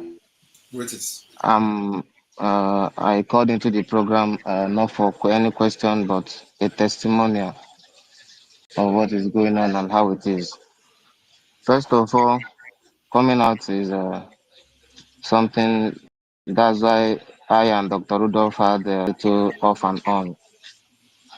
I'm calling from the homeland and from Biafralands precisely, and I can tell you that it is testimony of what's going on. Before the arrival, for those of you, because most of you saying this, most of you based in America, you're based in the USA, you're based in Europe, you're not in the homeland. But I will tell you this for free today that EML, Edeji Benwe, and that thing is what I'm here to tell you. Understand? Before the emergence of PM, we know how the zoo, then we know how here has been. We know how the zoo has been. And since the existence of PM, who can testify how the zoo has been, which is of good. I'll use the answers as an example because most of you may not experience answers, but you heard and watch of it. Now, what answers? Military and a young boy in a white Hilux, in a white Lexus. Now that caused answers, and during answer protest, which is a civil demonstration, youths were gone down. You understand? And up to today, justice for them is of nowhere. All these things are happening in the homeland. We know how youths are going down on a daily basis. And now that Prime Minister has emerged, I can tell you this for free that of this axis is very cool. Of this axis is very cool, not like before anymore. And kudos to him and his team and what he's doing. Kudos to the Biafran Army. I'm going to say that because I am calling direct from the homeland, and I'll tell you that we are feeling it. We know how everything is. We know how bad it is. We know how everything from checkpoint to checkpoint. I will tell you for free, when I and my friend were driving just for nothing, we were, like, should I call it, because that thing is an illegal kidnap. It's an illegal arrest. That thing is something else. We are taken from one ISO to another to Upo division, where we were collected money for free for something we do not do. For a crown, that's Nigeria for you. So whatever our Prime Minister is doing, kudos to him and every other Igbo person or every other reasonable person. You can see North, for example. The North has gone. Here where we are, the North are coming out from the North to this side, the young ones. I was to interview one of them. I asked what brought you to this side. He said the parents asked him to leave, that the elderly ones are asking the young ones to leave. And I asked him why, and I know why, but I'm asking him to confirm what's going on. It now seems that they are running out It means that the Boko Haram have taken out the north and the youth cannot stand it anymore. The older ones are asking them to leave, and truly they are away in our own ground. We are standing firm, and I want to tell each and every of us to support His Excellency now, because now we have the key. I don't know, after saying this now, I don't know how it's going to be, but now we have the key. We have the key now. Support him financially and every support that he needs. Let's push this now for human betterment. Kudos. All right, thank you, Agolo. Let's go to Tobias. Please, your question, sir. We are running out of time. He has spent over 2 hours. We agreed on 2 hours. So just go straight to your question. Tobias, you're next. Yeah, Dr. Damage, good evening. Good evening, Prime Minister Simon Ekpa. Greetings. Yeah, I just have few questions to ask. Because, one question. Why few? One question, please. Okay, just one question. Yeah, just find the best. Okay, Mr. Simon Ekpa, the Prime Minister, is actually doing a good job. Attention is coming to the East. And definitely with the level of things and the way things are going, we're going to see resistance. What will happen if it gets to the level where our people are being attacked outside East? And what will happen if this attack is being brought to the East to attack the people? How are you forming our defense for the people at home? The defense is a security issue that I will not defend. I will not explain here, but we are ready to defend our people. And let me tell you, the war is actually happening already. You can see that the killing of our people outside Biafraland did not start today. It was what led to the war in the 60s. And after election in last year, our people were killed in Lagos and other parts of Nigeria. So it is not a new thing to us. The only thing I will advise our people outside Nigeria, outside the Biafra land, is to know how to defend themselves when the time comes. But you see, Biafra land, I will seal it. Anybody that crosses there will never leave when the time comes. I'm telling you the fact. Biafra will seal Biafra land, and let me just keep it here. But yes, we're already in that war with them, and we will defend our land to the last drop of our blood. No. No, Tobias, we can't get equal questions. Let's go to Emma. Emma, welcome. Thank you, Dr. Rudolph. Thank you, Mazi. I am in U.S. Army for 10 years now. So I'm from Anambra State, live in California. I have been seeing things happening in Biafra land, like Fulani terrorists, how they invade the farm and all the atrocities they are doing. So based on like let's say 5 Eastern governors, I believe that the reason why most of them, like people like Soludo, people are not paying too much attention to him, is because they are failing the people. They are not delivering according to their promises. So now I feel like what will make our people not to be divided but to come together and support you so much will be if you find a means to provide some level of great values in times of, and I believe it's so easy. For instance, if the diaspora, they contribute, let's say, $10, $500, $1,000, we raise such a money, build a technical, technological school in terms of, I know that no kind of well. So, but there are other things besides Elwell in terms of technologies, because I want to use Israel as an example. Israel today, because they are highly technological, highly scientific, and they build their own people in terms of education, in terms of technology, with the back of US. They are a small nation in Middle East, but they are dismantling every challenge on their path, including Iran and everything. So I am looking at the war of, let's say now, I know that the war of attribution, just as you said, is good, is great, because the foreign terrorists, they want to Islamize Nigeria. That one's for sure. And they are doing all kinds of atrocities. So now, if there is a way, since our people are suffering, if there's a way for diaspora to contribute money, like, you know, maybe in terms of agriculture, scientifically raise a kind of a support. All right, Emma, can you round up, please? Okay. So my question, yeah, in rounding up, that's my own suggestion. If there's a way to help people back home economically, you know, and also. No, also. Thank you, Emma. All right. Thank you very much. Your idea is very, very good and very nice and sounds so lovely when you are in it. But unfortunately, it is not possible under Nigeria.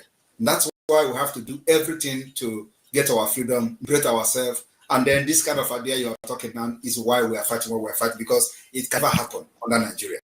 Nigeria can never give you the atmosphere, the opportunity to create this kind of ideas and life that will help you to develop innovatively and to compete among nations. It is not possible.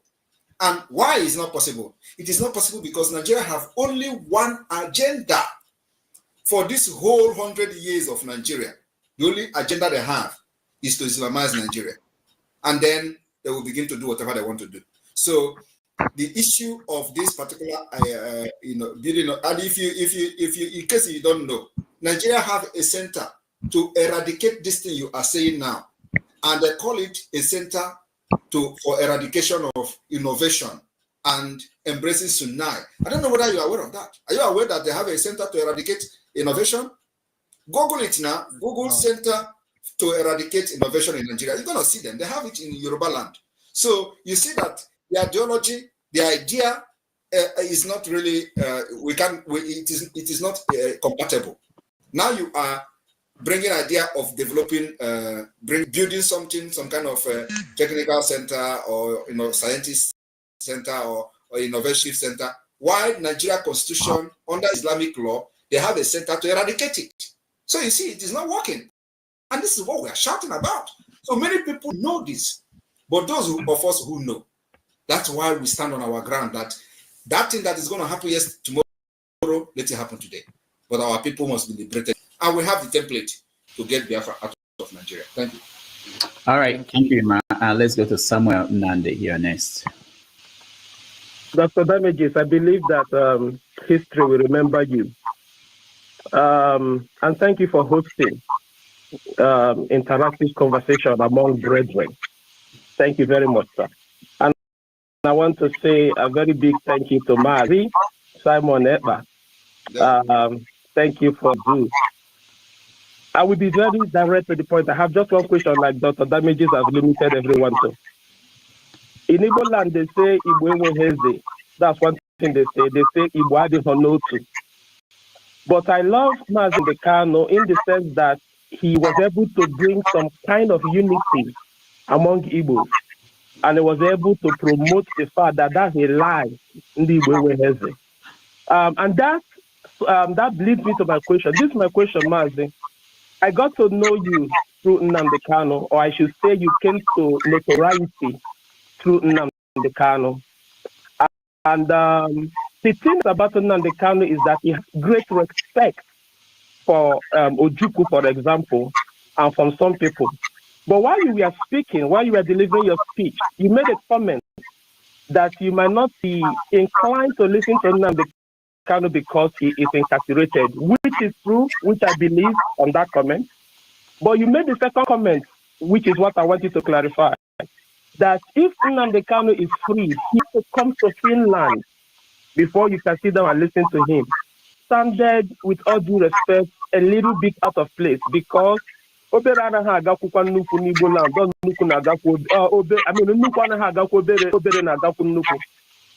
you had said that you guys will meet at a central place, United States, somewhere, just somewhere central, that would have sounded a little bit like someone who almost did there ahead of him. But to say that no academic in Finland, there are many Igbo people that will not go well to their hearing. How do you clarify that? I want you to clarify that. That's my question. All right, thank you very much. Never understand. And it is not everything I will explain here for you. And I'm not here to entice everybody with my speeches.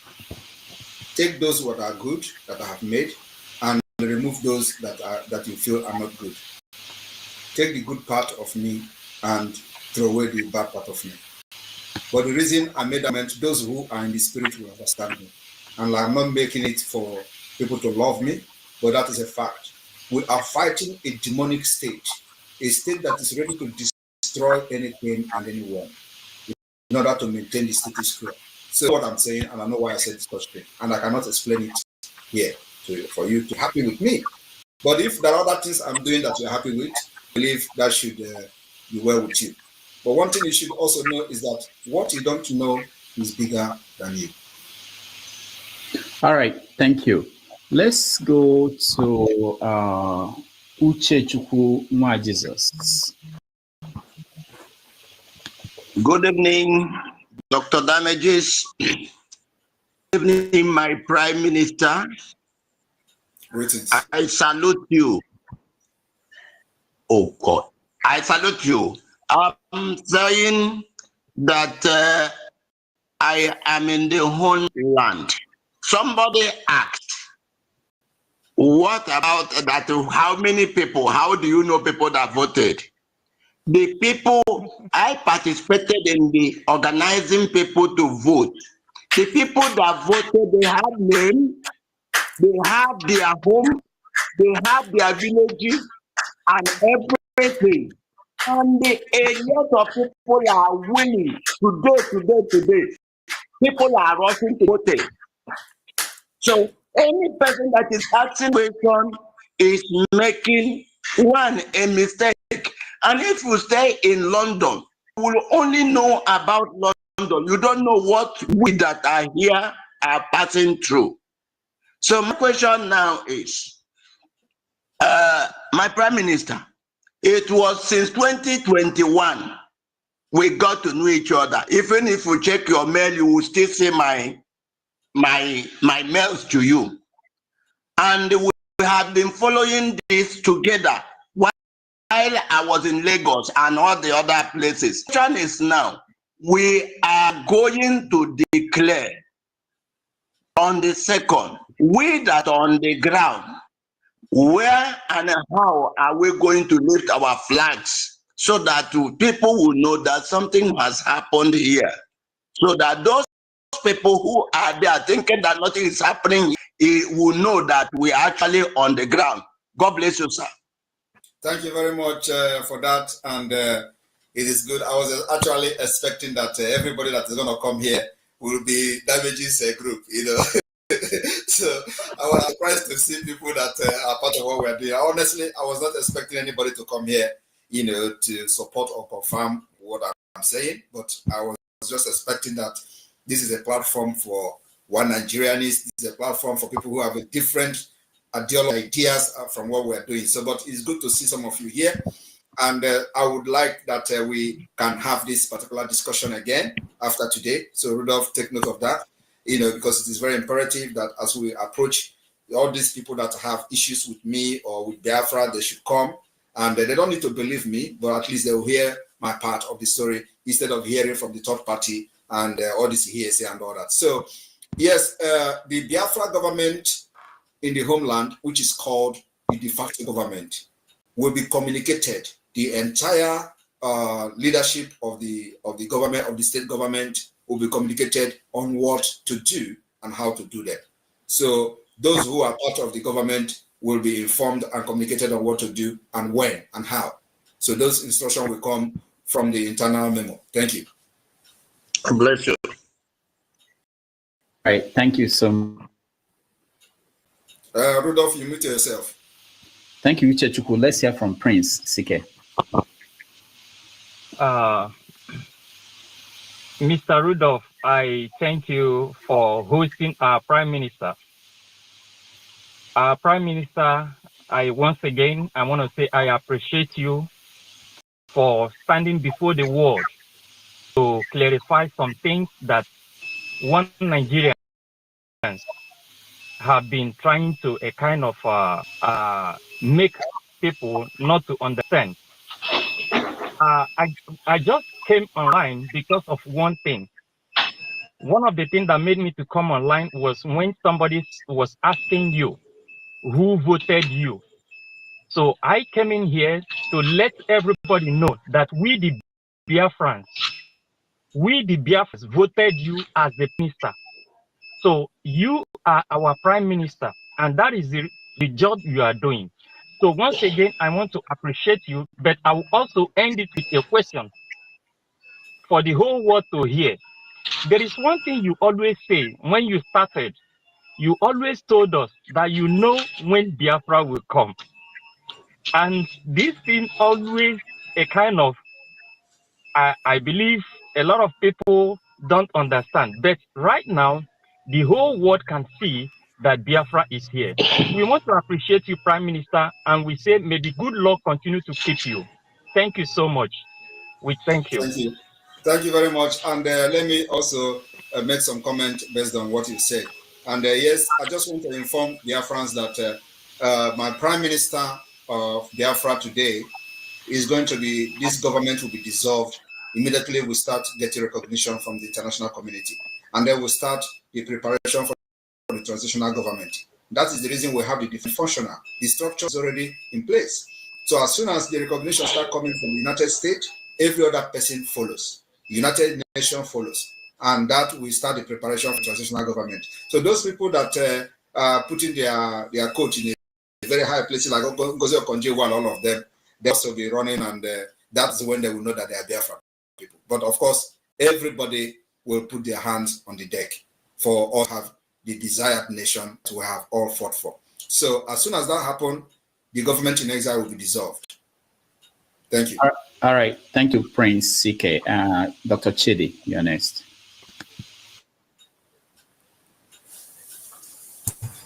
Thank you, Rudolph. How are you, Simon? I'm very good. You blocked me. I'm glad we found an opportunity to talk one-on-one. I blocked you because you were calling Finland. This is my time now. As you can Dr. see, Rudolph, I guess you know this thing. If I'm on your show, so I expect you to moderate very well. So we try to, the guest is the guest. So he's the guest for today. So go ahead. That's just what I'm asking. So when talking, you should let me talk. And then when he's talking, I'll let him talk. Okay, go ahead. Thank you. So you blocked me when I was asking you about the people that told me that you duped them. But that's a story for another day. I'm glad that we have this opportunity to talk to each other one-on-one.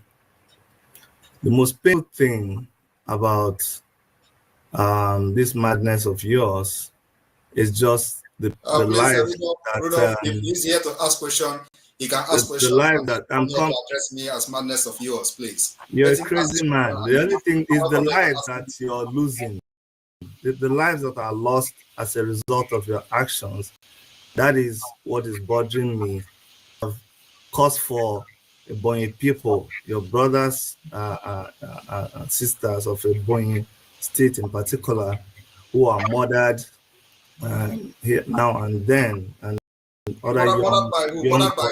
My friend, let me finish talking now. This is your madness. Let me finish. Stupid man. One day, Dr. Che, they have to talk respectfully, please. Yeah. They are not here to fight, please. Hold on. Who is speaking? Please don't speak. I'm the one running. This Kingsley is talking.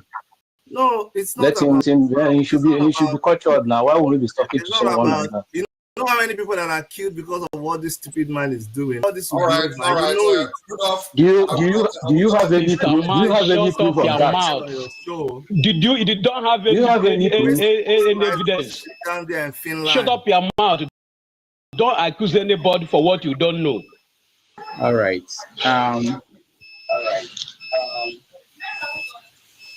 I'm sorry, guys. This is not good. I don't entertain people who are not moderating, trying to help the moderator. We have a guest and we want to respect our guest, whatever you think about him. And there are some languages we don't encourage. You can ask a question, any question you want. But you don't have to use words like stupid, and it's not acceptable. Not like,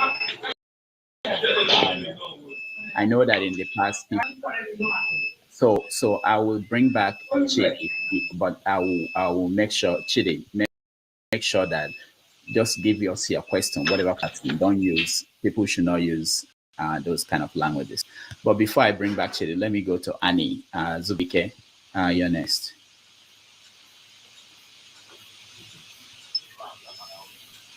Dr. good evening, sir. My PM Obato. You're not talking, or it's muted. Yeah, Annie, will you? Dr. good evening, sir. Okay. My PM, good evening, sir. I salute you. Waiting. I from homeland, Ebonyi State. Oshago precisely, Umuzakambo. First, I hear what you are doing, and we are appreciating you very well. Don't mind whatever they say. We people in homeland know what is going on. Forget those who are in abroad who don't know what is going on in our homeland. We people in homeland who know what is going on. Forget whatever they know, whatever they talk rubbish. Thank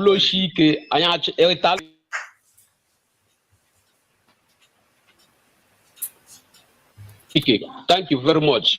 Thank you very much.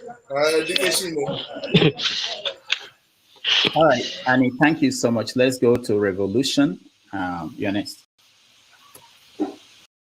Yes, I don't know if you hear me, bro. Yeah, we can hear you. Yeah, good evening one more time, and Samuel Ekpa, well done, sir. Greetings. You can see the underlining of my name, Revolution. I always support anybody who is trying to help Nigeria, because that country has been brought to nonsense. People are just fooling themselves. And I want to say I'll be in Finland on the 2nd of December. I live in Sweden here. So anybody supporting anything that will bring sun in that country, I'm behind you, and you can see. Great. You can look at it very well. It's not just talking. So I was just listening, but today you have cleared so many things. I know some people say sit at home is causing this and that, but there's no freedom without bloodshed. Yes. Thank you, brother. Thank you very much. All right. Thank you, Revolution. I'll go back to Chidi. So Chidi, Dr. Chidi, please go straight to your question. My brother, the reason why I came on is because I don't even know, out of respect for you, Rudolph, because I invited Simon to my platform.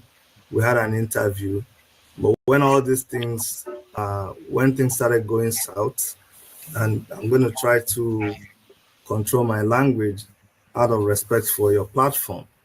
But when he derailed, as I think he did, we never got an opportunity to have to address him. So all I'll say in a few seconds is that I feel sorry for what the struggle has come to and what I believe he has made the struggle. And I just pray that one day we will all wake up and nightmare of Simon Ekpa will be over. I just plead for Biafrans to just be It's a very sorrowful thing. It's a very mournful thing with Nnamdi Kanu in prison. A lot of our people dying every day.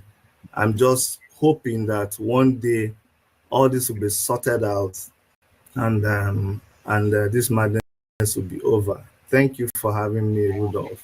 Thank you very much. Thank you, Doctor. All right, let me also address what he said and make a comment.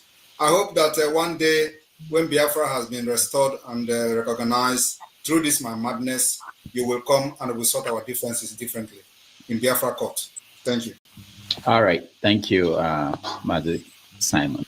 Let's go to rounding up now. Eze, thank God, you're next. And just last one, please. He said something that so that this nightmare will end. And indeed, that is actually the exact word to describe what I'm doing to Nigeria. I'm the Nigerian nightmare, the terrorist Nigerian. So he actually said the right word. So that's all. All right. Thank you. So Eze, thank God, you're next. Good evening, my peer Simon EKOM. Good evening, the co-hosts, all of you inside here. I greet everyone. Honestly, I came in to appreciate the good work my PM is doing. I am here in the hinterland of Biafra. I hear someone saying that Boy State is not is not sitting at home. That is lie. We are sitting at home here every Monday and every other day. As occasion our sit at home, sit at home. It is only a foolish man that we say that Nnamdi Kanu has not tried or is not working for him or is not working for his freedom or cannot be aggressive seeing Nnamdi Kanu being kidnapped and detained illegally. Even the prominent, even the politicians, we know what they are doing us here. We know how much we are buying fuel now, 1,200 naira. Go to, even pure water now is, one sachet of pure water is 15 naira.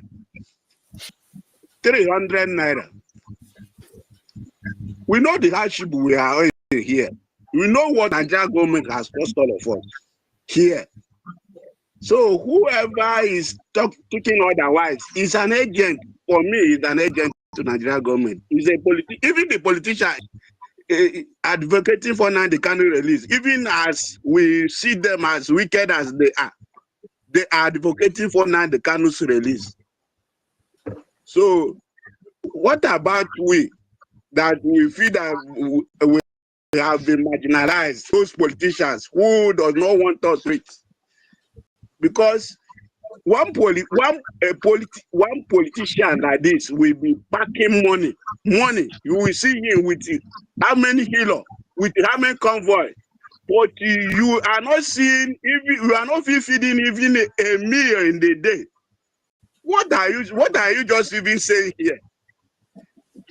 I appreciate the hard work of our Prime Minister and the Biafra Republic government in exile. And we will look forward to the declaration of the restoration of Biafra, 2nd December, because the suffering is too much. But they release Nnamdi Kanu. Why are they holding him there? But they release Nnamdi Kanu so that everybody, if it is to divide the country, divide the country. If the country is too big for one man to rule, divide it. Let everybody go and solve the whole problem in his own region. What are they even talking, sir? Thank you. We here is very aggressive. I just came in to thank Prime Minister, the government, our Republic government in exile. Kudos to them. Let them carry on, because the suffering is too much. We want to release Nnamdi Kanu. All right. What are we going to market to do on Monday if Nnamdi Kanu is there, and then Nnamdi Kanu is soliciting for our freedom? And we know the marginality they are in. How many people are killed in As a thank you. I'm sorry. We have to cut you short. We appreciate All right, it. let me just comment on that. Thank you very much. And one thing everybody should understand is that Nigeria government have this kind of pattern of or system of propaganda that never worked. Even during Mazi Nnamdi Kanu, they will tell you, Abia State is not doing this. He is from Abia State, and that's not going on in Abia State. Only try to demoralize people using this propaganda. The same thing now, Ebonyi State. These are the people who say, I'm not an Igbo person. They will come to tell you, Ebonyi State is not sitting at home. But look at people from Ebonyi State telling you what the way it is, because they want to use that propaganda. Ebonyi is not observing it. The same thing they did to Mazi Nnamdi Kanu. Abia State is not observing it. Abia State is not doing this. So those kind of propaganda does not move us anymore. Thank you. Mazi, do you want to continue or take a break? Because we have about 5 more people and then we round up. Okay, just we can have maybe 2 minutes break. Okay, all right. And you see that I have added 15 minutes to you. Yeah, I know. You did very well. Thank you. Yeah, and I have another meeting. I have a meeting I have to attend, but I will stay here till 3 hours, 10 minutes. Okay, all right. I have like 20 minutes to go. Okay, so let's take a break, and then when we come back, we will finish up with people who are currently in the studio. Thank you so much for joining us. We appreciate all of you.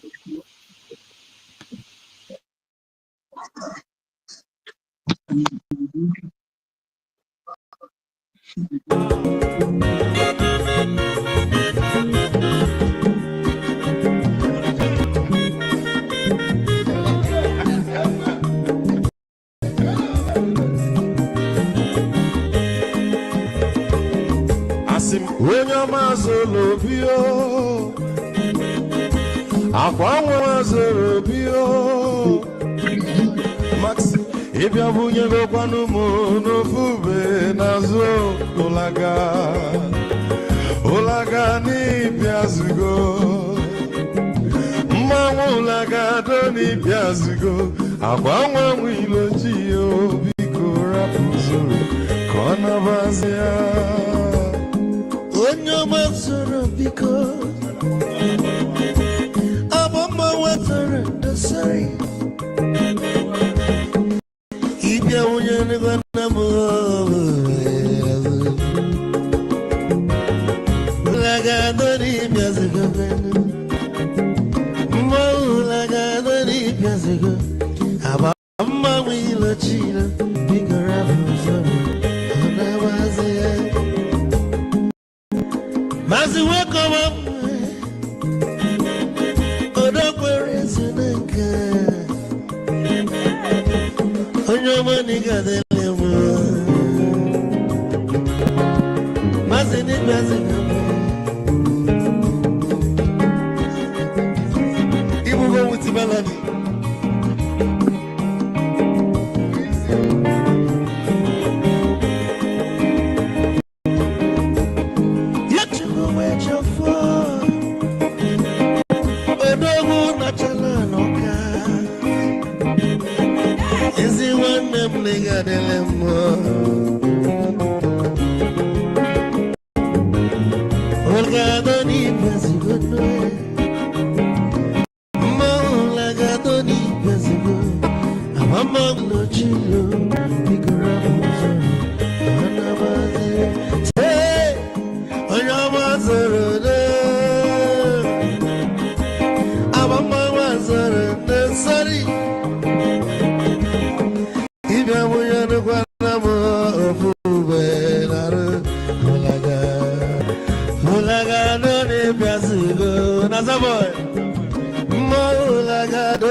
So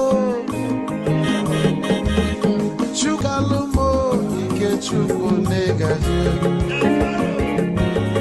esi nwanne m ekene ịlapụlụ ife niile na-eme wee bịa nke gosili na anyị na gị bụ nwanne Wisdom ga-adị ka nye gị maịkị ka ogobanya bụ egwu isili mmasị ọ bụ na-etiri egwu a malụkwa malụ n'imego m ife ọjọọ wee sị gị nwanne m ife ọkụ na ịchọlụ na nga-eme Wisdom onume ekene gị agbamanwụ ihe ihe biko lapụ na basị ya zoro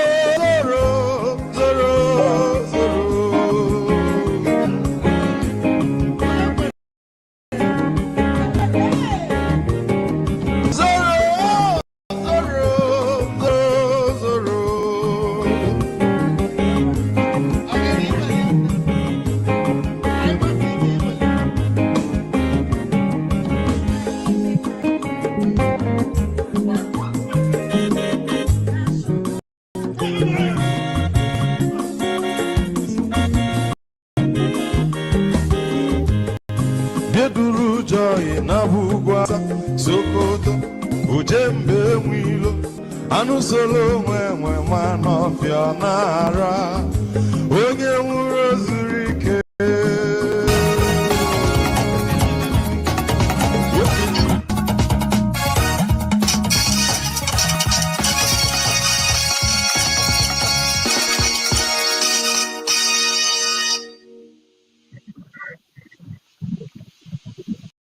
All right.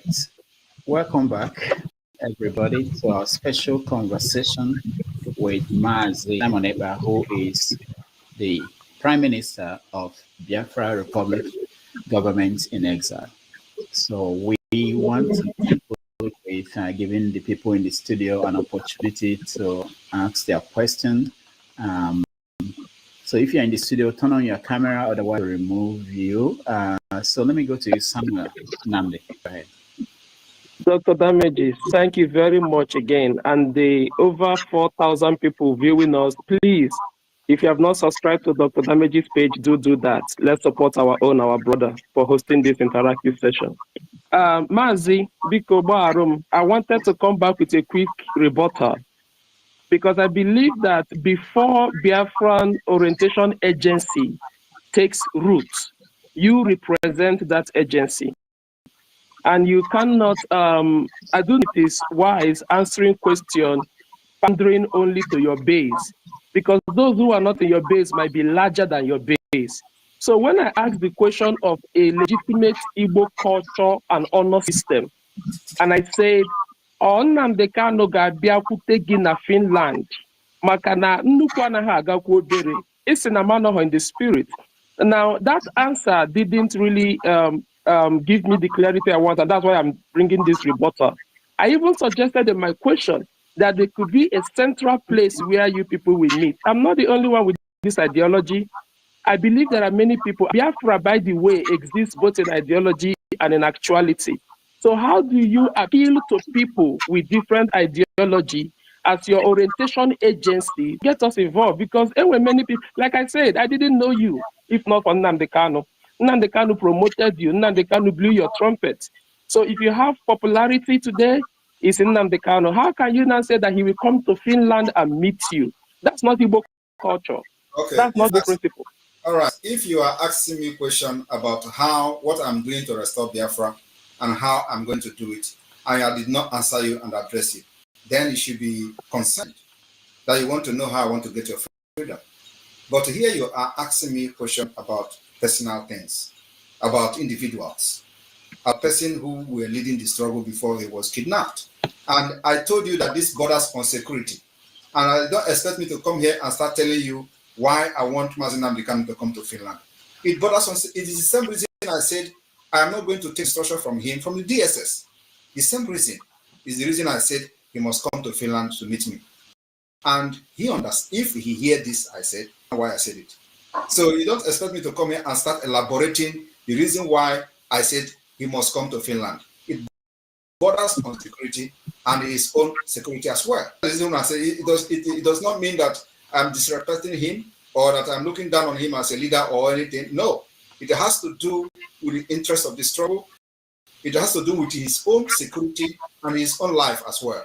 So with such a statement, like I'm not going to take order from him in it is the same reason why I will not take order from him in DSS. It's the same reason I want him to come to Finland before I can listen to him. Because you don't expect me to start listening to him while he is Nigeria, where they'll be pointing gun at him and say, go and talk to Simon Ekpa, and then he will be telling you, look, I'm a free man, you must stop Biafra. You're expecting that he must not come out today and they tell him, go and say, Simon Ekpa, stop. And then he come and say he's not in Afaruku, I should stop. And you think that it's going to be the same thing when he come out of Nigeria? The answer is no. So I'm not going to start elaborating this. Like I said, people who understand me when I said I will not take order from him in DSS custody, they understand why I say he must come to Finland. All right, thank you. Thank you, Samuel. Adeniyi, you're next. Yeah. Good evening, all. I just want to welcome Simon for the first time. I'm a retired army, and Rudolph, I've been talking to Rudolph for some time, so I'm aware of the program that is running. Now, I want to ask a question, Simon. I'm a Yoruba man, and we all know what is happening in the country. And I believe in one night, I have served in the military, the armed forces for the country. I have a lot of things from the east, from the north, from all over the country. So I want a better Nigeria. Now, what I want to ask you is this, Simon. If today we have a better system of government, are you hearing me? A better system of government that is taking care of both the people and the security of the people across the country. Are you going to change your mind about Biafra? Because the problem in the country, let me just finish, because the problem in the country today is just bad governance. If we have a better system of governance that make institutions to work at government level, where the basics amenities, basic services are provided to the people, education, healthcare, affordable foodstuff, good living condition, where all those basics are provided, and at the center, people are well represented across the country, so that nobody will talk of marginalization. Are you going to change your mind about Biafra? No. Why? Right, because Biafra is looking for a better government. Yeah, let me explain to you. Because, okay. This thing you are saying is not possible under Nigeria structure. Even if, are you a Christian or Muslim? I'm a Christian. Even if you bring Jesus Christ to come and govern Nigeria, he can never change anything. Even as Jesus Christ was born, he was crucified and killed by people. Now, Nigeria was not structured to provide these things and this leadership we are talking about. And that is the problem of many of you, because if you understand the problem of Nigeria, you will be in the forefront like Sunday Igboho fighting for the liberation of the Yoruba people. But because you do not understand that, that's why you are here to tell me if this work, if this happened, if this, where are you going to start? Okay, let me just answer you. Because me, I've gone too far a lot in the country, and I've been trained to the highest level administration in the country as a retired senior army officer. I looked at the problem of the country, and I decided to come up with a new constitution for Nigeria. I don't know if you can see a copy here. I came up with a constitution that takes care of all the tribes, all the all the groups in Nigeria. If you are going to ever go, don't have your ID card though. If what? Don't ever go to Southeast with your ID card if you are in Nigeria army. Or no, I know there's problem in the Southeast now. We are trying to. I'm just advising you as person. I understand you. We are trying to solve problems now. You know one thing, Simon. When we got independence, we had problem in Nigeria when we were running parliamentary system. And how did the problem happen? The problem happened in the western part of the country. Today, if any group or any region decide to secede from them, and you don't have the right system of government, the same problem we are facing in Nigeria today, we will face it in any of the regions. Okay, so you believe the problem of Nigeria is in the constitution? Of course, that's why I have to write the new constitution. But that is not true. Let me explain. Now, let me explain. No, Adeni, we have less than 10 minutes, and there are 3 more people left. So let me address him, because his argument is based on the constitution, that once he presents this constitution, Nigeria will work. Now let me address him. The problem of Nigeria is not constitution. And when I listen to people talking about 1999 constitution as a problem, I just laugh at them. The 1999 has a provision where they recognize a lot of rights. So have they respected that? The provisions for Nigerians that are protected under this constitution of 1999, have they respected that? That's what I'm saying. Now there are a lot of loopholes. That's exactly what I'm saying. Why are you bringing another constitution where they have not respected the one they have? That I'm saying, if the one that bringing is respected and it is practiced, it will cater for all the regions. That's what I'm telling you. Let them respect the one they have first, which they have not respected. So what do you think? That one cannot work. I'm not in support of 1999 constitution. It has a lot of. But it is working to some extent. It is working on this exclusive. No, working for to the airlines. The airlines exploiting their loopholes to do things for their benefit. That's what I'm saying. That if if you and I, yes, if you and I together now fight the loopholes, are able to block those loopholes and come with the right of the country will move on. Because if you go Biafra now and I go OGOJA, and at the end of the day, we don't have the right constitution for our various groups to be fighting each other. No, you understand me? That is the point, because the Nigeria problem is not in the constitution. It is an ideological. Listen, let me tell you now, it's a historical, ideological, and just problem. So, and this cannot be solved under the current mentality that Nigeria has for many decades. It's a historic problem. So, as you are now as a military personnel, you know how you serve Nigeria. And then you compare it to the people in your status that are from the northern Nigeria. Which rank did you attain before you retired? I think it was a colonel, but if you want me let's say it was a colonel. Now I will ask him. Did he think that if he is from the northern Nigeria and have probably the kind of education he has acquired under Nigerian military, he will retire as a colonel? Is a question. You see, if there are a lot of things happening. Just yes, it is possible, or no, it is not. As you are now a Yoruba man, you serve in the army and retire as a colonel. And before retirement, you have acquired a lot of education, including training. So I'm asking you now, you are from northern Nigeria. Would you retire with your experience and education? Would you retire as a colonel? Of course, there are a lot of people of my status. You are not that have left as lieutenant colonel, that I even left as majors. You see, let us not bring sentiment to this thing. But that is the problem. Yes, you know, there are some people from my side who left as major general, my colleagues too. You have not answered my question. My question is: I've answered you. I said the standard. After you have reached the rank of it is politics now this time around and law. But that is not that. Yes.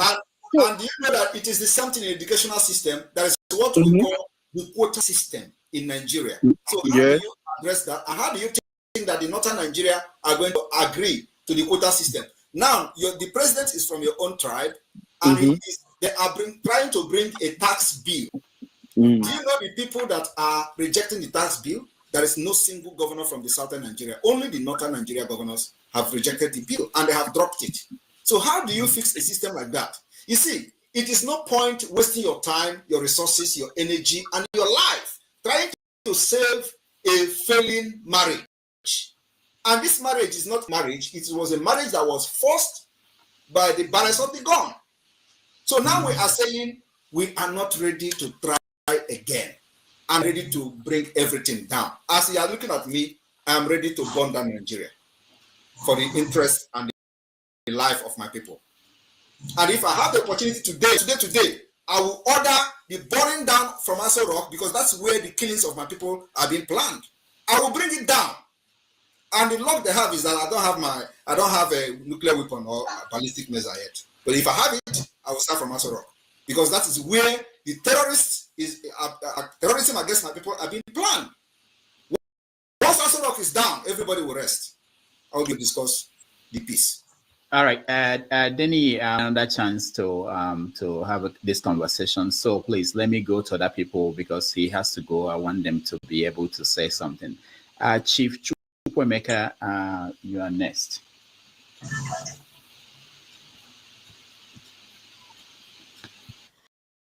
Yes. Good evening, gentlemen. Yeah. I greet you. Biafra, your days belong. Yeah, I came off because I've been listening to some commentary by people, and then I know that today the zoo of Nigeria is over 60 years, and they've been trying for more than 60 years. They never got better. Instead, they get worse, and now they are worse than worst. Now, before we used to hear that the full at 40, and most of the people in that country, they have been, fools at more than 40 years.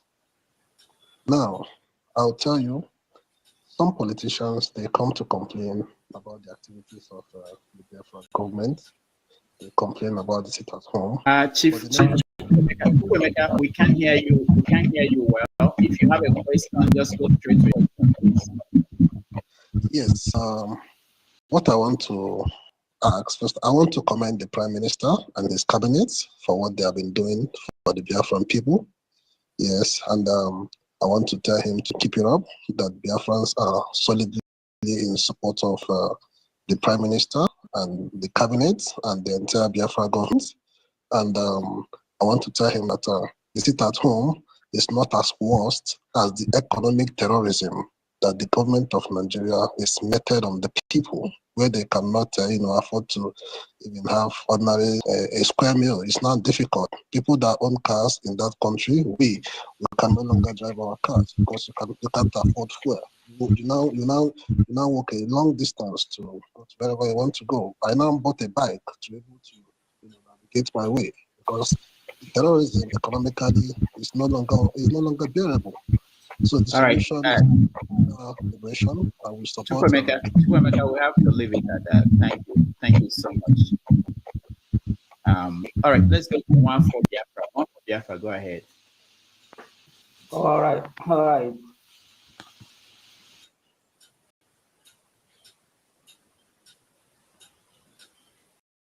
Rudolph, we cannot hear you. So one for Biafra. I have the next 8 minutes. Yeah, no, one for Biafra, you're muted. Okay, can you hear me now? Yeah, go straight to your questions. Yeah. So now, what I want to say is that I pity the likes of Dr. Chid and the others. Now, if you listen to Nnamdi Kanu's last broadcast before he was kidnapped, you will understand that he prophesied about his departure and the coming of Zagoreba. Go and listen it very, very well and understand the fact that he knows everything that is going to happen. Therefore, I have no too much. That's exactly the point I want to bring out to those who are asking useless questions here. So go and listen and hear Nnamdi Kanu prophesy about his departure and the coming of Zagoreba. And that's all about it. So I congratulate you, my PM. We are waiting for December 2nd, and God will make it a reality. God will make it a success. Thank you, Biafra, Prime Minister. Thank you. This is my first time of talking to you first one-on-one. God bless you. We are supporting you. We are behind you. And thank you very much. Come 2nd December, everything is going to come to reality. Thank you. All right. Thank you. Now the final person is Jeffrey Azuka. Go ahead. Yeah. Good evening, everybody. Good evening, Dr. Damages, and good evening, Prime Minister. Simon Ekpa. This is my first time of actually getting to any platform to ask you questions, even though I've tried to get on your space multiple times to ask questions. Well, my question would be, first of all, I would say there's a statement or a saying that what authority does a man have to tell another man what to do or impose to another man what to do outside of a contract or an agreement? So I have gone through the Biafra charter and tried to read through it multiple times over and over again, and I've seen a lot of information which is really good. I can say it's almost similar to that of the American what they say constitution, like they have the First Amendment and all that. But the only thing is, when they defined that document, it did say it's a memorandum and other words, like one of which it says it's a contract. So like I said before, outside of a contract, crime, there is no, outside of a contract or whatever, there is no crime. So what I'm saying is that document, is that the full disclosure of someone who's saying, oh, they're support? Because I'm a Biafran, I wouldn't say, and I support 100% everything you're doing. Nigeria, they've messed up so much that, like you say, if you have what they call it, the nuclear weapon, I'll be the first person to help you press that button to destroy Aso Rock and everything. So my question is, are we being given full disclosure to say that document, that preamble of the Biafran Charter is going to be held to high esteem, knowing that they say a man's home is his castle. So what are the plans that are being put to make sure that those written words that are in there are not being violated by maybe the new government who will be coming in and all that? And then my last question would be, one question only, please. Okay, so what is the punishment for people who make false claim about other people? Just like some other guy came up moments ago and said, oh, he got report that you scam people. What would be the crime of people who make false claims against other people in Biafralands? Thank you very much. That what you saw was a charter, which is, like you said, maybe I would say First Amendment or stuff, but that was the Charter of Biafra that was adopted last year convention in Finland. And this year convention, with the result of the self-referendum, we are going to vote on the Biafra Constitution. The Constitution has been drafted with over 200 and something articles. And so it is something that will form the legal base for everything we are doing. So this question is well addressed in the Constitution. It has to do with the law of Biafra and how people will be punished if they commit any crime, stuff like that. So it is well defined in the Constitution of Biafra, which will be voted for and adopted during the next convention that is starting on the 29th of this month. So, and then of course it will be in the public after that, and so people can go and see their constitution.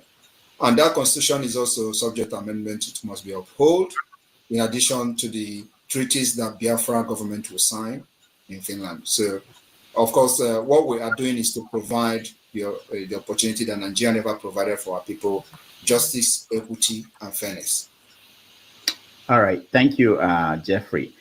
Before you give your final comment, I just want to say that this platform, we don't encourage violence, obligated by law to make sure that I say that we don't encourage violence, action by anybody at any time. All right, so Mazi Simon, your final concluding. Yeah, thank you very much. We are also not condoning any violence. We are only defending ourselves. And of course, we are going to defend ourselves using every mechanism available. When Nigeria brings violence, you defend yourself using violence. You don't expect somebody to come with gun to kill you, and then you go and defend yourself with a stick.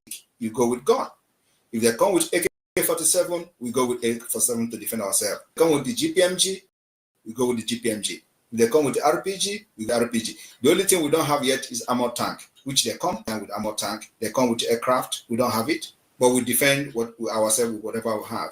And we have anti-aircraft we use to defend ourselves whenever they come to bomb our people. So we have been doing that, and doing that very well. Like I said, I am very happy to be here to make some clarification today and answer question, though I was of Nigeria question than this Biafra supporters.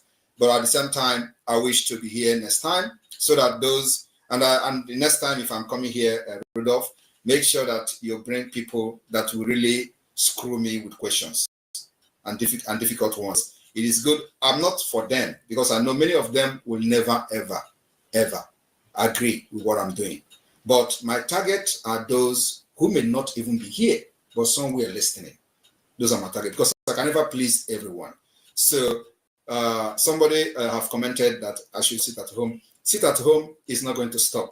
It is one of the mechanisms we are using. It is one of the approach we are using. Like I have said, the 4 approach we are using for today is the political approach, the diplomatic approach, the armed struggle approach, and the civil disobedience approach. So this civil disobedience approach falls under the sit at home. So sit at home can never stop because we will never allow Nigeria to breathe in the southeast, south, until Biafra is recognized. So thank you all. Anybody that have questions, always remember that I am open to receive your questions and answer them. You can contact the Biafra government through the chief of staff or the Biafra government media teams. You can contact them. And also for those coming to Finland, I welcome all of you. It's going to happen in a few days' time. And then also, Rudolph, you may be surprised that Biafra government Ministry of Sports are currently somewhere around Europe, and Biafra national football team will be playing the first ever international tournament, and it is starting on the 14th of this month, which is next tomorrow. So the game will start next tomorrow and end on the 18th. So they already they just they probably arrived the country today. So our national football team will be playing. But when we first announced that, a lot of Uganda were flying. Oh, they're announcing their Biafra team. Everything we said, they believe it's a lie or they believe it's propaganda. But what they don't know is that this is a government, and we're not here to start lying to people to like what we're doing. But when we say it, we're also going to bring it publicly for you to see. When we start engaging the United States, they say it's a Photoshop, they say it's a propaganda. But I don't blame them because during the time of most of these people, they were actually agitating for propaganda. So we don't do propaganda. Everything we do is online, verifiable. You can call the people involved and ask them whether we have been engaging them to educate them about Biafra, presenting Biafra as a solution to bring stability to the Western Africa, Sahel region, and beyond. This is something that everybody must know. Nigeria has failed and can never, ever work for anybody.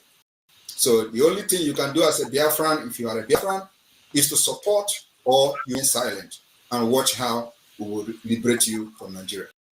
Thank you very much, Rudolph. Looking forward to having this conversation again with you. Thank you, appreciate you, and I want to thank everybody that joined us. If you have not liked this show, please do, and if you have not subscribed, please do, so that more people can see this. Thank you, Master Simon, and I will see you next time. Thank you. Thank you.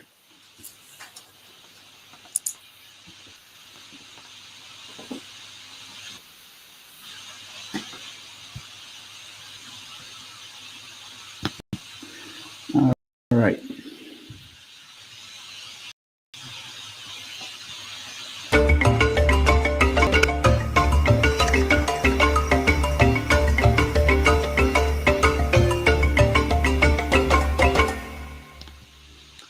Okay, welcome everybody, and let's do a quick recap of what happened. I appreciate all of you, those that joined us, those that sang songs, those that were dancing, those that were pissed off. Welcome all of you back. Those that have the map of Biafra, those that those that were in the closet and they're now coming out. We appreciate all of you. including those that are busy with hunting other people. So let's do a quick recap.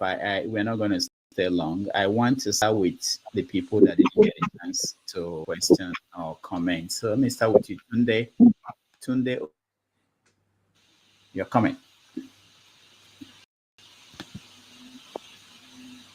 Can you hear me? No? Is Tunde still here? All right, I can't see him. Oh, he's here, but he can't hear me. All right, let's start from electricity down. Am I? Oh, okay, Tunde, go ahead. Am I given opportunity to talk? Yeah. You're the first. Oh, God bless you. I just want to say thank you, my Prime Minister. The man Chede made a lot of mistakes in talking rubbish to our Prime Minister. Any evil on the head of our Prime Minister is directly or indirectly on every Biafran man. So respect should be given to our Prime Minister.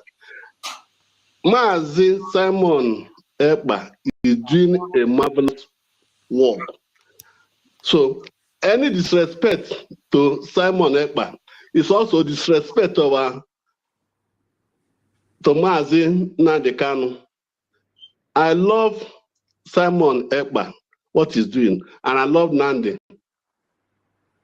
Kanu. I'm from Anambra State, in spite of my name, Tunde Okafor. So, and Rudolph, I thank you for moderating very well. The Yoruba man that spoke, Ade, Ade should be a man that I was born at Yoruba. He's talking about Nigeria being. There's nothing good that can come out of Nigeria. For the past 60, am I still on? Am I still on? Yeah, you're on. Yeah. Yes, you are. Yeah. There's nothing good that can come out from Nigeria. Nigeria is a place where nothing works except bribery and corruption. Quote me any day, anytime. Nigeria is a place where nothing can work except bribery and corruption. How can we continue to live as a Nigeria for the past 60 years and nothing is working? I was in Potiskum where I did my youth corps. I was discriminated. I was regarded as a foreigner. I did my youth corps in Fika Government Secondary School, Potiskum. I was ashamed. So I'm not proud to say that I'm a Nigerian, although I have Italian passport. But, Mama mia, please bear with me. I just want to say thank you, my Prime Minister. Those people who conspire and kidnap Nnamdi Kanu, it can never be well with them. That's my prayer. Amen. Thank you, Mr. Rudolph Okonkwo. All right. Very nice job. Thank you, Tunde. Thank you so much. Yeah. What I would do is anybody that if you speak, I'll move you so that there are people back and at the back end who are interested in coming in. So let me go to who is all right. Let me start with you, Pastor. Go ahead. Pastor, electricity. Sorry, can you skip me for now, please? All right. All right. More in California. Anyway, can you hear me, everybody? Yeah. Thank you very much, Namokonkwo. And good whatever time it is over there in your country. And good morning to the rest of the panel.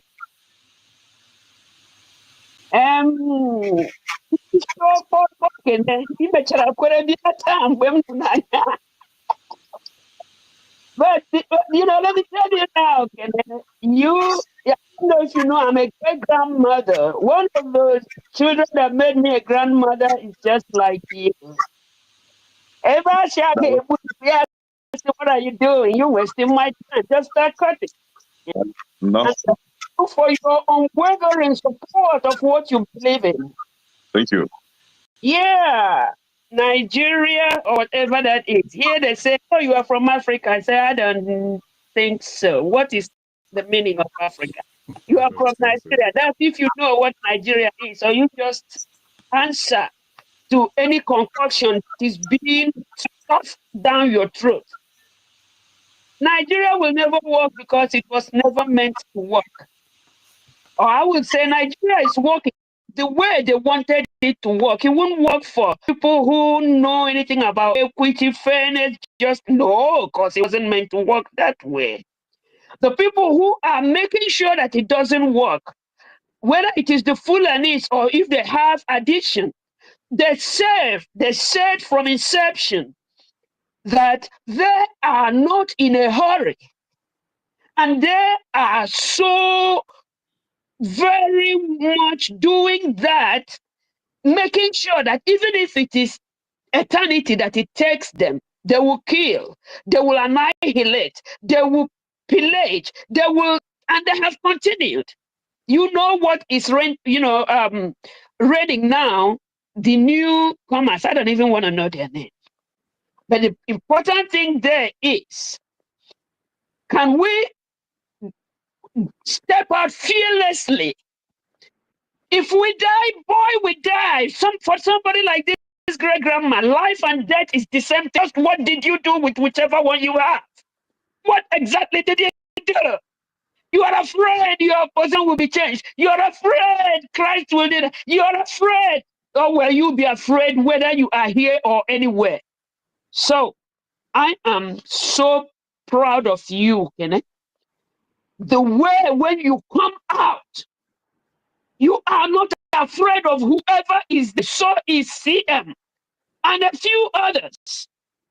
So, Okamwa, that is Simon that came.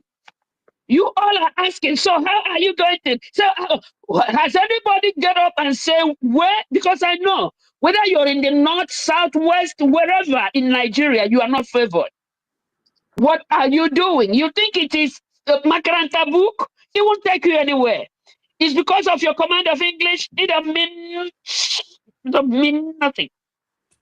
So whoever is trying to do something, when you start doing something, believe me, you will know how it will be done. So I am so thankful that there are people who are ready to dare. So keep on daring, Kene, you and the rest like you. And I yield. You can take me off, big boy. All right, thank you, Bore. Can I say something? No, hold on. I'll come to you. I know you're in Nigeria. Okay, maybe we should go to you first. Okay, thank you. Adini, go ahead. Okay, please. I just want to talk about some misconception that we have about Nigeria. You see, let us go back to history. China's condition was worse than Nigeria's own some years back. So when people say Nigeria can never work, I just say no, it is not true. Nigeria can work. All what we needed to do is to look at the past, system that we have been operating, the reasons why they failed, and address it. That's why it took me time to write this constitution. I looked at the past since independence. What have we been doing that failed us? And I address it. If you don't do that, if all of us don't come together to look at what we have been doing wrong in the past, and this is what politicians are exploiting for their own interest, they will come and say Nigeria will never work. No, Nigeria can work. China was worse than Nigeria before, and it worked. Asian countries, Singapore, Malaysia, all of them, they were worse than Nigeria. But they sat down and fixed their institutions, fixed the political system they were operating, and it is working for them. For example, in UK today, they were under monarchy, but the common people fought against the monarchy and relegated the monarchy to the background, took the executive work from the monarchy, and they gave it to the common people. So today we have House of Commons, this House of Common People that are running the show in UK, and UK is better off. So if we sit down today now because of some people that are, benefiting from the loopholes in the constitution and in the system, and we come and say Nigeria is not working, then we are not helping Nigeria. That's just what I want to say. Let us look at the loopholes and then let the government know that this is what is killing Nigeria. Let's address it this way, this country will be okay. For example, the UK government cannot go and use government money to buy SUV for their officials. They will never do that. A lot of countries in Europe can never do that. Maybe they can only do it in places like US. But in Nigeria, we are still doing it. Using billions of naira to buy SUV to run their government houses, which it is not supposed to be. So we need to look at the institution, look at the constitution, and block all those loopholes, and we move on. That's what I want to say. Thank you. All right, thank you, Adeni. We give everybody 3 minutes because I have to end it, and then there's another show that will come on after as soon as I end. So, Kenneth, you're on next. 3 minutes. Thank you. My special great Grandma Mbore Dalo. They say that onye Jezioku ihera de emie. Dr. Damages, I would like to thank you immensely for inviting our leader here. Whether anybody likes it or not, they do today. Simon Epa is one of our Biafran leaders. As you all know, I'm a strong supporter of Nnamdi Kanu, Akajin Nnamdi Kanu. Today, Simon Epa is on the front line, and I'm a strong supporter of Nnamdi Kanu. Simon Epa. Yes, Dr. Damages, please, I would like you to share that complaint form, please. I need to complain about some people with spanner here because I'm being attacked personally. Yeah, I can hear you. I will share it. Don't bring Yes. up any issue about Yes. but I will share. I said I will share. Check your comment section and you see. Okay. All right. So yeah, go ahead. Round up. So the thing is, some of us are still sleeping, and when I mean some of us, the Biafrans, BU Igbo Biafran, non-Igbo Biafran, that is against this movement. You are still sleeping. Like I always say, I can only pray for you to receive salvation.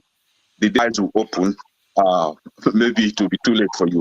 But I don't think, our hands are always open to embrace our own.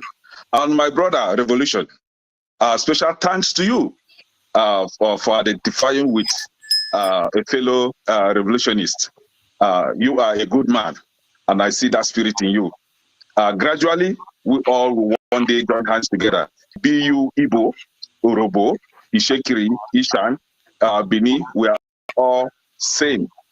One day we'll all come to put hands together and fight our common enemy, which is Islamization of Nigeria, which is making sure that our region, this name that I mentioned now, you are not excluded, that our region are being squeezed, our region are being subjugated, is being subjugated. We'll all join hands and fight the common enemies. My prayer for all of us is that one day that thing came for, that progression, that what they call it, innovation that we are looking for, we all have it, and detach ourselves completely from a country that has instituted and licensed an agency, Islamic agency, that stood for eradication of innovation. When Simon Epa mentioned that here, a lot of us were surprised, but I think I've shared that with Dr. Damages a long time ago. They have a licensed, registered agency that is working against innovation. And these are the kind of people you want to share same country with. This is the kind of people you want to share the same identity with. God forbid. All right. Thank you, Kenneth. Thank you. Before we continue, because we are running out of time, I want to thank those that supported us today. Madam Luke, Tope, Oscar Black, Oscar Black. And this is very important because that's how we keep this channel going. Oscar Black, Alexander Gomez, Oscar Black, Samuel, Ifeanyi Samuel, AY, Ebi, AY, Oscar Black, Dennis Chibuzo, T Majek, Ifeanyi Samuel, Odo Ifedigo. New is always better. Thank you all for your support. We appreciate all of you. And let's go back to Revolution, you're next. Doctor, first of all, I want to give you some boosters, you know. Sometimes you bring my people like I like to see. I've been hearing of Samuel Ekpa. It's an honor to meet him personally. In as much I respect other people's view about what he's doing, for me, Nigeria needs somebody to, you know, to shake them up. Though I can say I stand in one Nigeria, but if one Nigeria cannot work, then separation is the next option. And if Sam and I'm the kind of standing for that, I will support them. I'm an Igbo man born in Enugu, so I'm much attached to them more. So he coming here today is an honor, and I will honor him also by going to Finland. It's a neighbor to me, to support them more physically. So thank you for bringing him. I don't want to waste much time. I just want to appreciate you so much for bringing these intelligent people, revolutionaries, people who love Nigeria. Thank you very much. All right, thank you, Revolution. Righteous Man, you're next. Yeah, Dr. Rudolph, appreciate you and every other panelist. Quite interesting, quite revealing. My prayer is that our gathering as Nigerians, irrespective of our differences, should pave way for us to have a common goal of a new Nigeria. When David Wundayo spoke last, was it Monday, and when Simon Ekpa was speaking, my mind was trying to rehearse the words of David Wundayo with some of the things that Simon Ekpa alluded to. I keep asking myself, when I'm in the midst of people, why is it that Nigeria has not worked for anybody except the selected elites who have captured the bones and the marrows of Nigeria?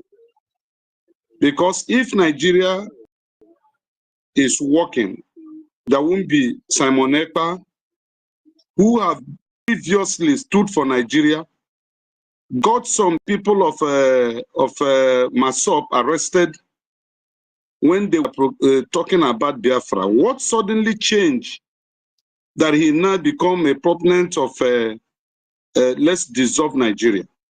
So I think we have to sit down and look at the causes of these things.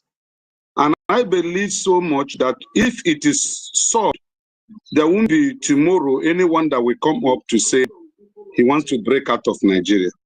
That's just my observation. Thank you very much. Thank you. Let's thank you, Righteous Man. Let's go to Ton. Ton, you're next. Dr. Damages, I appreciate you. I do apologize for jumping in. I came home and I entered my pajamas ready to Saturday my evening.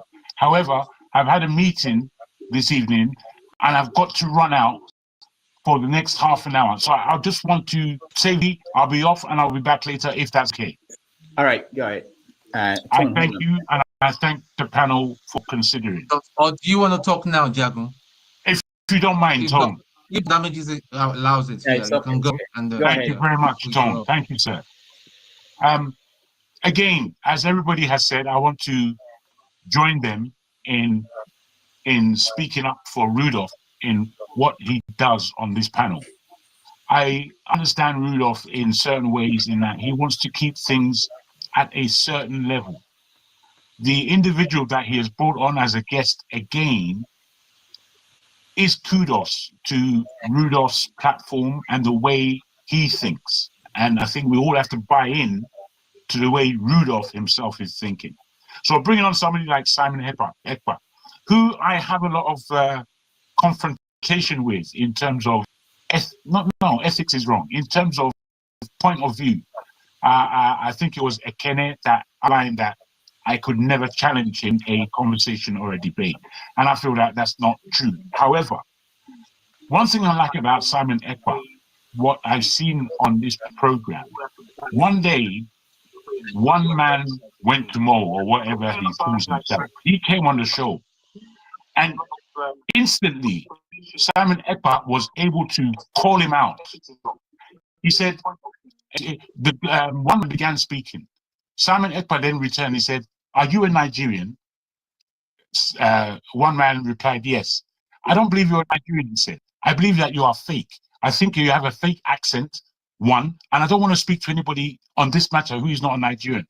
That in itself, for me, was fantastic, because he was able to spot a criminal, so to speak, based on these platforms that are out there and what comes out of people's mouth. Our man Electricity is here. I'm not going to make any complaints, but he is one of those that will need a bringing out as far as his character and performance on this platform. Now, I would have loved to have spoken to Simon Ekpa. Unfortunately, I was busy in and out. I would have loved to have spoken to him based on one. Does he think that Nigerian people can wake up themselves and bring, it's something that we don't really discuss, bring Nigeria itself out of this nonsense that we are living in? And I have belief that it can. And I would wonder what he would say if Nigerians themselves join to have power amongst our people, to have Biafra at our back, to have Boko Haram at our back, to have all these things that basically are going to be tumultuous to bring into existence. It's going to be hard work, Biafra, when Nigeria is already there. And ostensibly, I would argue that they're very much the same thing. So I would have liked to put that to him and really seen his response. He will be back at some point. So I'll have to hold on and wait until he's back. I thank you for the time. All right, thank you. There's something you said I don't quite understand. We don't encourage, you can call any politician whatever you want, but I don't